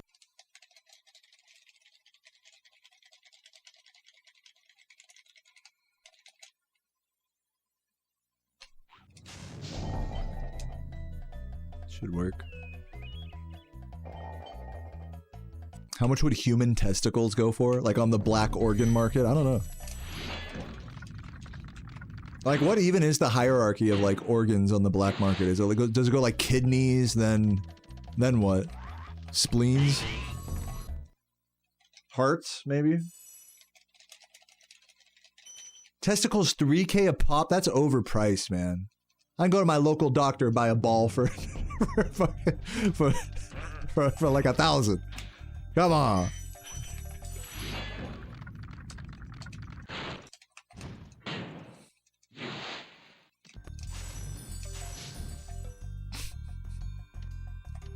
Any PS2 games I recommend? Tiger Woods PGA Tour 06 or 05, if you like golf games. If you like sports games, Dave Mirra's Freestyle BMX 2. Or I guess extreme sports games, right? What else? Other good any good PS2 game recommendations, anyone? I know you guys got a few. Those are just some games I've been playing lately. I'm not gonna say they're like the top tier classics or anything. Kingdom Hearts, if you've never played it, Kingdom Hearts is a good pick.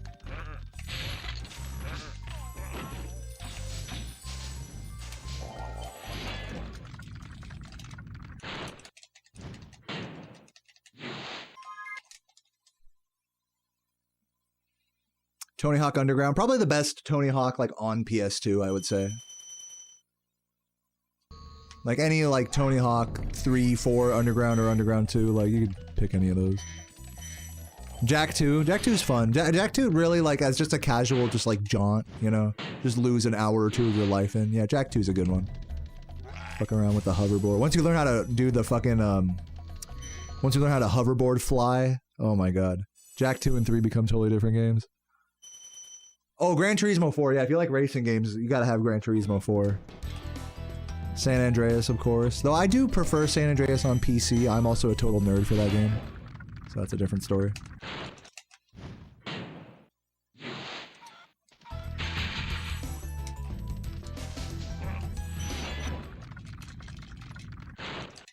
Jak 2 is not casual. I mean, I would say it is. I mean, it's not like the hard... It's no Dark Souls. Yeah, there's a couple of fucking stupid missions in it that are like pretty hard, but... I mean, just for like fucking around and like doing a mission or two and then roaming the city like all faded, you know? That's like more like what I would do as a kid. I don't think I ever even beat the game as a kid. I just do a couple of missions here or there, then roam around and... until I was bored. That was like my vibe.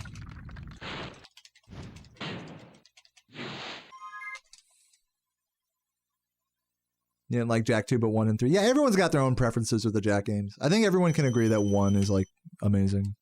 And then 2 and 3 have like, you know, different little fan bases within them. There's things to like about 2 and 3, for sure.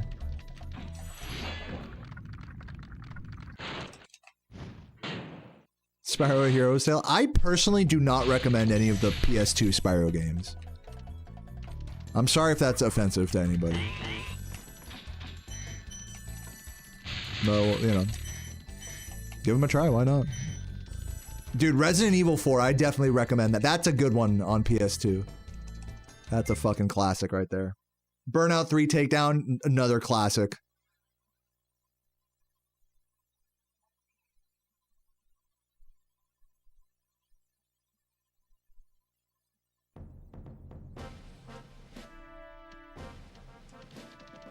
Oh, it's a Laura meme. There you go.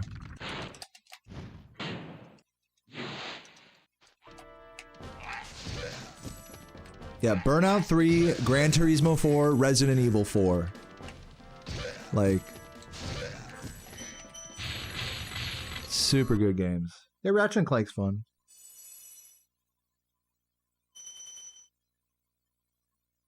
Okami, dude, I've never played Okami, and I really want to.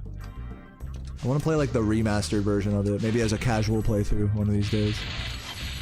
We gotta do Klonoa first, of course. Yeah, I know we gotta have some Okami fans in this chat for sure. I think it would be a good fit.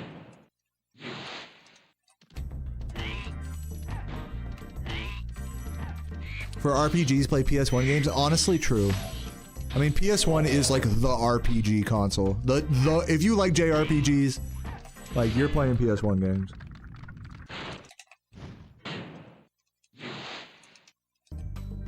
Oh, Knights of the Old Republic. Great. That's a good RPG.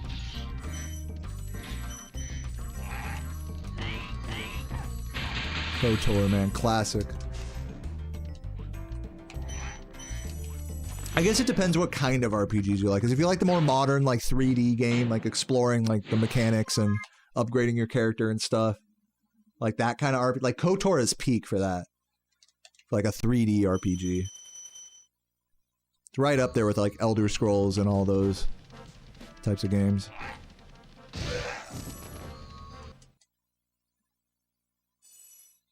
But like JRPGs with like the 2D, you know, view and stuff. That's like PS1. Shadow of the Colus. Shadow of the Colon. Me after K barbecue. I have a shadow of a colon.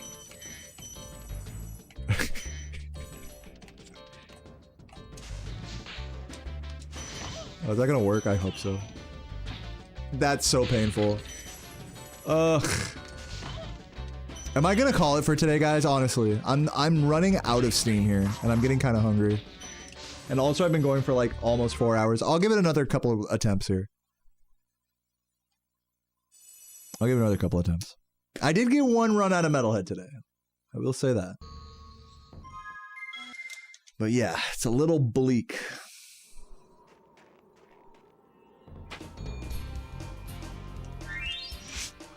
Oblivion after? Nah, I'm good on Oblivion today. I've already had a long enough stream.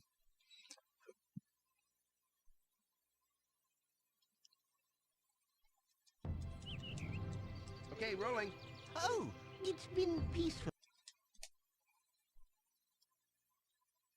Yeah, Metal Gear Solid 3 is a good pick on PS2. That's a good game. It's a classic.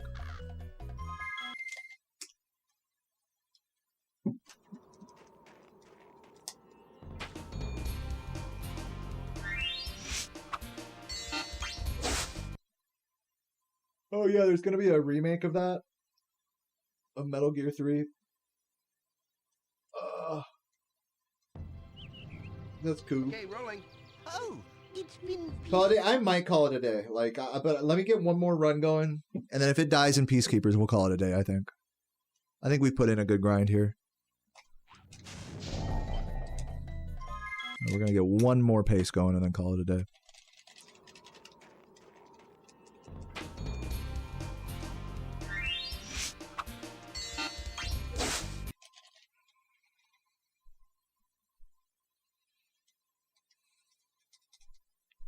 Death Stranding 2. Okay, rolling. Oh, it's been peaceful.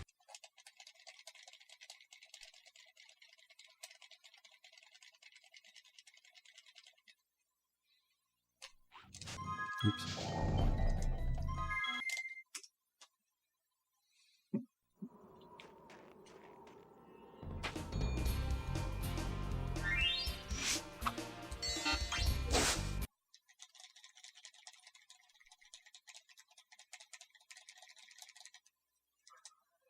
Oh, see you, Travis. Thanks for hanging out. Okay, rolling. Oh, it's been peaceful.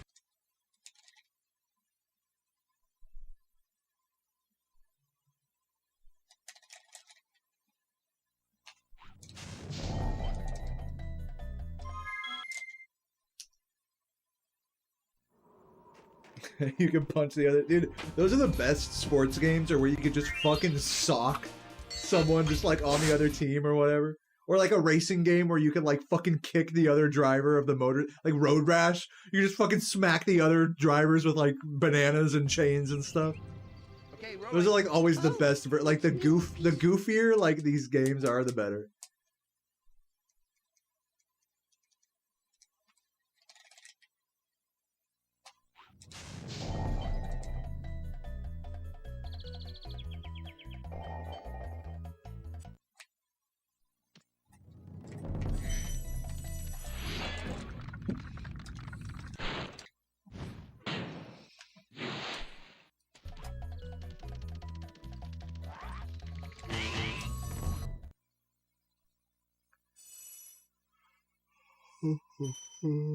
All right. Last attempt of the day. Let's lock in. Let's see what's going on here.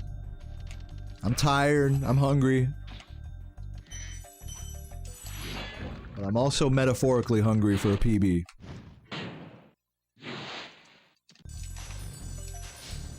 Let's see.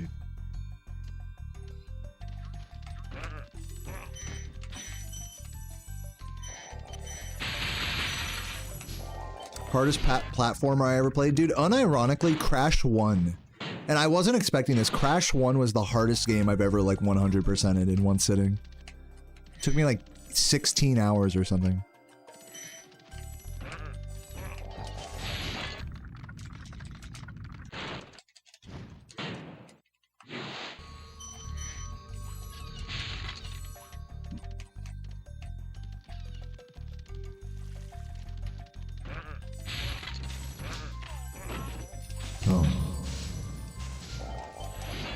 Matt's excellent game time. Thank you for the 31 months. He says, hey, Deo, good luck, dude. Thank you.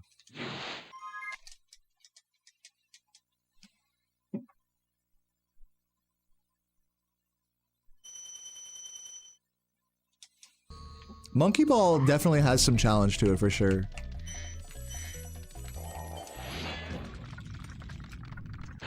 The fact I haven't gotten a PB is ridiculously unlucky. I will agree with you there that I really should have a PB by now. For how many good runs I've choked. I pretty much choke a PBable run. At least 1 or 2 PBable runs every day. Hopefully that's what happens here. Honestly.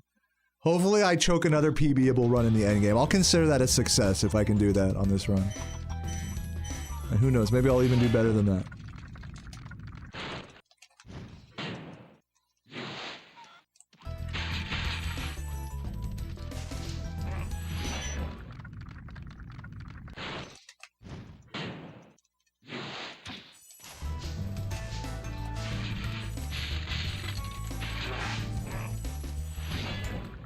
Thank you, Jumia.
Get those yawns out of my system.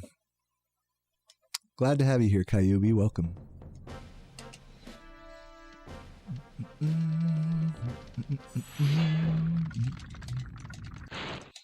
I'll take any of the above, Simone.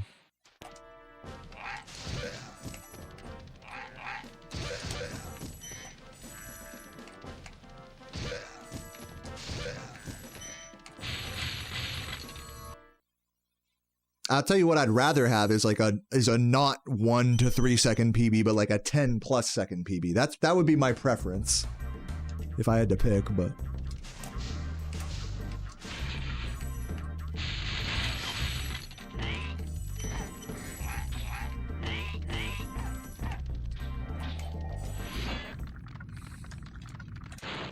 you know, I'll take whatever I can get, honestly.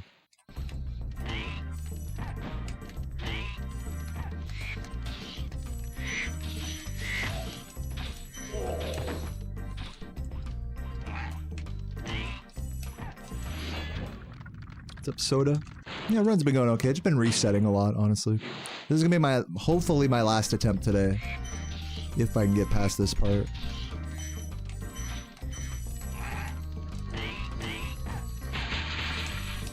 Dude, are you fucking kidding? Where's the jump, man? Dude, am I dusted? Am I trash? I didn't even get a jump out. Ugh.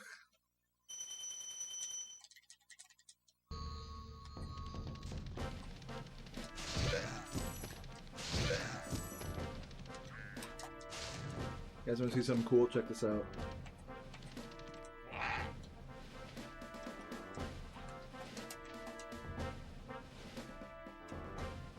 Come on.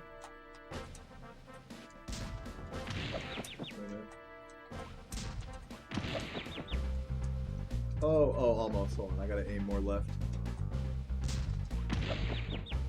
Okay, so that's pretty cool, right? Because you could like just skip that. But now I'm about to blow your mind though, because you can do that without even using the cannon. Check this out.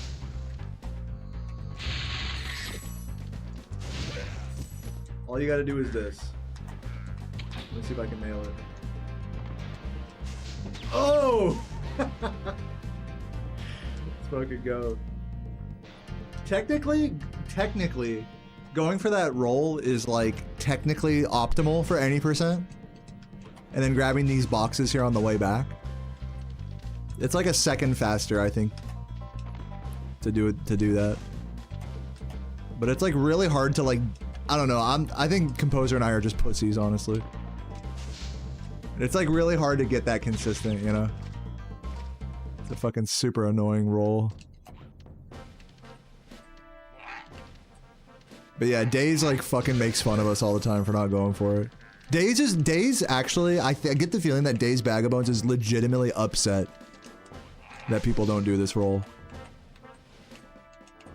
Which is hilarious, by the way. To be upset that someone doesn't do a particular strategy in a game that you like. But you know, I respect him for it. I really do.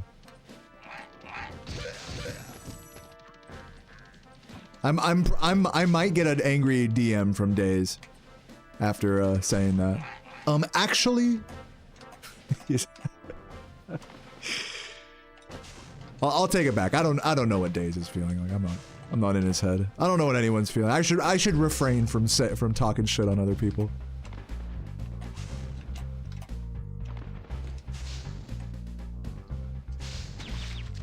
Literally Iron Magni.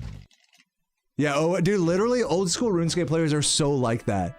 They're like, oh, you don't do this activity instead of this activity? What are you, fucking stupid? What are you, fucking dumbass? You're clearly playing the game wrong. That's like very common in RuneScape.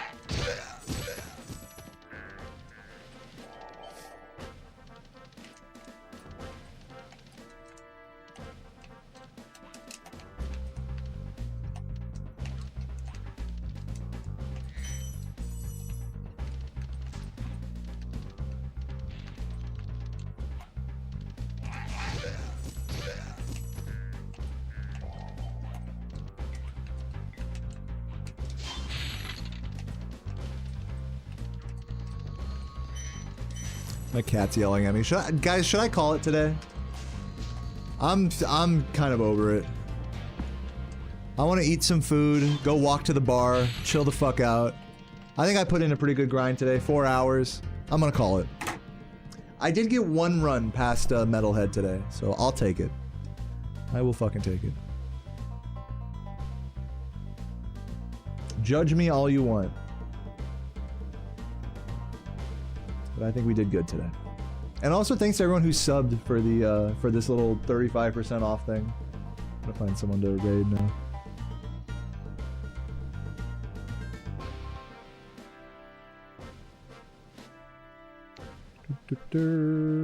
Oh, I gotta raid Jordy. Jordy doing some 120. Here.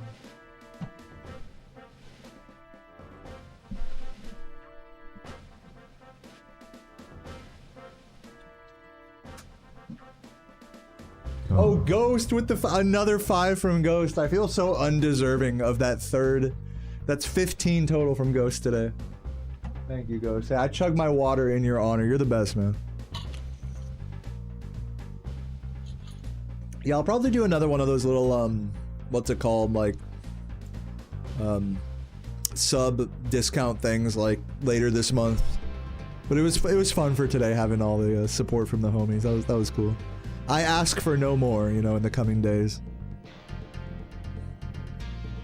So, yeah.